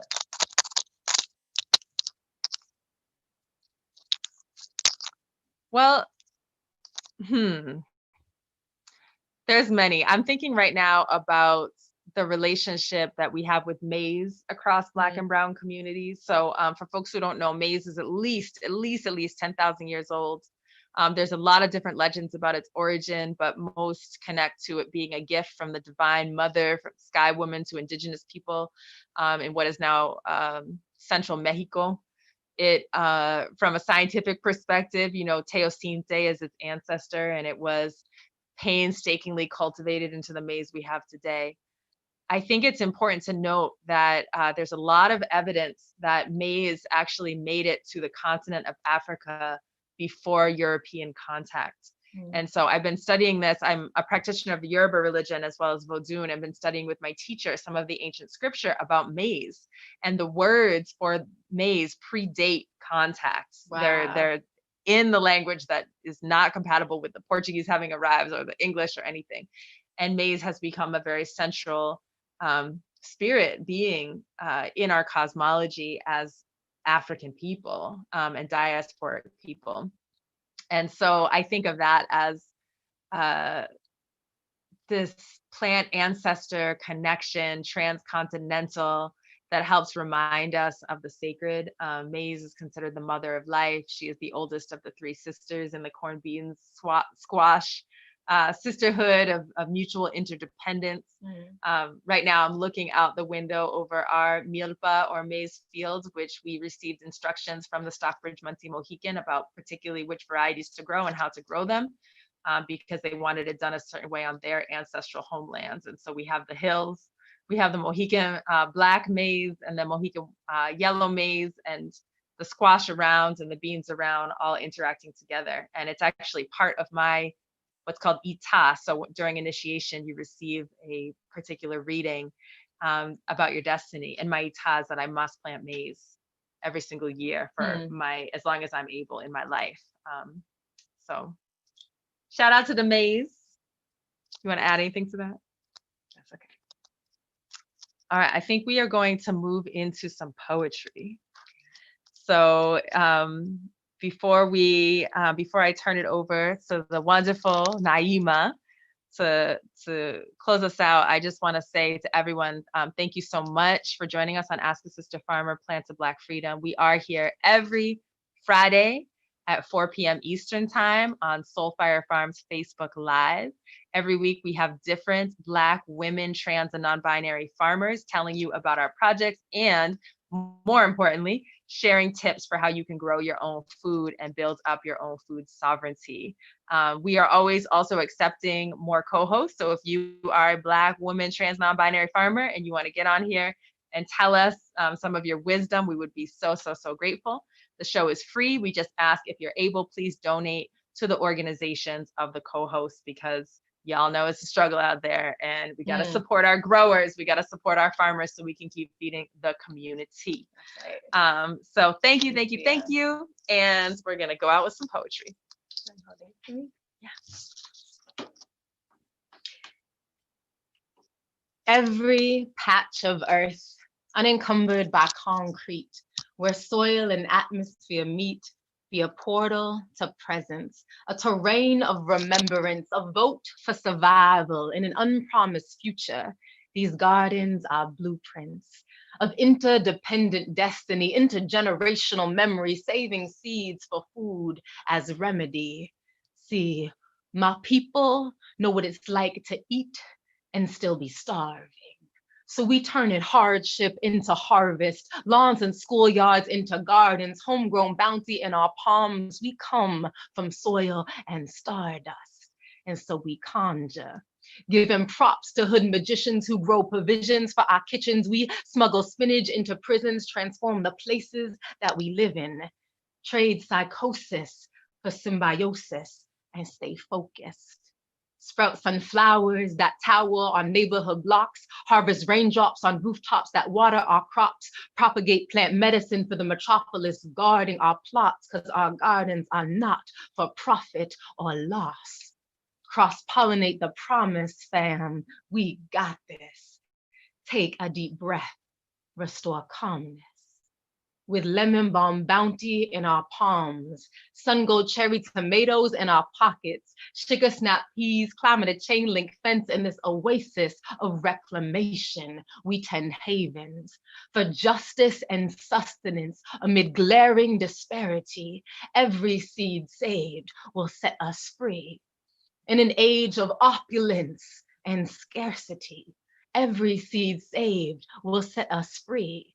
In a time of intensifying violence and climate calamity, every seed saved will set us free. Hold on tight to the source. We have all that we need. Thank you. Ashe, snaps for that. Thank you so much, Naima. Thank you, everyone. Thank you, Leah. Signing off for now, but we'll hopefully see you next week, 4 p.m. Eastern, Friday, for Ask a Sister. Peace.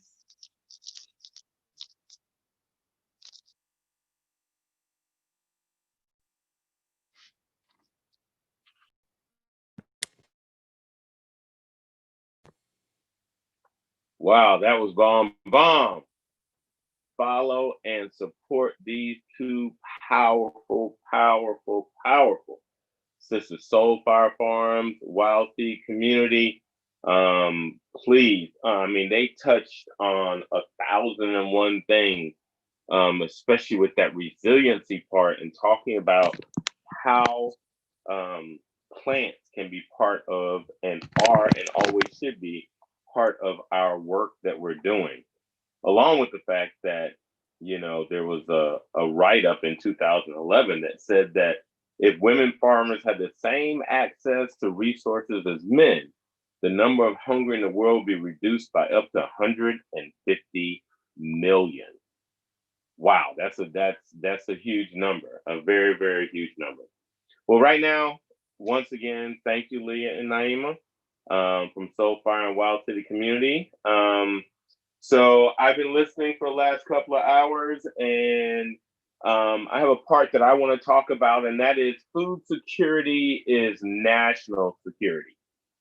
So I'm just going to dive right in real quick, and then I'm just going to open up for questions and answers, because I think that that is the larger dialogue that I'd like to talk about and talk with today, if at all possible. So food security is national security. Let's jump right in on that one. So, you know, if you were to look up online right now to find out what food security meant, it means that it's kind of funny how it's mentioned in here, is that food security is not just a poverty issue.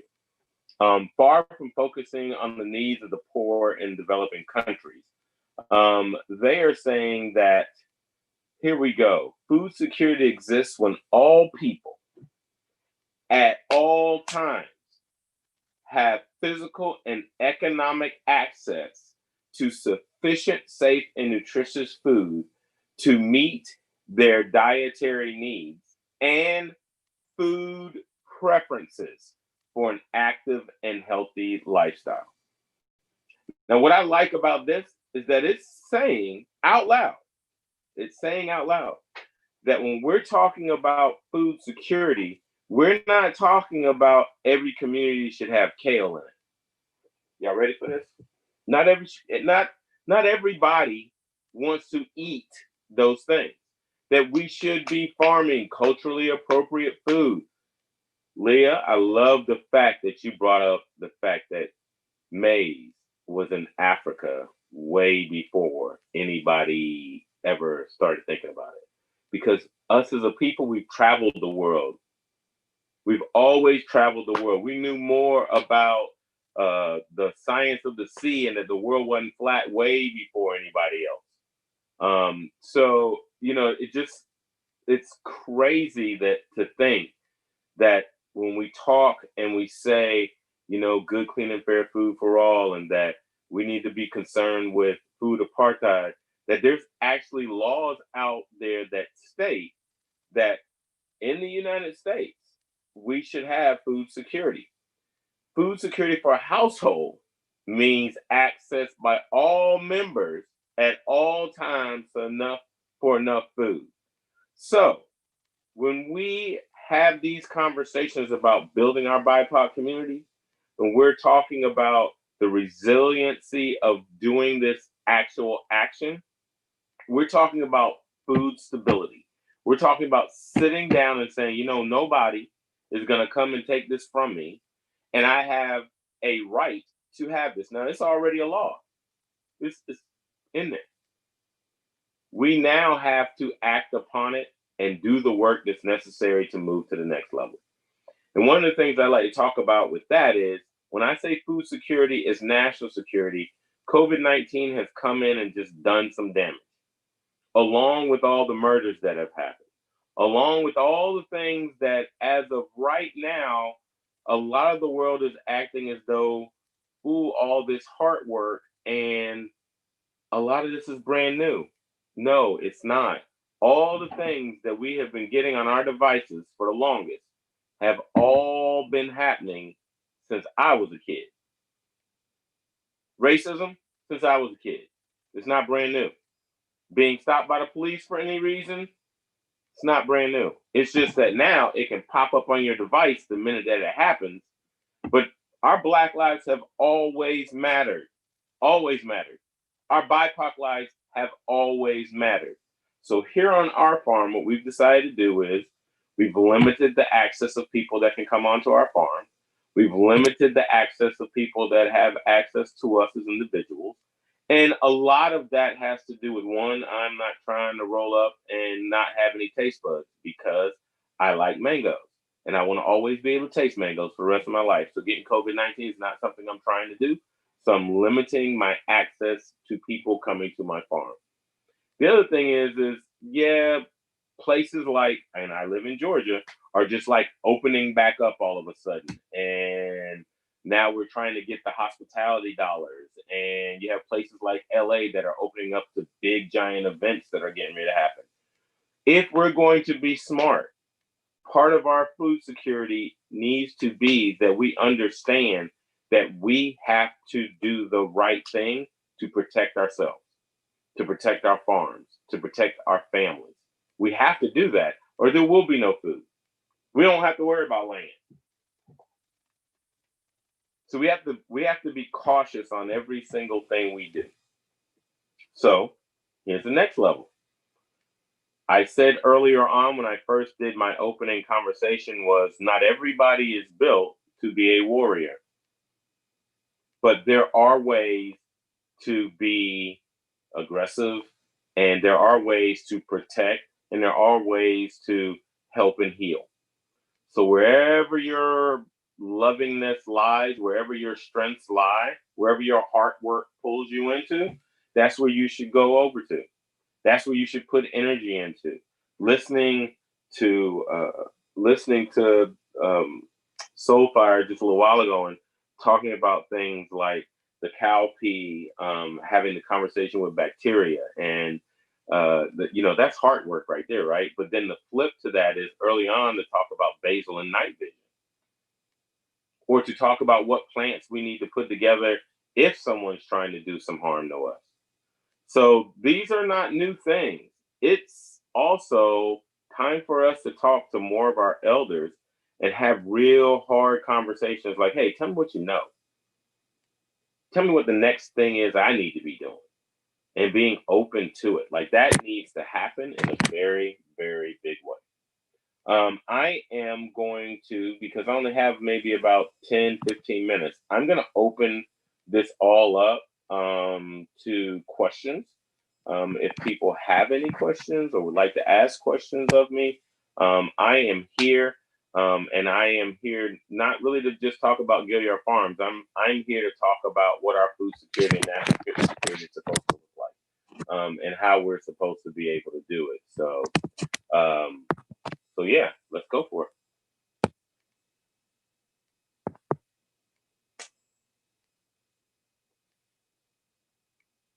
I can't see anything.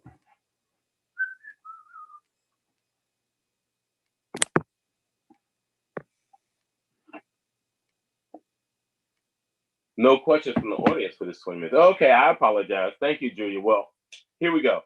How does my farming and culinary skills weave together to manifest my vision? So here's my biggest vision is to be a training ground. I am in the deep south. It is 90 something degrees right now. We just had a rainstorm that just rolled in when Dark Skies said that there was not going to be any rain today at all. So hoorah for climate change. So yeah, there's a lot of things that are happening. And I think one of the things I would like to be and or become is a resource for those things. So my farming skills, I am using what I know about composting, what I know about the Bokashi method of composting. We compost here, we compost fish scraps, horse manure, clippings. We also do vermicomposting. We use rabbit manure. We do compost tea. So we do all of those things here. We make all of those things in-house. Pretty much any grass we cut, anything that we do out here goes into that compost pile. So I want to be able to show more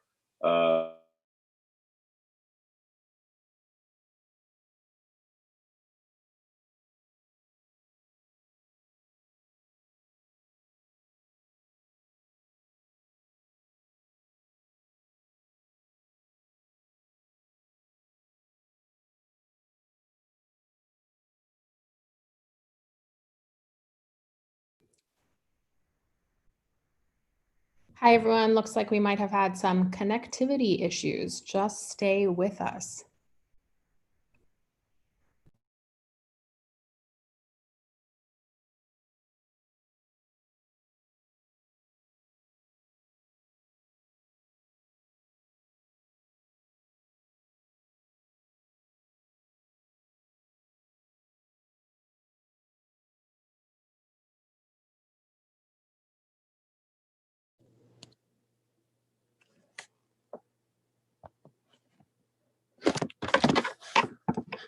hello.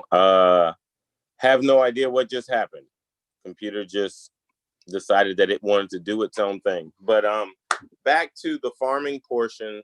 The farming portion, I really want to get our farm to be more of a training ground for anyone that wants to know how to farm, wants to learn on seed saving, wants to connect with nature in a very large way.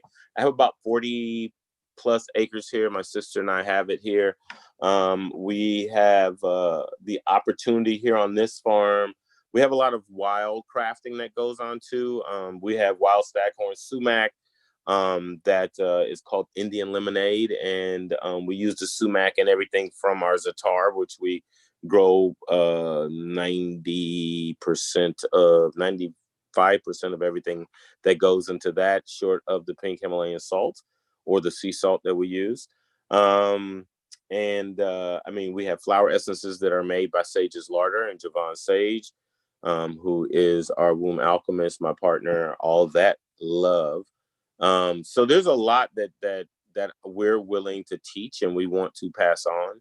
I'm very fortunate to also not only be on this land that we've had since 1874, we also have the schoolhouse that was built in 1907. In 1907 and 1955, it was the only schoolhouse within a 25-mile radius for anybody of color to go to. So Negroes were only allowed to go to that school.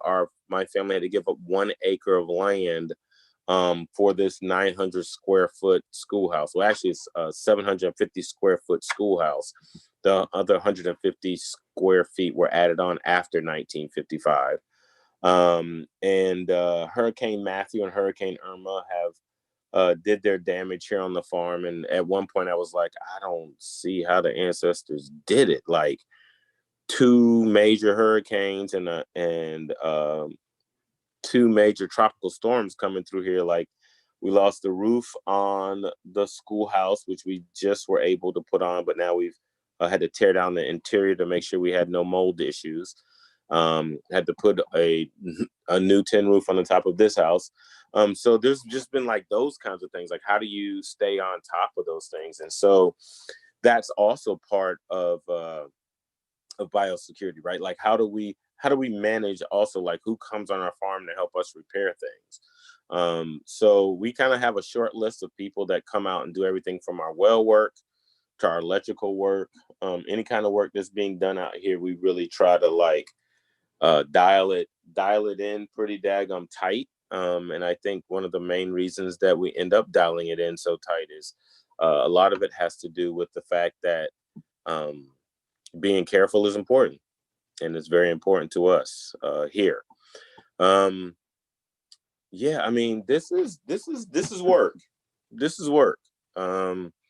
Keeping an eye on where we're going next. I mean, like today, just listening to Queen Quet, listening to that Land and Liberation, listening to Bridging the Generational Gap in the Food Movement, Restoring Democracy in Food and Agriculture, Ask a Sister Farmer, and now, we have coming up Seeds Laid Dormant, which is going to be amazing, with 3 more powerful Black women that are just, I mean, these 3 right here, they give you goosebumps just thinking about what they're capable of doing and what they have been doing for the last few years. I also want to say I feel so honored and so blessed to be connected to this Juneteenth broadcast. It has been amazing thus far. We still have about 2.5, 3 hours to go, and it will continue to be amazing. So yeah, that's about all I have for the moment. But I think one of the things that I definitely want to make sure that everybody understands is that this work that we're doing right now on Juneteenth, it is about us connecting and becoming a powerful collective. There are lots and lots of people that are connected on here right now. We have over 1,000 people that are listening to what's going on and listening to what's happening on Juneteenth. We have over 1,000 plus people that are not only listening, but they're also trying to figure out what is the next move. And the next move is us creating this collective. Me going to Virginia, me going to Baba Malik's place, me going out to California, whatever I can do, wherever I can go, even with the global pandemic, that I put that energy into it and I try to help and build. And that's what everybody else should be trying to do also.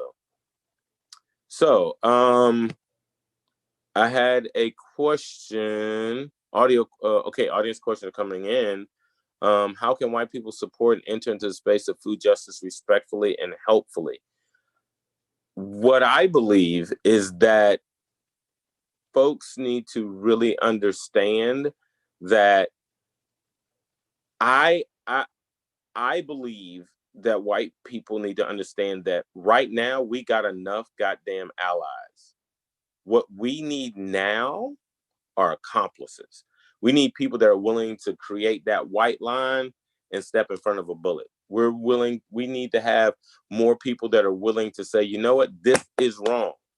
whether it's a joke, whether it's a smirk, whether it's an action that you see, but you're willing to say and call it out to whoever is doing it, regardless of what you may feel like. Next question. What do you think are the priorities for people working in local food systems to offer food security, especially under the current climate? Well, two things with that, Anna Marie. Two things with that. One, you should be taking care of yourself, making sure your health is good, because passing on anything is the same as, yeah, definitely. I think making sure that wherever you are within the local food system, that you are stepping up, and anything that you thought might be unsafe, that you're making sure that you're washing those hands a lot more, that you're wearing your mask if a mask is called out, that you are lifting and doing what you need to do every single day. That is just not like maybe, kind of, sort of, but not really. You really have to dial in what you need to do. Next question. How can we encourage local college agricultural institutions to stand in solidarity with BIPOC voices and food justice? We have to walk in and tell them that that's what they need to do.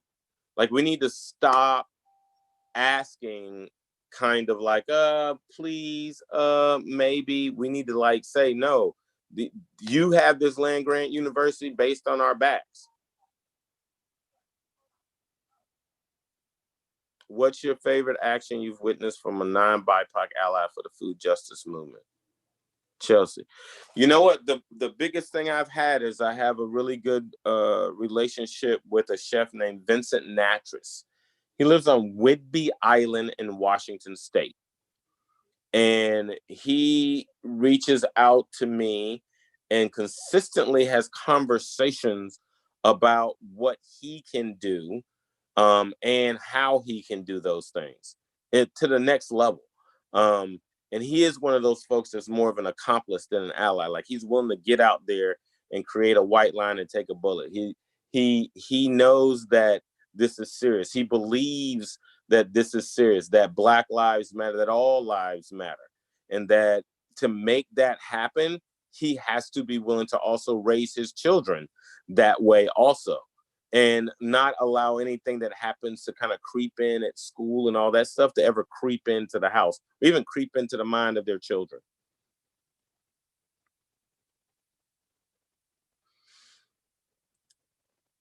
Okay, well, I can take one more question, and then after that, I have to close it down and head on over to these seeds laid dormant to Karen, Jamila, and Gathud. Am I optimistic about the food movement? I am extremely optimistic about the food movement, because guess what? Land is power. We're starting to realize that, just like Leah said earlier, and Naima said earlier, whether we put it in a little yogurt jar or whether we put it in a little cup, that anytime we're growing food, we are getting ourselves closer and closer to land, getting ourselves closer and closer to liberation. So as long as we are moving that needle every day, I am going to continue to be optimistic.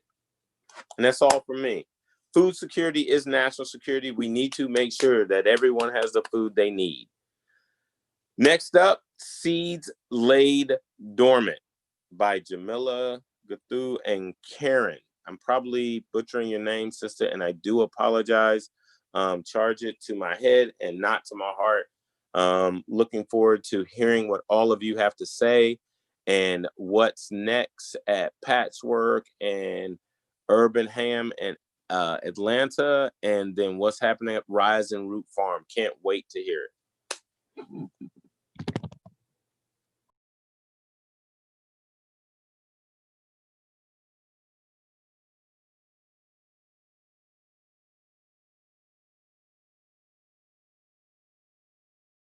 Mute, start video.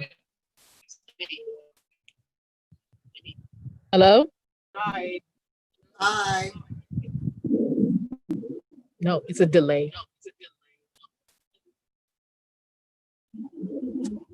Hi, everybody. Hello. Hey.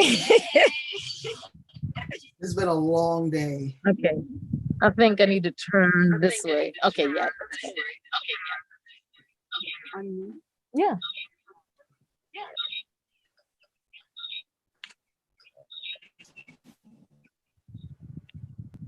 Okay, Cece is actually here at the farm with me, so.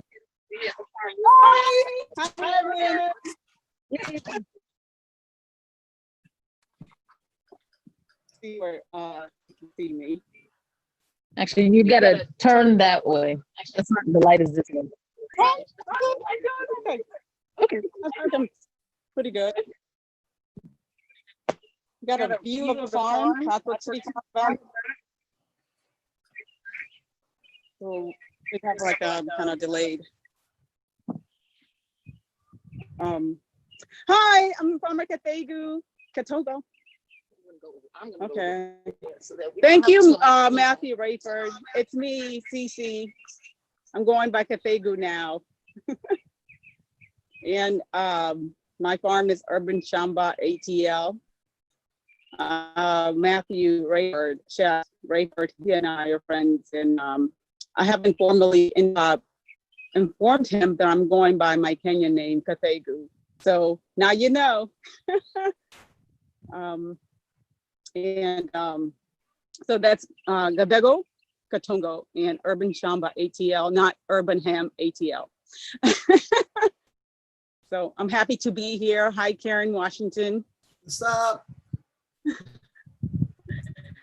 Good to be with you. Same here. Yeah. We're on the same network, so we're having some feedback. So on a different corner of the farm, so we can have this conversation. I'm ready when you are.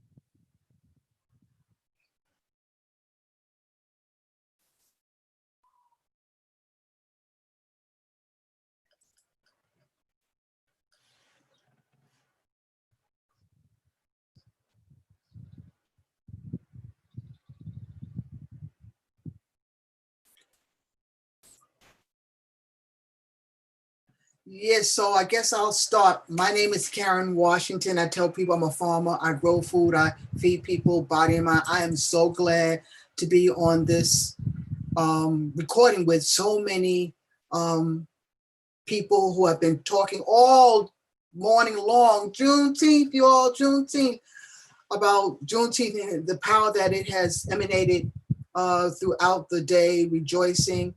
And so I'm glad to be on this panel with Julia and I think it's Gathetu, to talk about seeds lay dormant. And I guess I'll talk about that into my respect, because as a seed planted by my ancestors, you know, I was dormant. You know, I was dormant when it came to agriculture. But who knew that this hair that was kinky and nappy and a big afro had the seeds of life from my ancestors that came here and that gave me the strength to be who I am today, because it wasn't always like that. You know, the realization of my work in agriculture did not come until I was, I think, mid 30s. Back in the day, we were called Negroes and colored people. And my relationship to food and agriculture was slavery, because that was put in my brain.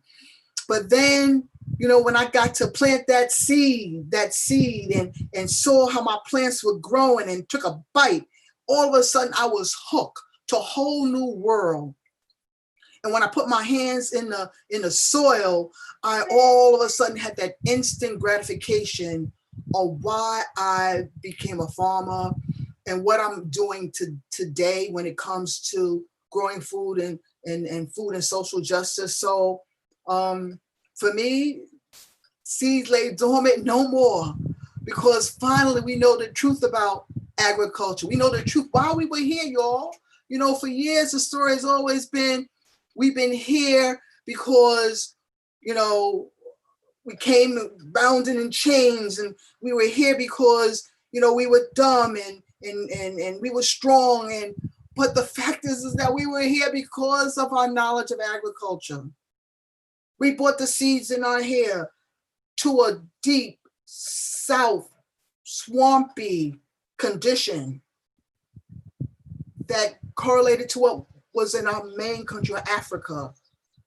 And we brought that knowledge in our hair so that we can grow the food for this land. But we never got the recognition. We never got the recognition that the seeds that fed this country came out of us, came out of our hair. And so as you go along and you look at agriculture, and we change this narrative on why we grow food, we are so empowered now. So many of our young people want to grow food now, want to become farmers because they understand our legacy, our relation to food, the fact that we are agrarian people, the fact that if you can look at the color of your skin, you know that that color is soil. And so for me, the seeds lay dormant no more, because I have been empowered by the fact that my ancestors and their wisdom and that lineage of seeds in my kinky, nappy hair set ground to feed this country.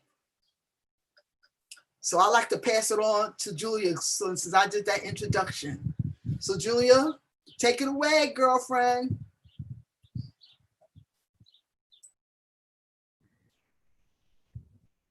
Jamila, this is your cue to come on in. Oh, that was me. Okay. Hello, everyone. My name is Jamila Norman. I am the owner operator of Patrick City Farms here in Atlanta. And for us and for me, when we talk about seeds lay dormant, just thinking about, on my side, my family is Caribbean, and my family's Caribbean, and my great grandmother was the last person to farm. Great grandmother, great grandfather were the last people to farm in my family. And so seeds lay dormant is sort of like this ancestral, deep in the DNA calling to the land that like took, 2 to 3 generations to like resurface. And that's kind of what I represent. And I had an opportunity to go back to Jamaica. Great grandmother lived until 103 years old. And I was able to be well into my farming career and ag when I had the opportunity to like go back and celebrate her 100th birthday and talk to her about that and just see, her being happy and excited that, someone in the family sort of like took up the calling to like go back to the land and, take up agriculture. So it's just, I was born and raised in New York, moved out to the South, but I had just from a young age always been just drawn to nature and the outdoors, and that took me to environmental engineering and such. And then coming back to the South, I don't know, like farming, just like looking for the sun and soil. Yeah, exactly. Farming just like makes sense. And I think it just, for me, I entered engineering as a way to solve environmental problems and feeling like that was the medium by which I can like really benefit and help community and my community and Black communities specifically. But came to realize like the simple solution, the simple, elegant solution. And it's just like, grow good food right where people need it. And that's like, that's what I've been doing. And Cece and I met each other in the park in the neighborhood. And we both had the same vision of just like growing healthy food for our families. And it's been a journey ever since.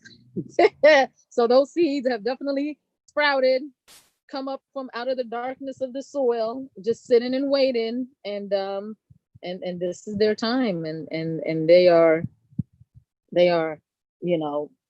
highly abundant. I mean, it's just insane. I mean, it just, it's just magical every time, like how small a seed is and how much can come forth out of like one seed, and just like that DNA in the seed is the same, you know, like that DNA in us and that ancestral calling is just all there. So yeah, that's Jamila, a Patchwork in Atlanta.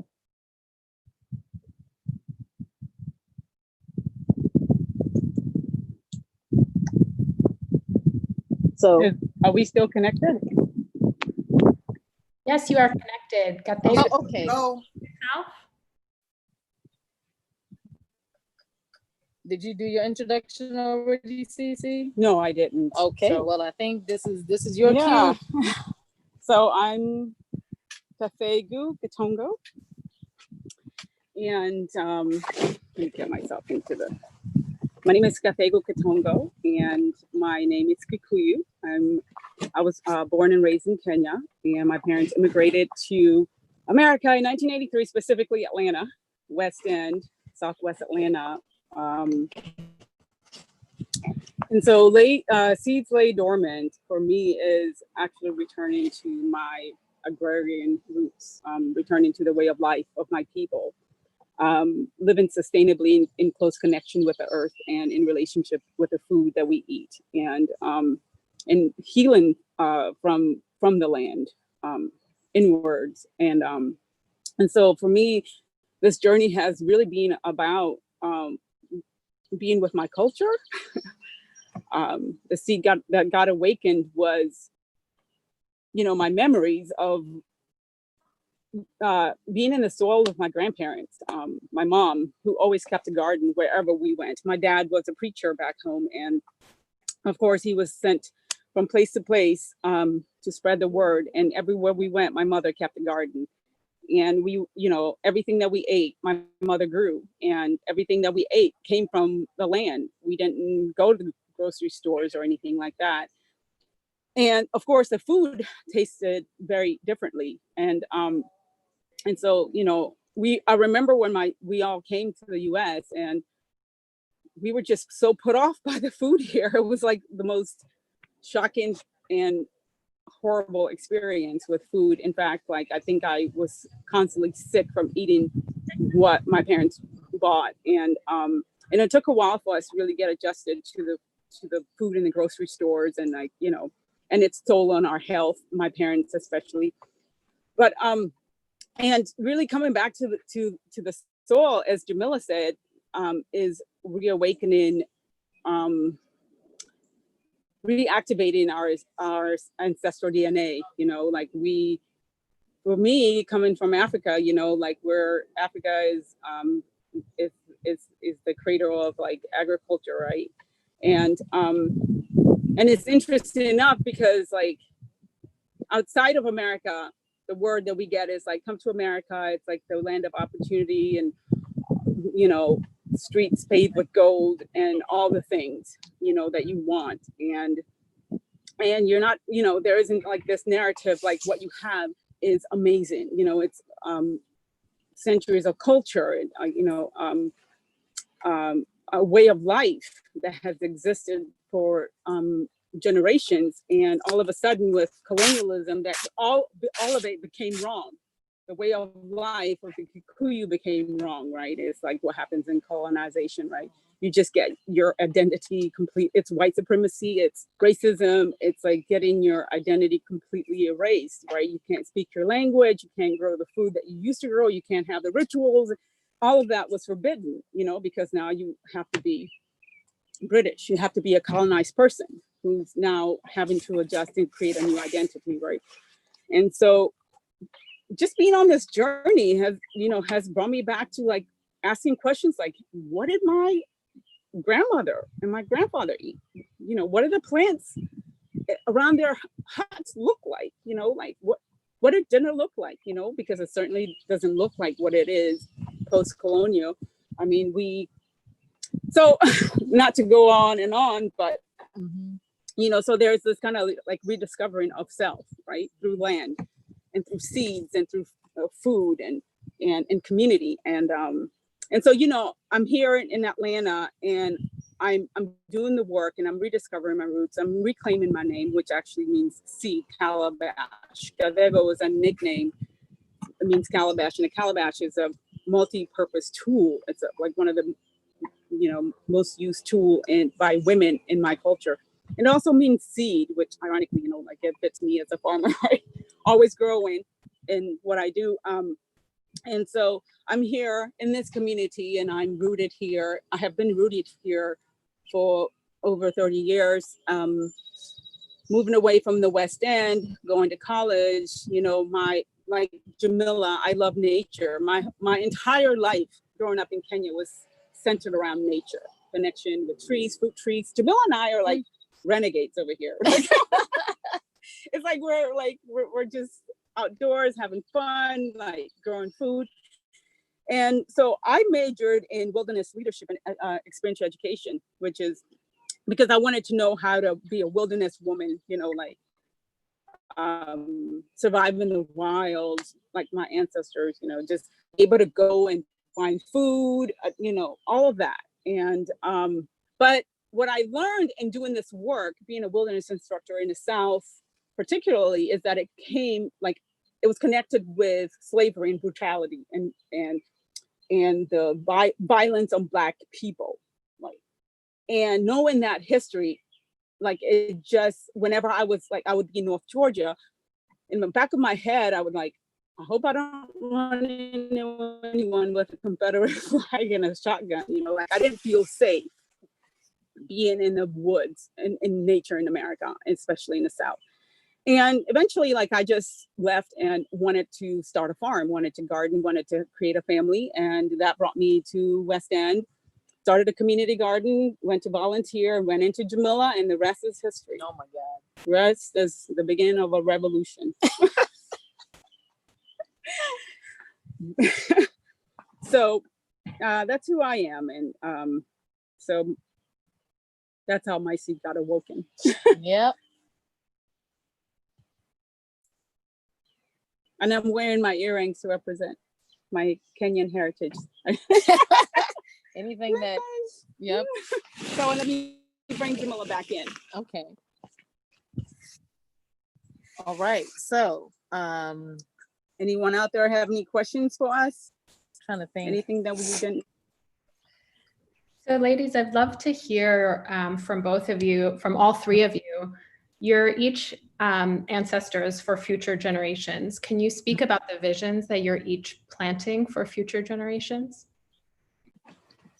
Oh, well, calling me an ancestor already? Definitely an ancestor. I will work that. I'm 66 years of age. I say I am definitely an ancestor. And what I just try to do is provide seeds for the next generation, to provide a space to make sure that they understand their history. I always tell my youngsters, especially here in the city, take out them Samsung Galaxies and those iPhones and go to your grandparents and great-grandparents and have them talk about what it is growing up on a farm. Get that history and get those stories, and it's so important. So that's the work I try to do. Okay. I would say for me, especially why it was super important for me to be in the city growing was for just to have a point of connection for people, because people are so disconnected from the process, what it looks like, the work that it takes, the conditions under which, we're growing.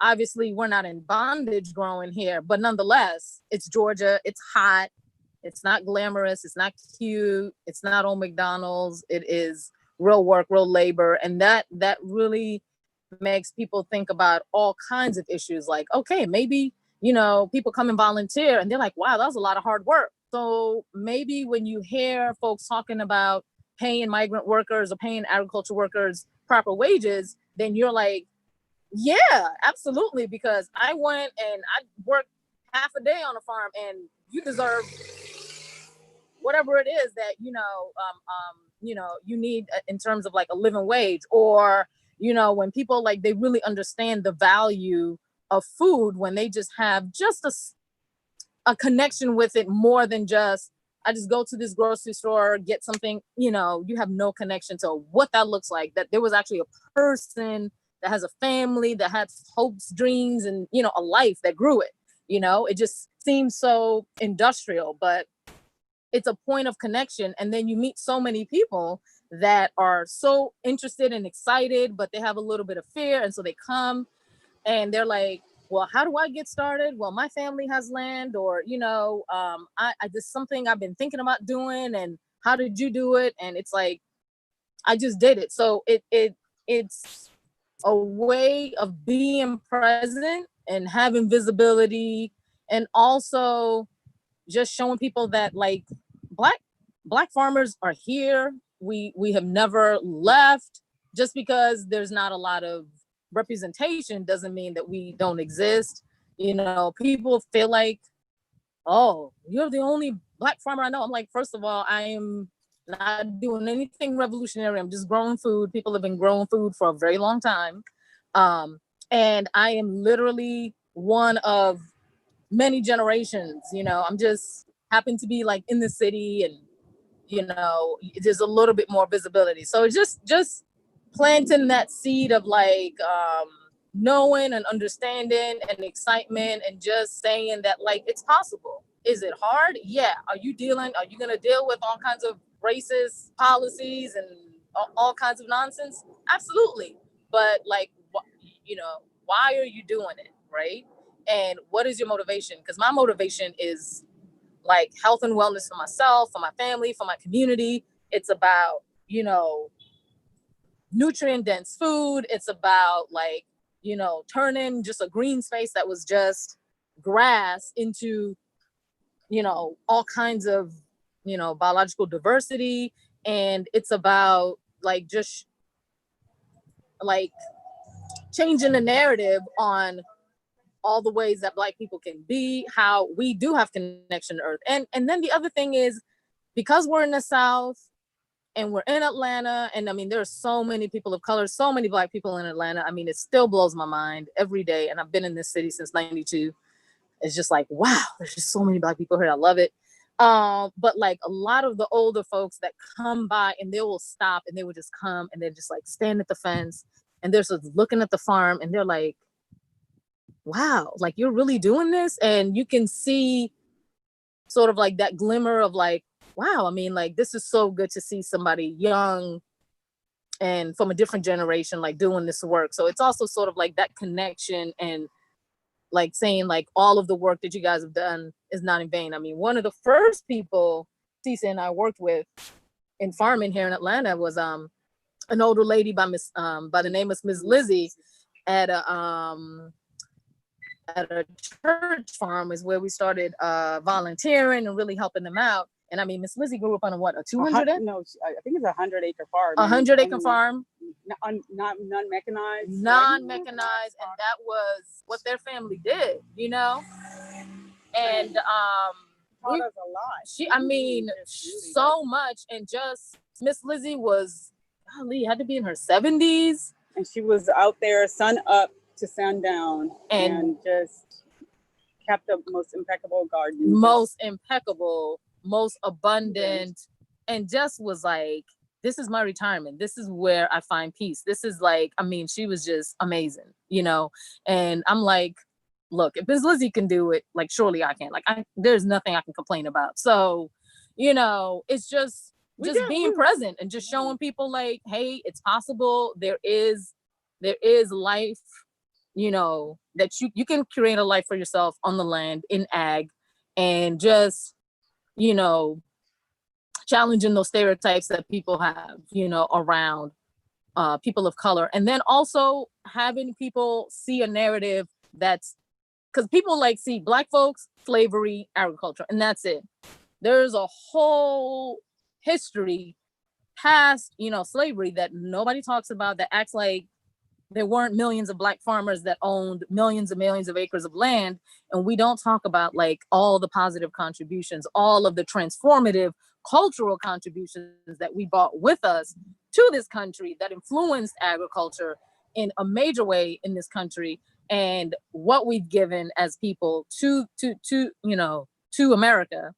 all of that goes, you know, it's like hidden, and people just focus on slavery, the pain, but yet somehow something keeps calling us and keeps calling people back.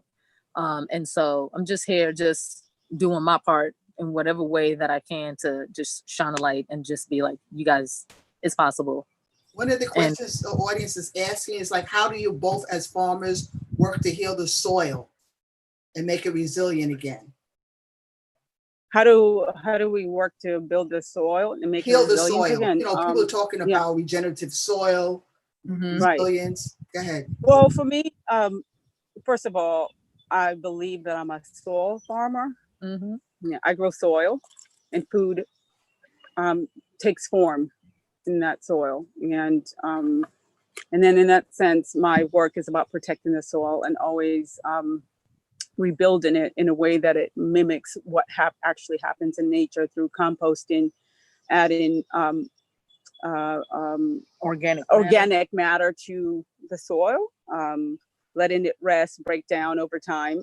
Before I started my new plot, I actually added, over time, we added leaves, we added, my husband is a carpenter, so often we would have lots of wood shaving, which is great for growing mycorrhizal like fungi in the soil.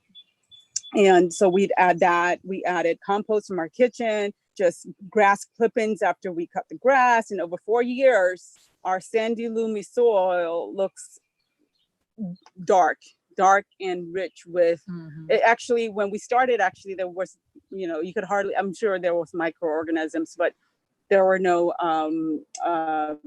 decomposers like roly-polies and earthworms and all of these like kind of mealworms, not mealworms, but millipedes, all these things that you want to see in a healthy soil environment, right? And so through composting and crop rotation, companion planting, and just what else do you want to add? Like, I mean, we do a lot of mulching. We're in the city, and so we've been fortunate to have access to just all kinds of things that would be considered like waste. So, getting wood chips from tree companies that are just like, cutting down trees, grinding it up, using that in the pathways, getting straw. Mercedes-Benz Stadium had a big Halloween maze, and they used, must have been hundreds of bales of hay, and then they called us up and was like, hey farmers, do you know how farmers descended on that stadium and got all those bales of hay? I got 50 myself. So always looking for ways to use what essentially people are calling a waste stream, but it's really organic matter, and using that on the farm and constantly building the soil. And I am certified naturally grown, doing all organic practices, but really looking for ways that are mimicking nature and really just going back to, essentially cultural ways, like Cece was saying, with her people. Exactly. And my mom says all the time, like growing up in Jamaica, she's like, we were organic before organic was a thing, because the misnomer is like people have been growing organically longer than we've been industrialized or agriculture, right? And so it's not so much that anything new is being created, and it is actually just going back to indigenous ways of doing things that took thousands and thousands of years for people to see, and learn from nature and replicate that. Agriculture is, that is not like a natural thing. Like, that is what humans definitely went into cultivating land, but you want to mimic that in the way that you see in nature as much as possible, so that those systems can continue to be regenerative and it's not extractive. And so you have to build your soil. The soil is where, like, that's the base of being able to grow anything, it's the ecosystem that basically supports life. And so if you don't have healthy soil, then you don't have healthy plants.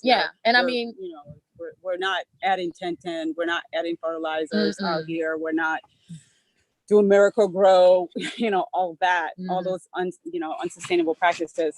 And I think like what Jamila was saying about have the privilege or like the unique position that we're in to be in the urban center and get all these wastes routed to our farms that allow us to actually build our soil over time.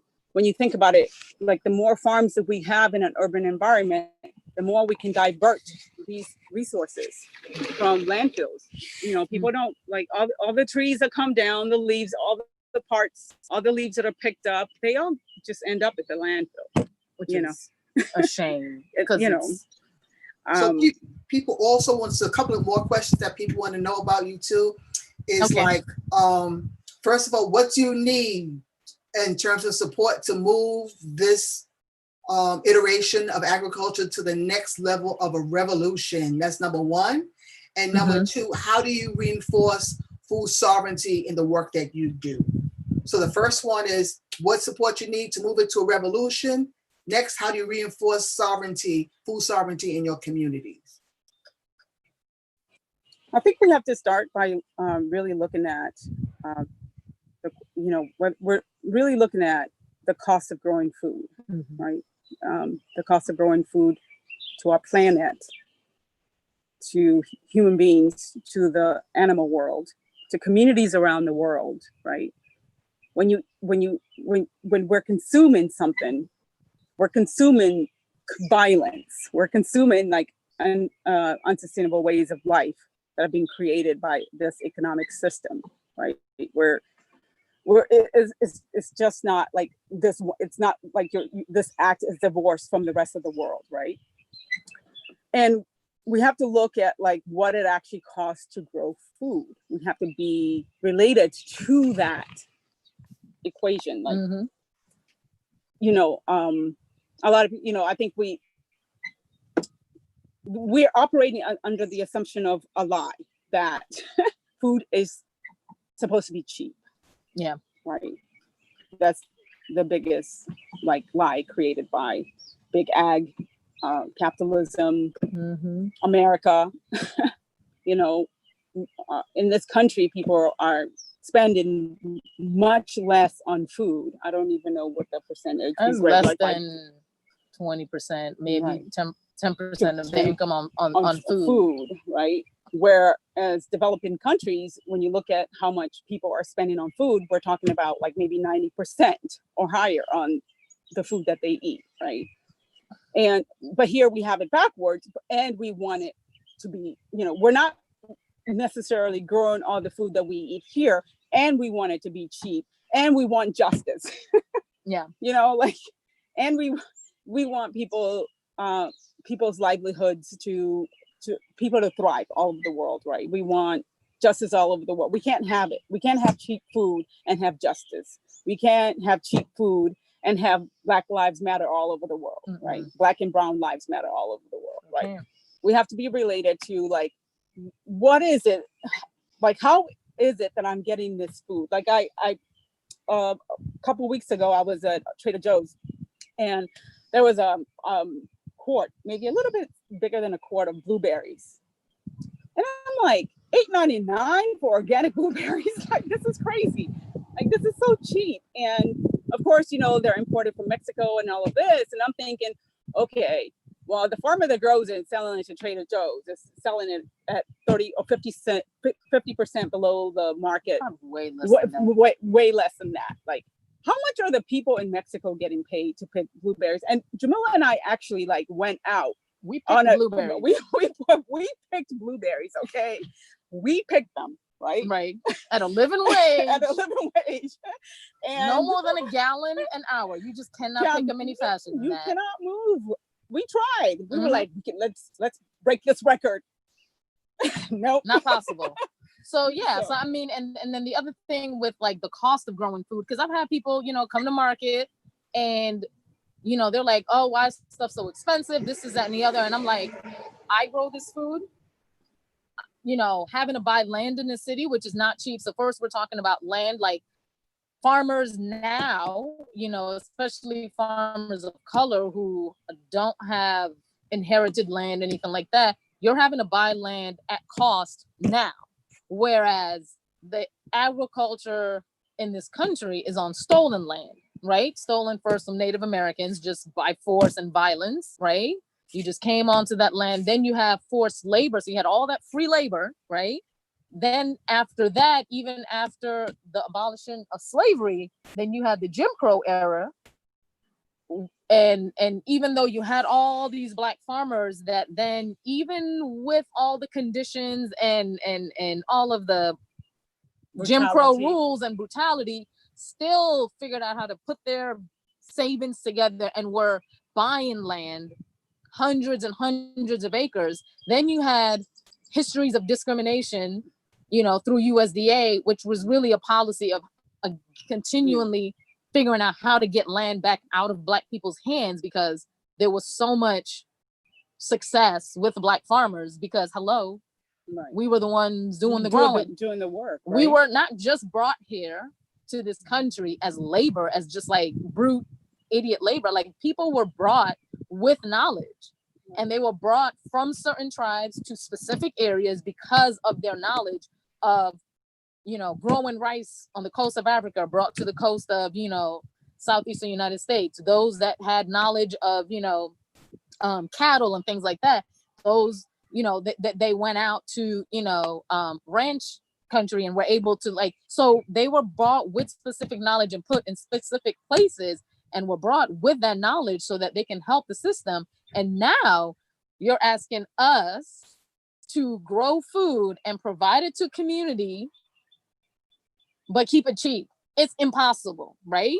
And so if we want to subsidize Black farmers and make it so that I would love to just grow food and not think about having to make money off of it, so I can pay my bills, I have 3 children, I have a home, all these things. I would love to be in a position where, hey, all I do is grow food and give it away to my community. But that would take someone underwriting my whole operation.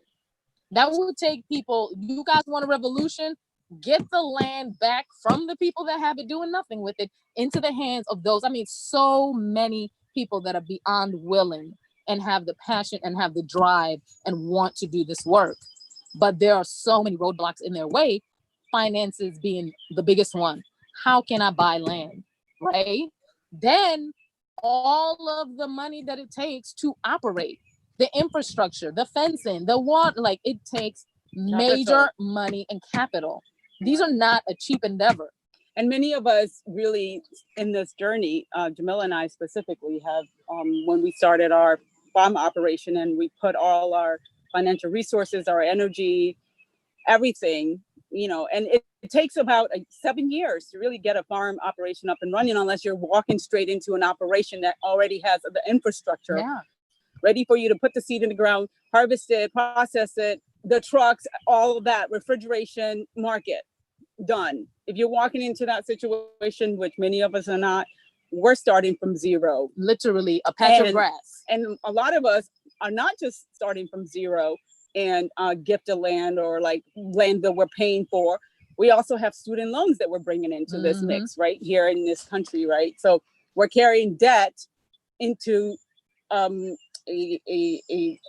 into a line of work that actually the profits are not, the return on input or an investment is slow, right? And not guaranteed, because of course there's all the other things that are weather, there's climate change, which is real. Climate change is real. There's racism and white supremacy. If you go to market and people don't buy from you because they're willing to go support other farmers, and you're sort of like the last, just all kinds of things.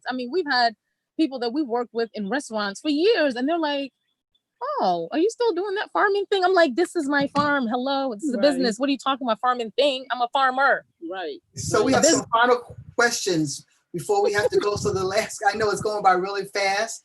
So so for each of us to ask this sort of final question is, so what do you think about the future? Are you optimistic about the future of Black people farming, especially our youth? So each one of you answer that question, and I'll ask towards the end. Go. Okay. I am definitely optimistic. I cannot imagine being in any other space. I think you look around the world and you see young people like us, people of color, Black and brown people, from here to Puerto Rico, to Kenya, to Morocco, to wherever, young people are returning to the land. You know, they're going back to the land to rediscover their cultural ways, to protect food ways, to protect seed, and bring their children back to the land, right? Where we, you know, we're everyone is wondering, how is humanity going to survive on this planet, right? If we don't pause and rethink how we're gonna like grow food for humanity, right? The thing is, like, we have the resources, we have the land on this planet, we have the money, we have everything that we need to feed everybody on this planet. Is there a will? Are there like, you know, people who don't want that to happen? Of course, you know, there's an economic system that it wouldn't benefit from that kind of condition, like where people are just like liberated, growing food, and everyone on the planet is nourished, right? That doesn't work for capitalism. But I think that returning to the land, and we're bringing generations, our children to the land, and they're developing their own relationship with the land, right? And so we're planting seeds, and, you know, going back to the seeds lay dormant, we're planting seeds with our children, and they'll carry it on, right? And this is, and we have to be related to the truth. Like, we are facing a global catastrophe. At this point, we do not have a choice, but like, we have to go back to the land. And food has to be grown everywhere, because the minute that we rely on a food basket coming out of California, and they're experiencing whatever catastrophes, climate-related catastrophes that are happening there. I mean, just even look at COVID, right? COVID-19. Communities are like, you know, the people that grow our food, that process our food, are put in danger, right? They're put in harm's way, right? And this doesn't have to be. Jamila and I are here on this farm, and we're able to produce food safely, right? To feed our community safely, right? And this has to just, we have to create this kind of condition everywhere. We have to multiply this. And in order for that to happen, more and more people are going to have to come back to the land to figure out how we're actually going to move forward and feed humanity. So. All right, Jamila, you got 2 minutes. Go ahead.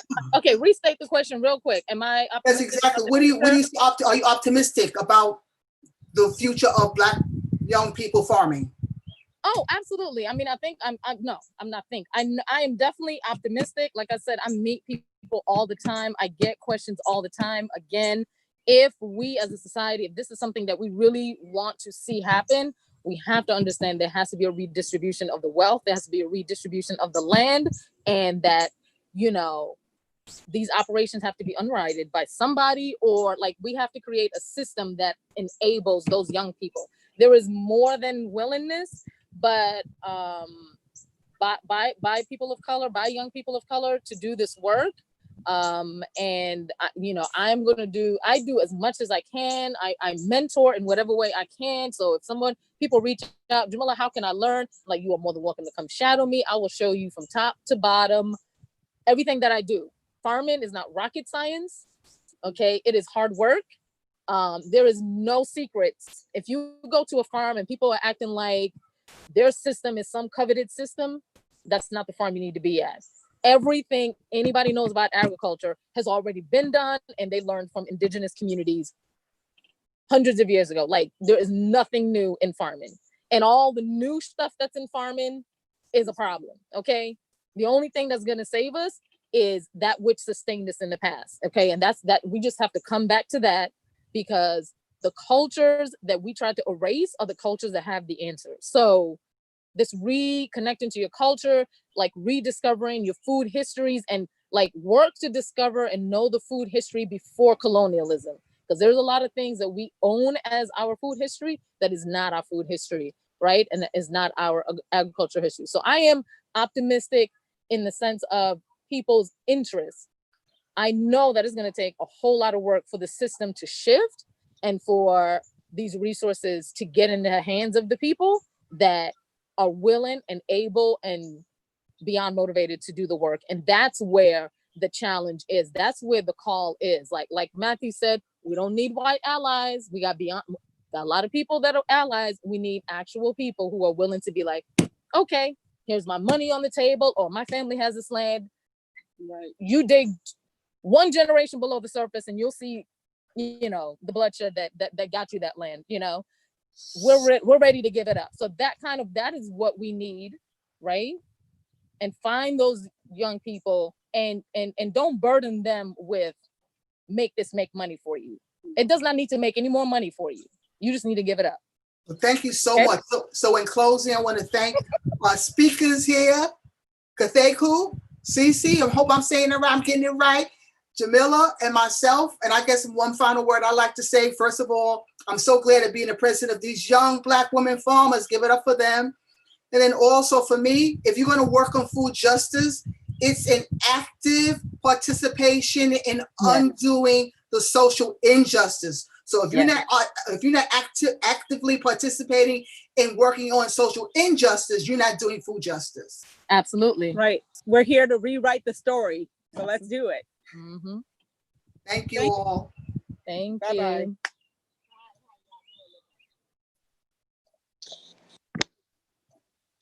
Okay, see, I'm about to fall apart right now. Hey, Because as soon as I saw Cece's face, I was like, I didn't know that was. I would have just said Cece. Hey, y'all sisters right there. Mama Karen, Lord, I done seen you two like twice in 1 week. I feel so blessed, right? I've seen and spoke to Karen Washington twice in 1 week.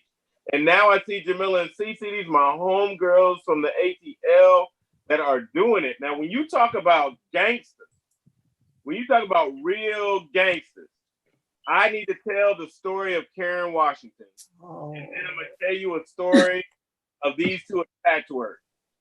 So my first introduction to Karen Washington, I was in Washington, D.C. I was the chef at the House of Representatives, and I'm on the train, and I see Karen's face talking about food on a big, giant billboard. And I was like, oh my God, they got a Black woman talking about food. I ain't never seen that before. And this is almost a decade ago. I then decide to go to UC Santa Cruz for the Center of Agroecology and Sustainable Food Systems. And while there, I actually got to meet Karen, and I turned into a straight fanboy. Oh, I saw you on, like I didn't even know how to act. I was like, oh God, it's got hot in here. What is really going on? It's so amazing that happened a decade ago, and I had been saying the decade prior to that, my ass is never coming back to the South. I ain't never doing it. I got bad memories there. It just ain't gonna happen. Then I moved back and I go to conferences like the Georgia Organics Conference and other conferences, and I get to meet Cece and Jamila. And then we end up in Italy together. Like everybody that's listening to this, you have to know that you are talking to some of the biggest powerhouses in all of agriculture, if you ask me. In all of agriculture. Everybody that you have seen today on Juneteenth, these are what our ancestors dreamed of. That's who these people are. You have to connect and do whatever it takes. Follow them, support them, big up them. Whatever you can do to move the thing to the next level, please get your ass in gear and make it happen. So, I guess our next one is, I be having a soapbox real quick sometimes. I apologize, but these are some, this has been a day for me, even in everything else, but the next that's coming on is going to be talking about agricultural oppression. Oh my goodness.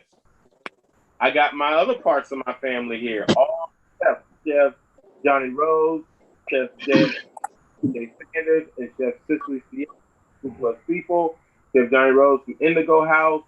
And then we have Dr. Lindsay Lunsford from the Carver Integrative Sustainability Center. George Washington Carver is my man. I cannot wait to hear what you all have to say.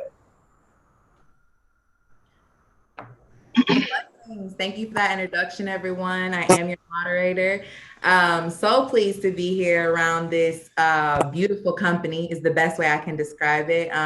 We've heard a lot about the food and the land, and now we're about to start talking about the chefs. But just a quick moment, since you did bring up George Washington Carver, I heard Sister Leah Penniman bring him up earlier. I am speaking to you today from Tuskegee, Alabama. I'd like to argue few institutions on this earth have done more for Black farmers, Black chefs, and Black food than Tuskegee University, Tuskegee Institute, and people like George Washington Carver. So we walk in the legacy of those people who taught us not only what to grow, but how to eat it and how it would imbue our bodies.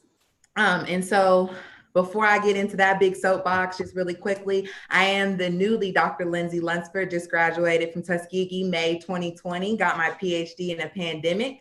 And my focus was on soul food as healing, how soul food, and I heard the sister just say, we have to rewrite the story. Well, that's what I did with my dissertation. I rewrote the story of soul food. People always say soul food is not medicine. Soul food does not heal Black people, but we've been eating soul food for a long time.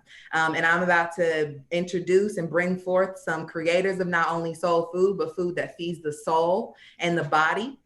So I'm about to open up the floor now for my wonderful panelists to please introduce themselves. I'm going to start off with Chef Johnny Rhodes and then move on to Chef Cicely and Chef Mavis J. So please, Chef Johnny, go ahead and just introduce yourself to the folks. Hey everyone, how you doing? I'm Chef Johnny Rhodes of Restaurant Indigo in Rohan Fine Soul Food and Groceries. My business focuses on the history of soul food and the survival of agricultural oppression and apartheid.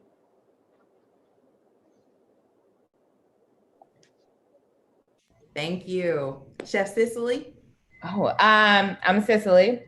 I am a chef. I have opened a bunch of restaurants, and now we have launched a business called Food Plus People, where we're teaching people culinary and also venturing into added value products.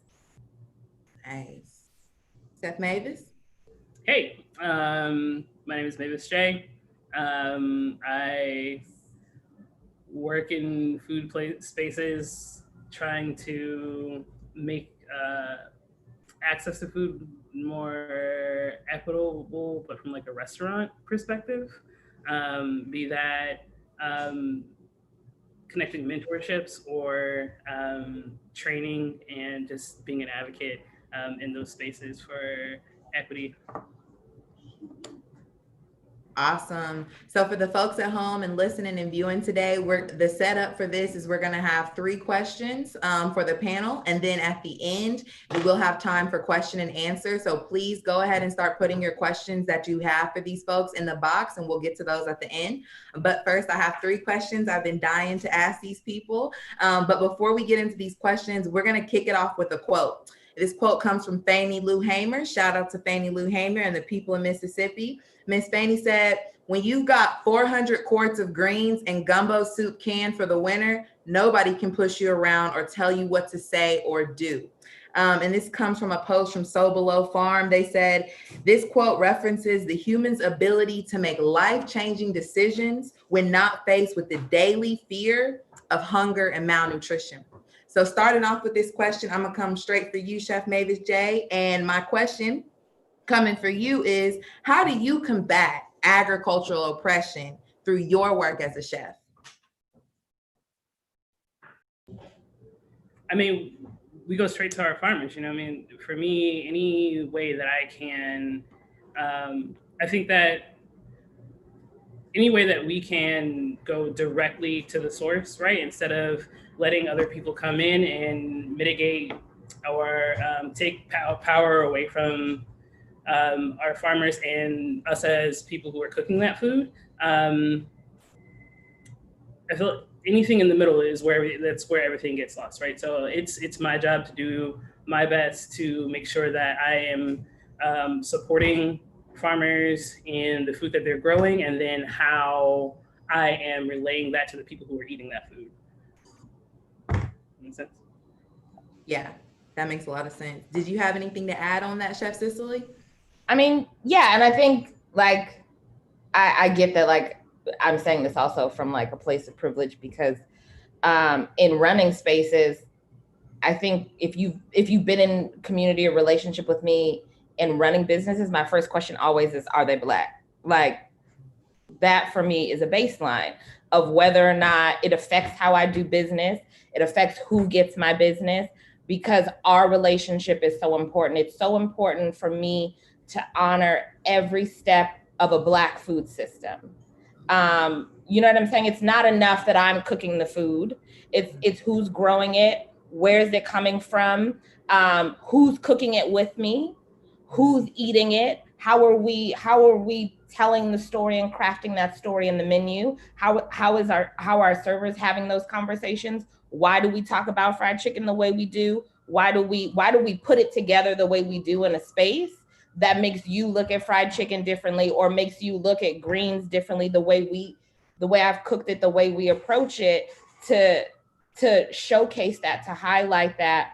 And I will be honest, like often having food spaces that focus on us, white people just have a desire to be there. So it's me being super intentional about letting you know where it comes from and why it comes from this place, because we're challenging every single narrative, every single roadblock that can be put in front of us, and making sure that, like, you know, I'm creating a space that's not apologetic about that, but also is like overtly intentional about it. In your culture too, like in your restaurants, what happens is you're bringing up young cooks that are also carrying on those values when they go out into other restaurants and when they create things for themselves.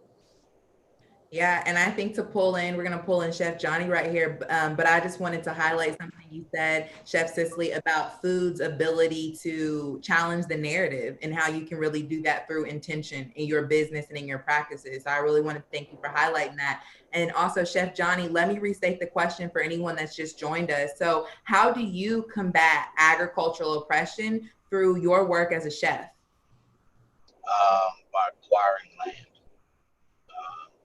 That's something that I think as a chef, oftentimes we look at working with farmers, but I think we are the farmers, because it's not just having other black farmers, but it's having black farmers in multitudes. If everybody tries to grow everything, everything isn't always going to come out as a great product. Just because it grows, and just because a black farmer grows it, doesn't necessarily mean that it's going to be a quality product. So that's why I think us acquiring land, whether a chef or a barber or a school teacher, all of us should, in some form or fashion, take on our agricultural trades, and then everybody can specialize in a particular product and really focus on it. If you have a community of farmers, right, it doesn't make sense if everybody grows rice. But if one person in the community is growing rice and other people are growing something else, and then what it creates is an economic system where we're bartering with each other versus us having to buy food. I really like how you bring in that concept of bartering, and that economic principle of like collective economics, and then that really was a perfect segue into our next question. And I'm going to start off with Chef Cicely this time, if you don't mind. I know. And this question, Chef Johnny, you really queued us up for it. How do Black farmers and Black chefs connect? What is that connection? What does that look like? Bridging those worlds of the farm and the chef, the Black farm and the Black chef. I mean, it's seeking each other out. It's doing the research. And I think that sometimes that's not as easy, because it's easy to have 50 million like white chefs in front of your face. But you know what I'm saying? Like we our last place, we were super intentional about this. It was like, we talked about like land as far as produce and vineyards. Like, if that means that our menu is small, if that means that our wine list is small, I'm okay with that. Right. If there's a purpose behind it. I don't want to just be out here doing 50 million things that doesn't really benefit us, that doesn't really showcase our diversity and our talents. But that also means that I'm going to have to take the time to do my homework and figure out where everyone is. You know what I'm saying? Then that also means that I'm going to have to figure out like laws and different things like that, because like even when it comes to like wineries, sometimes I can't buy from far away. It's an issue with them being able to ship to me from another state. So it's like we have to be very present. We have to be very active. And we have to be in the posture of it's not enough until we're in every sector of every space.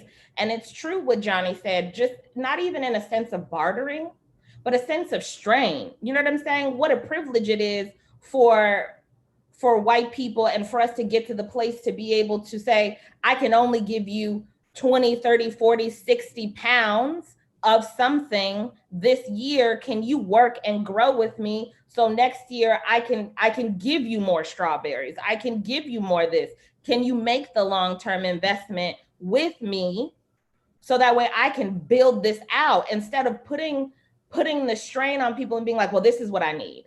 And if you can't do that, then I'm going to go somewhere else. That's not real, nor is it fair either. So now we put them in a position and stress of like overworking their land or overproducing or feeling inadequate when that may or may not be realistic for them. Like we need to be able to meet each other at our needs. Or for me as a buyer to say like, I'm starting off small, I'm opening a place, but I really wanna build this relationship with you. I can only afford 10 bunches of greens this week. Let me grow with you. Is it okay for me to grow with you? I think we have to go back to like really cementing the relationship of the community and giving each other the grace to figure it out with one another. That is really powerful, especially to talk about the grace and growing with each other and understanding that these are different segments. Like these are two different skill sets, but they're needed for each other. And I also just want to, for those people watching at home, I know you're deep engrossed in the conversation, but don't forget to add in your own questions. We'll be coming up on the question and answer section soon.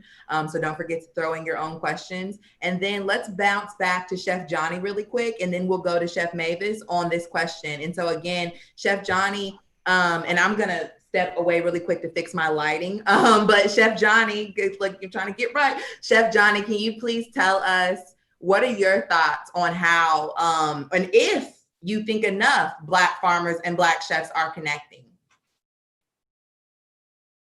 You're on mute, brother. Or Johnny, I mean, so many words. Yeah. I can't say if, that we're not necessarily connecting enough. But I definitely don't think there's enough Black farmers as there is compared to Black chefs. I think there are plenty of Black chefs all across the country. But as far as Black farmers, it's not a trait that we as a people have continued to move and engage in. We've kind of moved away from that work. And it's for a few different reasons that I think a lot of our people in our communities have moved away from agriculture is because we've been told and taught that, you need to get an education. You need to be a doctor. You need to be a lawyer. You need to be all these different higher tier things. You also see people in our communities being pressured essentially to work in the entertainment industry as well. Agriculture is hard. It's hard work and it's hard labor. It doesn't always necessarily pay well, but it is the most expensive and the most lucrative thing to secure not only financial freedom, but also generational wealth. There is no generational wealth in the entertainment industry.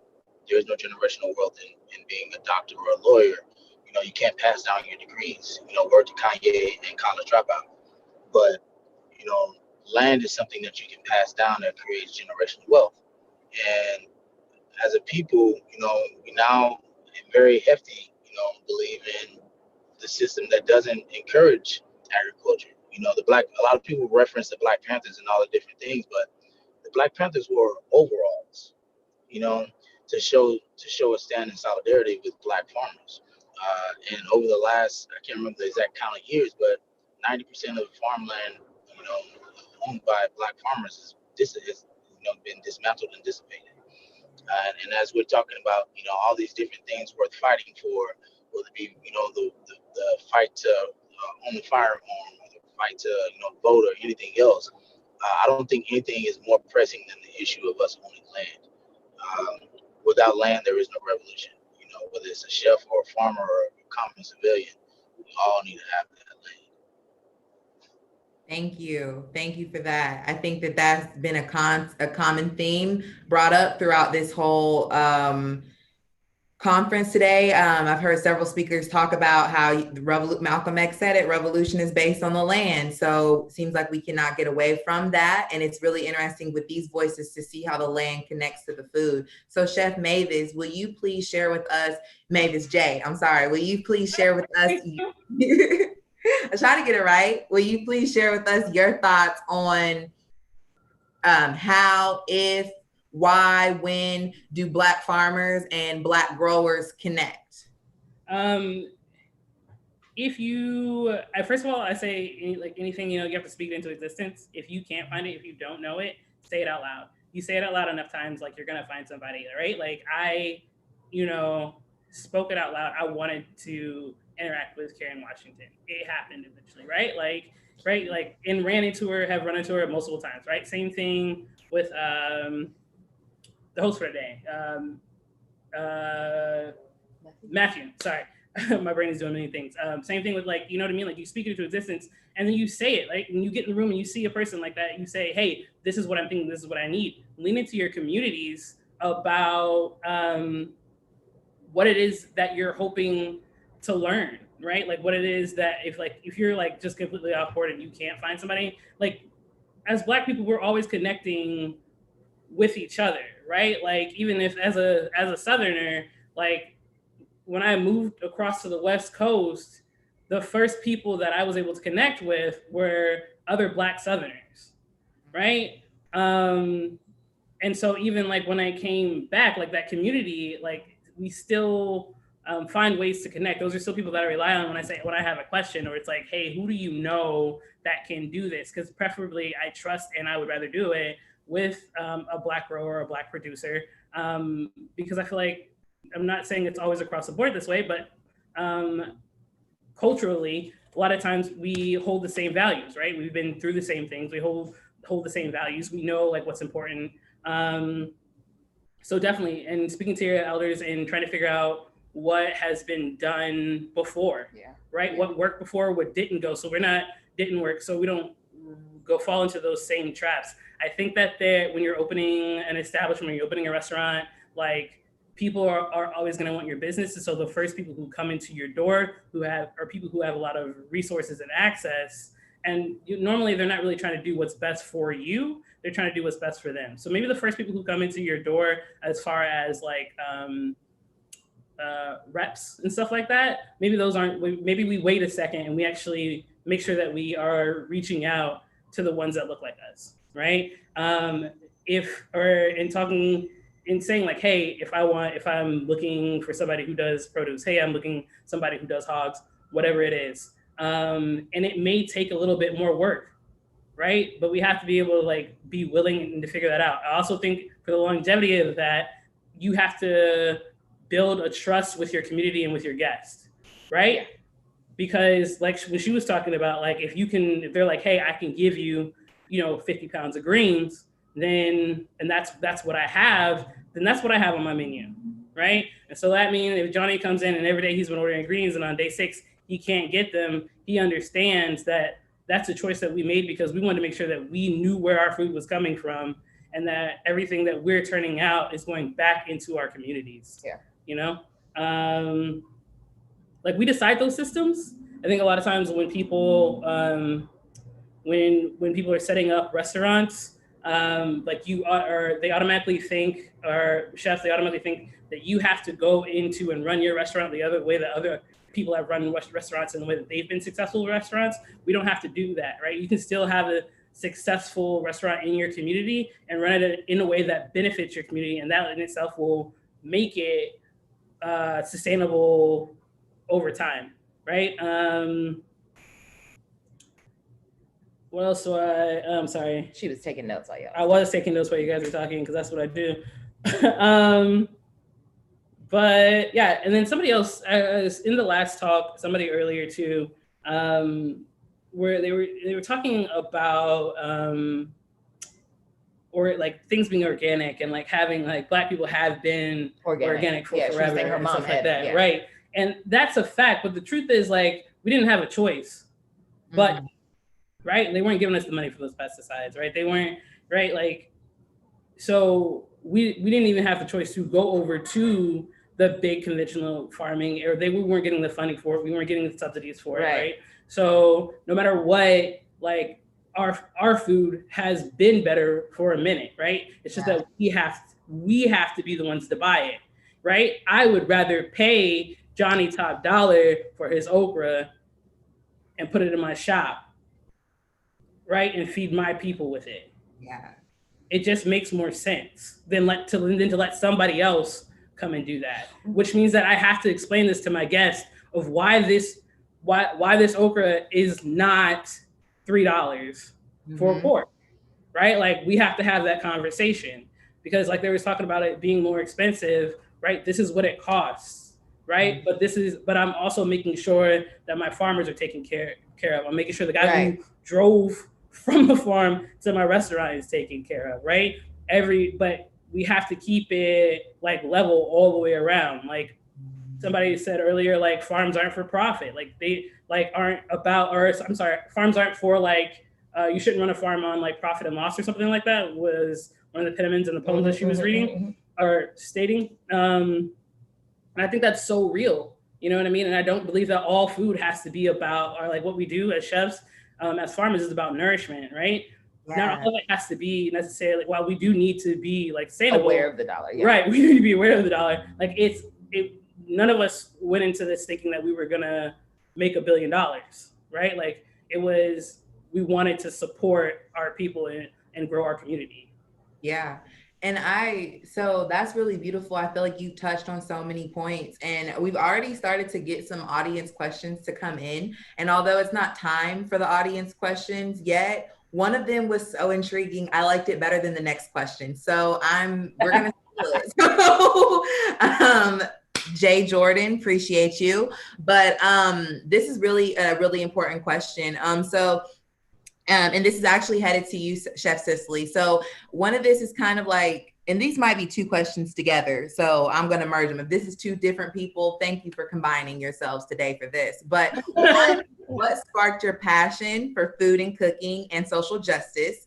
But with that, right? So kind of what sparked your passion to get into what you're doing? And with that, similar to the trauma that Black people hold with farming, what about the trauma about Black, especially I'll say Black women, although it's also Black men, but I'm saying people that, So similar to the trauma that Black people hold with farming, how do you, or have you ever had to confront the historical trauma that some people have with cooking for other people? So kind of what sparked your own passion? And then what about the trauma of cooking when that used to be forced on us? Hey, therapy.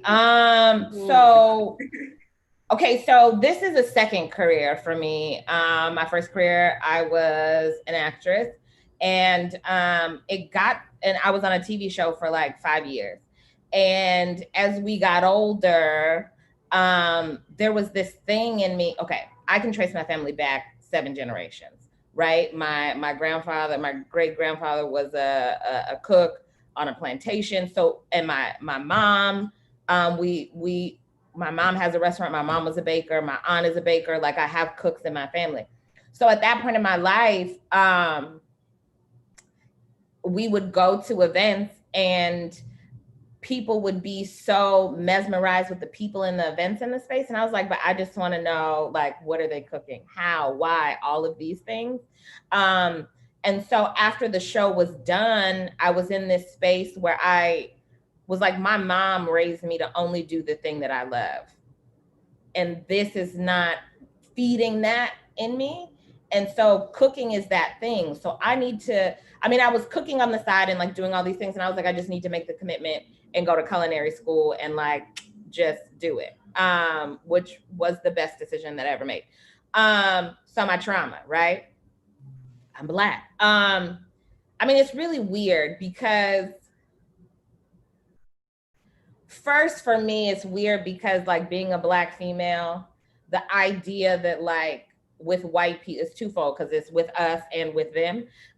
First with white people is like, we've been cooking in your house for 50 million years, right? So like, why, when you come in here, is it odd? Why, when you come in these restaurants, because it's a paid establishment that you have no authority over, is it odd that I'm the one governing this space as a Black woman? And it's like, I've been our spaces where like employees have come in and not been Black or been men and been like, you're basically like the mom of this place. And I was like, I'm nobody's mammy. You know what I'm saying? Let's keep it all the way real. I'm the boss. And then it's also like, I have a passion with like diners and like diners, like, you know, old school, like legit diners, not the customers. I mean, yes, the customers, but not the customers. And so my posture in all of this is challenging the narrative of the food that white people see as all American and the fact that we are all American and making that food. That's, you know, so it's like, that even of itself and like having that conversation with white people is like weird, but then even with us, that doesn't mean that the food is not intricate. Like we were making our own flours and all of these things, but then I feel a greater responsibility. So like we did fried chicken in this over the top way. Like it was like, it took us like 3 days at least to make this fried chicken, but it was like dark meat, because I believe that that's a real thing.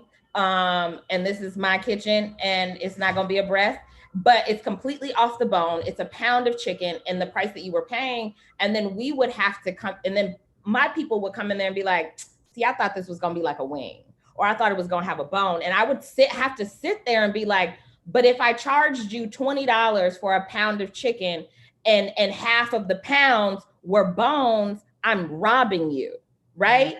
So like, I'm cutting it off the bone. I'm doing it all these things specifically with my people in mind, so you can have a joyous experience and I can maximize your dollar. So there was a lot of that. And then I only hired Black people in my spaces, and more specifically Black women and mothers. So then it was also, I had the responsibility of like, what's your schedule? You know, like I'll always say this, it doesn't make sense if I'm paying you $15 an hour plus tips or $18 or whatever to give you a schedule, knowing that you have children and you're gonna come after you drop them off at the babysitter making $15 an hour, and to give them $15 an hour. That's not real progress in any of this. And then with my farmers and my purveyors, like not having to haggle with you, you know what I'm saying? Like honoring your price. And so, but all of that affects the price that people eat it at. So it's like, I'm fighting with white people for the space, but then I'm fighting with us, the why it looks the way it does, and trying to like honor it and elevate. So it was like this thing of like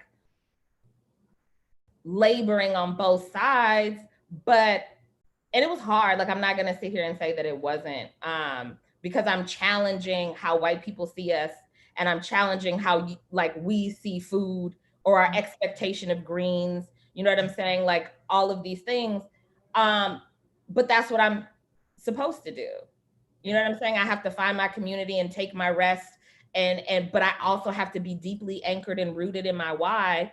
So that way, when these moments happen, I can say, but I know that I could like help the moms that work with me get to these places. I could bring these young kids in here and give them Black history and be very open and honest about Black people and what they need to learn and what their takeaways and their expectations in this business should be. So when they go and they get a job somewhere else, that they have a standard and they're not going to compromise that. So that was like, I always felt like my place was a transitional place for people too, which was hard because I want you to go. I want you to have your own place. I want you to go in the fine dining restaurant. I want you to go to this place. I want you to be 1,000 times better than me. And it's my responsibility in all things to give all of you my best so I can be the platform that you stand on for better. Because that's the only way. I can't be your gatekeeper.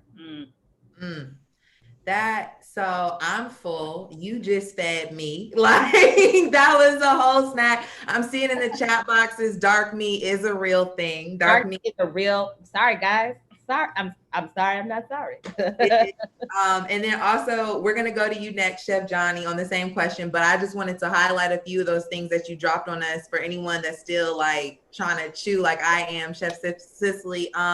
Stepping into this space as a Black woman, but not being anyone's mammy, although that is a real thing. Aunt Jemima, they trying to get rid of her, but they've not gotten rid of her from the American psyche. They immediately want you to nourish them without regard. But then also you as a woman in your own divine femininity and light, wanting to provide nourishment to mothers and to women and to build a community for them. So I just felt so much from that response. And so thank you. And I'm gonna shoot this over to Chef Johnny, and I'm gonna restate the question. Thank you, Jay Jordan, and also the other person who I don't know, but thank you because you guys put this great question for us. What sparked your passion for food, cooking, and social justice, Chef Johnny? And with that, similar to the trauma that Black people hold with farming, how do you, or have you ever had to confront the historical trauma that some people have with cooking for other people? That's a great question. I'll answer the second half first. So at our restaurant, we do a lot of, I say we because I have a hard time saying I'm all about the team. And we do a lot of interactions with customers, a lot of interactions with guests, telling them the history of the food, telling them the why, not just what's in it, or not just why, not just what it is, but why we did it and the reason and the historical reference and the present reference to it. And I would get responses from white people that would be like, well, what about Motown? Right. Like, what the hell does that have to do with anything? What about it? I mean, it would just be people questioning, the reasons for why we were cooking things the way we were cooking. Why are we doing this? Or why does it do this? Or, why is everything cooked over live fire? And I have to explain and say, well, because the vast majority of my community at one point in time didn't have access to electricity, right? So, cooking with live fire is out of necessity and out of flavor, which, when you come from a point of privilege, you can have fire whenever you want, right? You can have butter and lard, whatever you want. And not having that privilege means that I have to do this way because I may not necessarily be able to afford to do it any other way. And if I'm gonna keep it a stack with you, when I got ready to open my restaurant, we didn't have any investors and things like such, and they said it was gonna be $10,000 to put a gas line in. Well, I guess we won't have any gas in our restaurant. So, you can't do that. But it was also on the same things that my ancestors had to deal with the same things 200-300 years ago. So, it's a reference point of survival of how to be able to move forward and push forward without doubt, without complacency, and still being able to do those things. There are a lot of things that come along with cooking for people that we get treated, differently or ask questions that they wouldn't dare ask another chef of another color, and then we're also expected to act accordingly and act as if that bias isn't there. And when we call that bias out, we're then considered to be, angry or whatever the case might be. But I would think that anytime somebody is met with uh, injustice, would respond in a manner in which they would show frustration or they would show pain. And after eons of us experiencing these things, it's only right that you're going to begin to see more and more black chefs come out and not accept the blatant racism. I had people that came and ate at our restaurant that said they enjoyed everything, but the real estate of where our restaurant was located was the lowest in the city, so the food didn't match the real estate, so it wasn't worth that price, right? But then the next thing that's said is, well, if you don't like it, why don't you go back to your own community? And that's exactly what we did, but still not good enough. So I mean, it's kind of like we're caught between a rock and a hard place, but there's also a large portion of institutionalism that goes along with it as well, because like I said, our people have been driven into believing certain things over years and years of time. And so many of us have experienced this institutionalism that we don't believe that our food is worth more, right? We see soul food and it's, X amount of dollars. And it's like, oh my God, I can't believe soul food costs that much. And it's like, well, you had no problem paying that amount at Papacitos. You have no problem paying for that, that saltless fried chicken at Chick-fil-A. So I mean, all these different these different things, the uphill battle is internally as much as it is externally, but we have to continue to push that narrative and charge our work. Words of Kendrick Lamar, I picked cotton and made you rich, America, not my ish ain't free. And I think that we have to continue that narrative. And we can't operate off the idea of us giving each other favors, but we have to operate off the idea of us constantly paying each other, so that way we create that economic circle.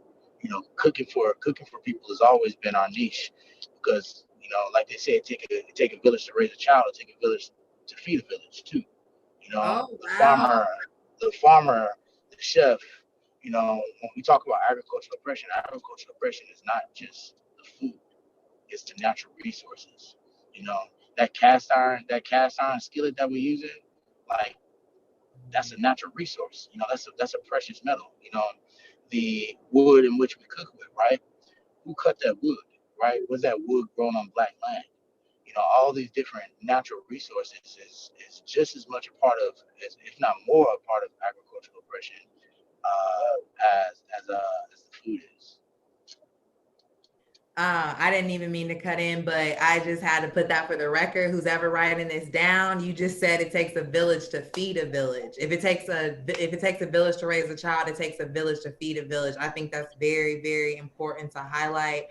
We're getting down to our last few minutes here. So Chef Mavis, Jay, I'm going to ask you to answer this question and then leave it for everyone to just give your last word, so we can close out here on time. But I'm already full. So Chef Mavis, Jay, what are your thoughts on that? Yeah, then I just close it out. No, I'm playing. Bye. Real quick though, can I sneak this in, Johnny? We met when we were young, in New York City, as cooks, and it's such a privilege to see and hear you speak and watch how you've grown in your perspective and how you take ownership and of the limitations, be it whatever anybody else was trying to put on you. Even back then, you were nah, I gotta shake this. I'm gonna figure it out. And I just love watching you do what you do. As far for me, for passion, it was for me. I started cooking because the kitchen was a good place to hide.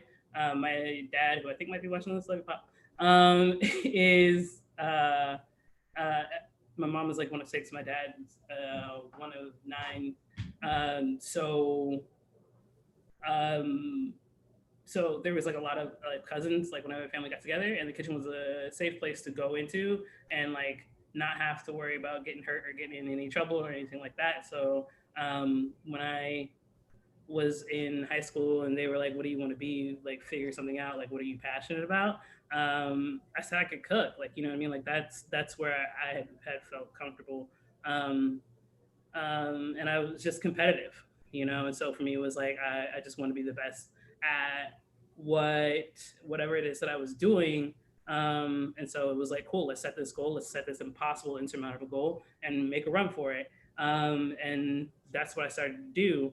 As far as trauma, I would unknowingly come into all the trauma, because when you say that you want to be the best, you want to work, like that may put you in a new place where you're like, I want to work at get the best education, work at the most expensive restaurants, find the best ingredients. And that put me in all white spaces. And that was in like elite white spaces at that. So having to fight 3 times as hard to even get access into those spaces, and then being disregarded, like or like being passed over, right? You know, being better than people and being put into that role of like be a caretaker, and you should train all these other people and watch out after like all these young cooks as they come up, but we're not gonna actually ever make you a sous chef. And for me, it really came to a breaking point where at one point I actually left the kitchen for a solid like year and a half, because I was working in New York, and Eric Garner had just been murdered, and you know, he was screaming, "I can't breathe," and the people took to the streets about it, you know, and nobody was being held accountable for it. And when that ruling came through that nobody would be held accountable for it at that time, like I was working at a restaurant in the city, and I was leaving in the middle of the night when people were spending rent money on dinner, and then coming out into the streets where like it was just all white people, all white patrons, and then coming out into the street and going up a flight of stairs, and people are literally flooding the streets yelling, "I can't breathe." And like I couldn't function anymore, right? Like I didn't understand. And thinking like maybe a week later, somebody told me in that restaurant that if Black people didn't like resist, if Black people just followed the rules, then they wouldn't get killed, right? And I was like, thanks. And then the chef, like at one point, like patted me on the back and said something like, "Thanks, jambalaya." And I was like, oh, I quit, right? Like it was like game, like that's it, we walking out. I'm sorry, I had never heard that before. Yeah. So when you talk about trauma, right? Like, and there's nowhere when you're in those kind of spaces, it's kind of scary. I've built my entire career on being on like getting to the space, and then like if I don't want to be marked as troublesome, right? I don't want to be marked as angry, uncooperative, difficult. There you go. That's the word I'm looking for, right? When you become that difficult Black person or a difficult woman, right? Then like people don't want to work for you. And like these people who have the power at the time, I thought they had the power to like shut part of my career off, right? And it became I had to get to the point where I had to realize that like no matter what, there was always going to be somebody who could and maybe might try to like hurt me or stop what I was doing. But there was no way they were ever going to stop what I was doing, because like my life force didn't come from them. And so they can't take it away, right? No matter what, like I have my foundation, like I have my family, I have this beautiful woman right here and our amazing kids. And so like, I don't have to, like, at the end of the day, like I'm going to be okay. Like God is going to provide, you know, shout out Tamla Man. Truth is intact. And we're going to be good.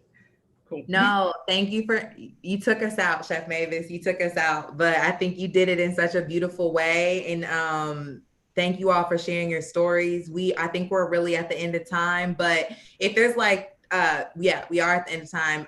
So I just want to say, if there's one last word that you have, like literally one word to like leave people with, or one sentence, could we all just go out on it? And just go ahead. Last comments for sure, please. We can start off with you, Chef Cicely. Oh, yes. Gosh. I mean, I will always say Black first, last, beginning. Black, hard stop, be unapologetic about it, and don't compromise it. Thank you. Chef Mavis? Jay? You took like my word was like to be uncompromising, right? Be uncompromising and like stay rooted in our culture and our communities. And Chef Johnny?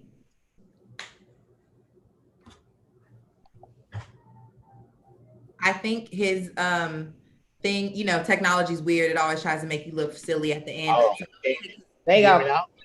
Oh, Perfect. okay. Well, I mean, I would say for my last thing would be to only eat what you grow. So if you don't grow it, don't eat it, and let that be the motivation for you to move in a timely manner to acquire your land.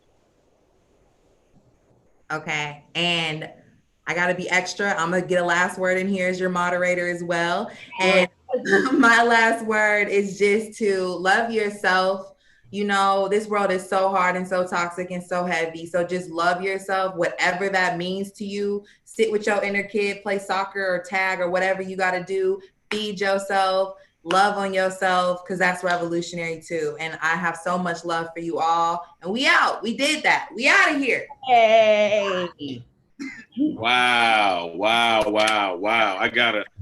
I just gotta say this. Well. I ain't your mama, I'm the boss. Girl, you just go hard in the paint, be gangster for no reason, and I love it. I ain't your mama, I'm the boss. Well, between that statement and it takes a village to feed a village, and the fact that I love a good wing, but dark meat fried chicken is the meat, and the fact that I love George Washington Carver and Tuskegee. Y'all blew that shit out the water. Thank y'all so much for representing, having a conversation, being open about your own personal struggles. I saw me in each and every last one of you and what you all were saying.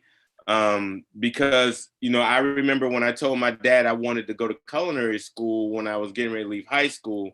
And he said, son, there's a lot of things you can be, but cooking ain't one of them. And now his statement is, if I knew then what I know now, I would have made you go to culinary school. And it's because when he was a baker by trade, so we got a lot in common, folk. We all got this family connection, right? That got us or pulled us into food. Well, he didn't learn how to read or write till my daddy was 25 years old. Because back in the day, he had dyslexia, which was not a common thing or a word. And so he was like, that's not something, I don't want you to have to serve people. But the way you all are flipping all this food thing on its head, the way you all are willing to like put yourselves out there, I am truly grateful that you all have said what you said today. And I thank you so much.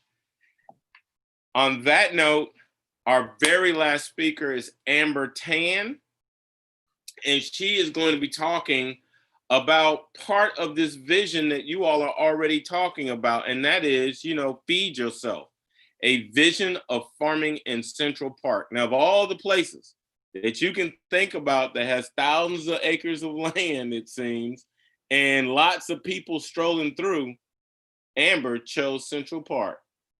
Amber, take it away.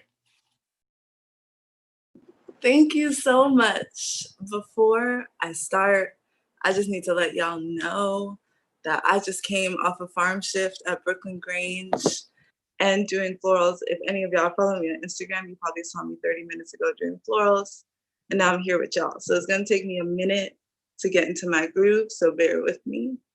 But I'll start by introducing myself for anybody who doesn't know me. My name is Amber Tam. I am from Brooklyn. My family has been in Brooklyn for 4 generations. So when I say I'm from Brooklyn, I mean I'm really, really, really from Brooklyn.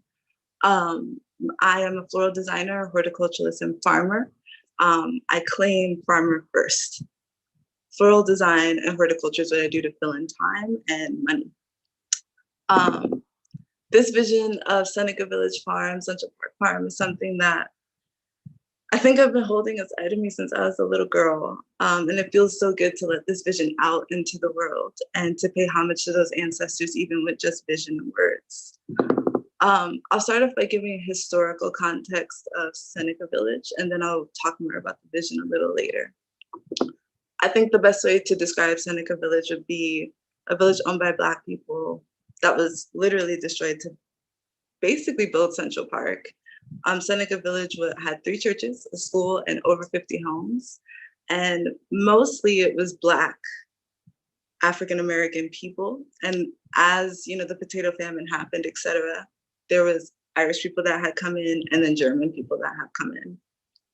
Seneca Village was built in 1825, and it was spanning from 82nd Street. If anybody knows New York City, that's Upper West Side, 82nd Street all the way to 89th Street. By 1857, it had transformed into a refuge for Black people due to the population of Black people tripling in New York City from emancipation, right? So the Great Migration. Owning land in Seneca Village meant more than finding refuge from the slums or violence or etc., discrimination, racism. It meant buying property, and buying property means you have the right to vote. So Seneca Village was housing immigrants and Black people and enabling them to be able to participate in voting. With that being said, if anybody believes in voting, go vote. I don't know when the voting date is for New York City, but I think it's soon. Anywho, when the city decided to officially build Central Park, they used eminent domain, which a lot of Black farmers know very well in their own livity, but also know from Black farmer history. Basically, all the residents were compensated for their property and asked to leave by 1857. Throughout the 1990s and the 2000s, Seneca Village was being researched on, and it wasn't until 2011 that they started excavating the site. There was a time period before then that they excavated the site in the 1800s, if I'm not mistaken, and they had found bones of a Black person, and that's when they reignited understanding that Seneca Village was something that is still there. But to this day, right now, what is there to pay homage to Seneca Village is evidence. Like the walls of Seneca Village were found, so there's evidence that it actually existed. And there's an exhibition of signs and plaques, which in my opinion is very disappointing. But my personal connection to Seneca Village, my mom was deeply into understanding the African burial sites of New York City. And Seneca Village was one that she was always so thrilled about, and also the Plantation House in Prospect Park. So I grew up viewing her affinity for these spaces and wanting to be there. I also share that love also. Now this vision really, I really vocalized this vision when COVID first hit, because my friend Jasper, who runs Cooper Union's rooftop garden, he had asked me, what are my visions for, farming post-COVID? Like what needs to happen? And I said, I want to utilize all public space. I think every public park needs to finally open their arms to urban farmers and let us grow food for the people there. In that moment, Jasper and I were on fire because the COVID hospital tents had been built. And we were reckoning that they looked exactly like greenhouses from an aerial point of view. And so Jasper put together a beautiful comparative post with the COVID greenhouses next to the greenhouses that we would like to see in Central Park next to the COVID hospital tents. And there's a post on my Instagram, which I will repost right after this so y'all can understand what I'm talking about. Shortly after those hospital tents went up, I don't know if this actually happened, so I'll just label it as a rumor. I haven't researched if it actually went on, but there was a release statement that they were possibly thinking about burying bodies temporarily in Central Park because of COVID. And so in that moment, I was like, if they can build these hospitals, if they can temporarily bury people, why is it that we can't grow food? Why is it that farmers are not even being extended this access? And how is it that I'm having a hard time as a farmer who has nothing but time during quarantine to support the people? So recently, Governor Cuomo has released a statement saying that post-COVID, whenever that is, there's going to be up to or more 2 million people food insecure in New York City. And I don't understand how that statement can be said so easily. When I read that, my heart was broken. And if that's just happening in New York City, I can only imagine what those numbers look like globally. But I'm here, so I'm gonna start here. And so my call to action is to not particularly grow on Seneca Village, that land, because I think that land should be separate.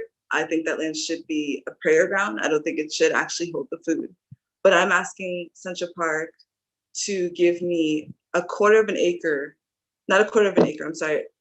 They have 55 acres in the Great Lawn. I'm asking them to give me a quarter of the amount of that lawn, which is 13.75. So 14 acres to utilize for farming. This farm would help with food insecurity. It could be a dope farmer training program for teens. It would give local urban farmers positions in leadership for community and really connecting with their community. This farm would also have a chance to revive the soils of Central Park, which have been lawns for so long, and who knows what pesticides were used there. And lastly, I'm asking Central Park for no rent or no lease. I'm not interested in that at all. And I want this to be a full circular free thing. So I want all donations, tools, greenhouses, gear, soil, plant materials, free. I want volunteers to get their hands in the soil, ideally prioritizing young, and by young, I mean 13 to 18-year-old Black and Brown people getting their hands in the soil. And lastly, I want this food to be distributed to Black and Brown families for free, and low-income families too, if there's enough food for that. And then I think the last beauty of this piece is, as we know, for those of us who've been to the Great Lawn in Central Park, it's absolutely beautiful to see such a flat amount of land. It's an oasis of sorts in Central Park.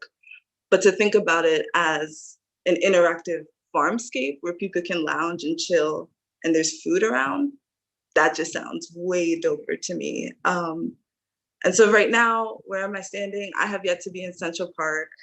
I have yet to be in contact with Central Park.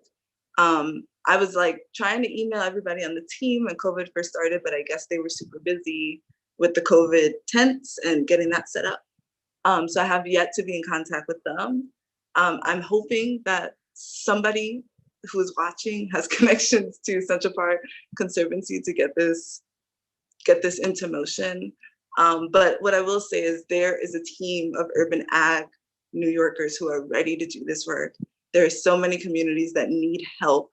And with the backing of Stone Barns with plant materials, I think it's a given.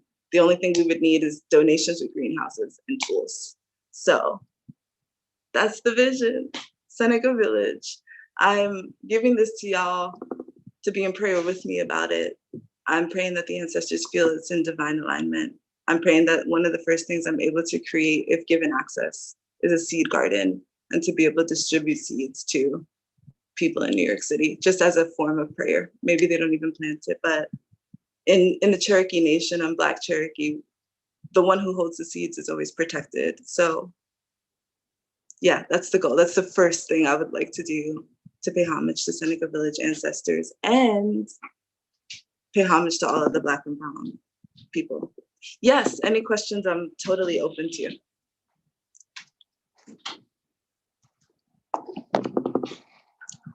Am I supposed to look in the chat for the questions?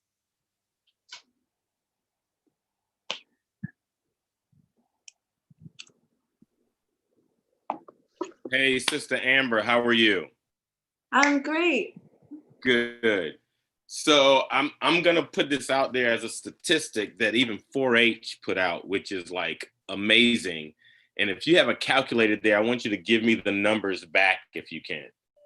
So 42,000 multiplied by 13 is how much?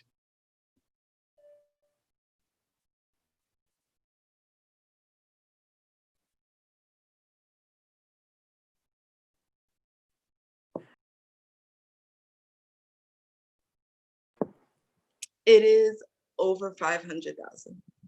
Over 500,000. Yeah. So if you got 13 acres, you could grow in one season. How much? What was that number again? What number? Oh, over 500. 500. Over 500.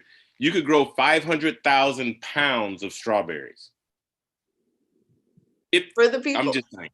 Yeah. And that's if you just want to do strawberries, right? But with 13 acres, you could grow 42,000 pounds of strawberries, 25,400 pounds of potatoes, 11,000 pounds of lettuce, 15,500 pounds of collards, okay? Another 25,000 to 26,000 pounds of sweet potatoes. Turnip greens, you could probably push out another 42,000 pounds. That does not count a quarter of an acre or an acre of onions and an acre of garlic. I would suggest to even put in some ginger and turmeric, and definitely grow some basil, because Leah was like, I just want basil in my life now all the time, and never having it again as pesto. But just the concept that you are putting forward, that is, if I can get this, this is what I can do. I believe that it could happen and will happen, just by hearing your voice right now. I know that there's somebody that's watching this, that's connected to somebody else. Where can we donate? Where can we donate to make this happen? Yeah, before we get into donations, the last thing I want to say is, as a farmer, I've been doing this, I'm a baby, so I'm like walking in the beautiful pathways of, Farmer Jay, who I love and adore, Karen Washington, Leah Penniman. So I've been doing this for only 4 or 5 years. And the frustration that I've had as a young woman with all of these creative ideas, how to grow food, and not being able to execute them because I have to think about yield under somebody else's power, which is normally a white person. I think that these 13 acres could be used to grow things in circular motions, it would really be up to community how they want it to look. It doesn't have to be rows. Like, what does it look like? How does that look? And can we recreate a village of sorts where people chill with food? Just need to say that in closing. But donations. So Instagram community is so wonderful to me. I had spoken about land access, which I do all the time, the other day. And I was explaining that being a farmer doesn't equate to being a landowner and doesn't equate to being a farm business owner. The most asked questions I get on my Instagram is, what's the name of your farm? And I do not have a farm. I am just a farmer who farms for other people's farm businesses or their land. So just due to community on Instagram pushing me to do this, I just released a farm fund, and I'm super, super, super, and so much gratitude on this day to announce that we are now at 75,000, and my goal is 100,000, and that's been in 3 days. So I'm overjoyed. But yeah, the farm link that's up there, and then my Venmo is Amber Tam. Okay. Everybody see that? Follow, support. Let's get Seneca up. Let's get those 13.7 acres. If I was you, I'd go for the whole 40 acres and a mule. But that's just me. I'm just asking for a lot. I won't sit all. But I will say this. I have watched everybody today. And my sister always, anytime I do something, my sister always sends me this quote. And it's, suddenly all my ancestors are behind me. Be still, they say. Watch and listen. You are the result of the love of thousands. Amber, Queen Quet, I want y'all two to know, because it was you all were opening and closing, that you all wrapped us all around our ancestors and have pushed us to realize that we need to do better and that we're going to do better. I feel not only grateful, but blessed that this many people have come in and have connected with us and are doing some things. And on that note, if you all could just hold one quick second, I got to get something to read as a closing statement.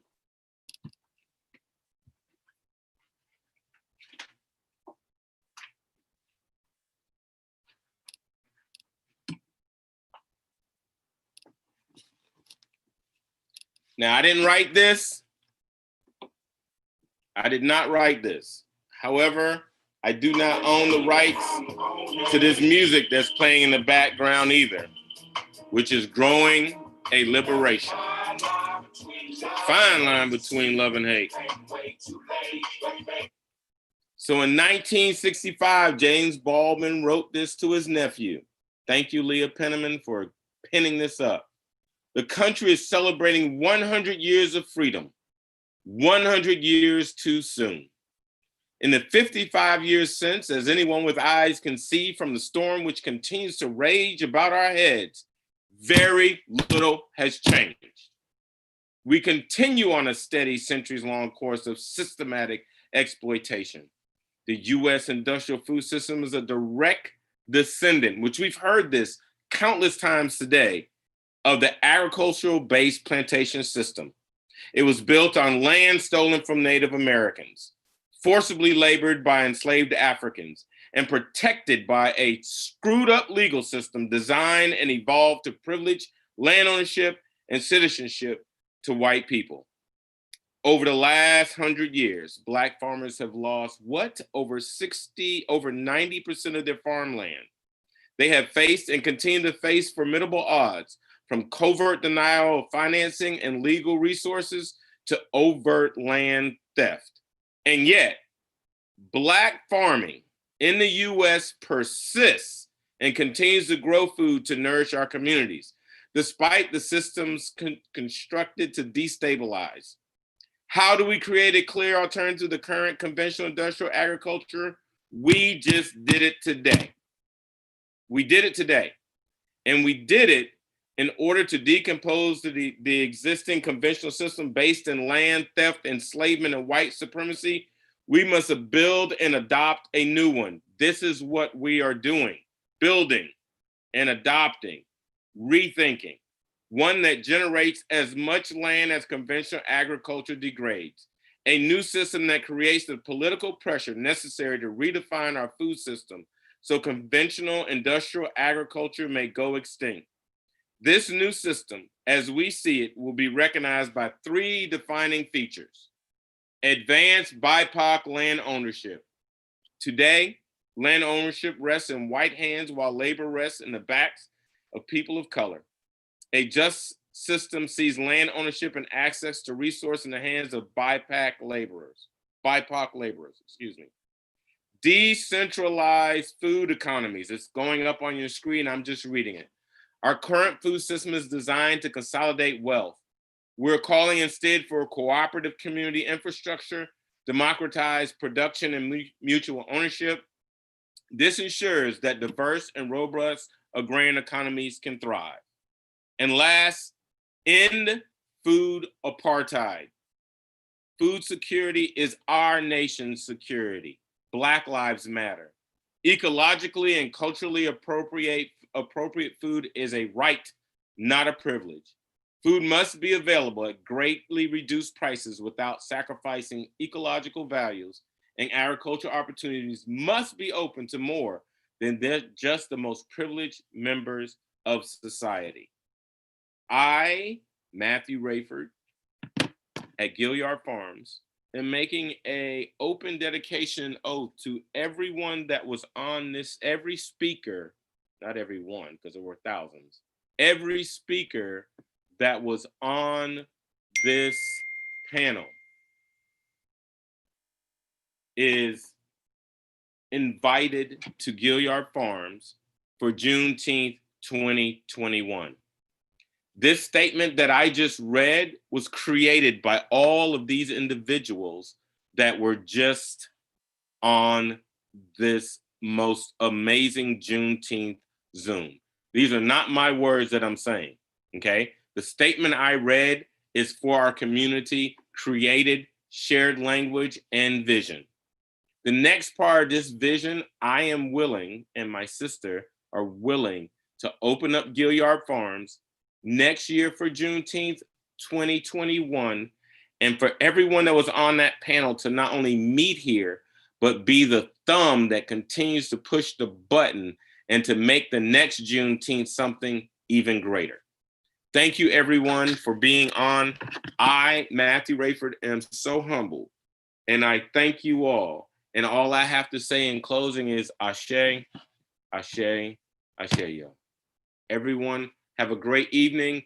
When you go to break bread, have a conversation about how you are going to help get rid of this systematic racism that's here in this United States.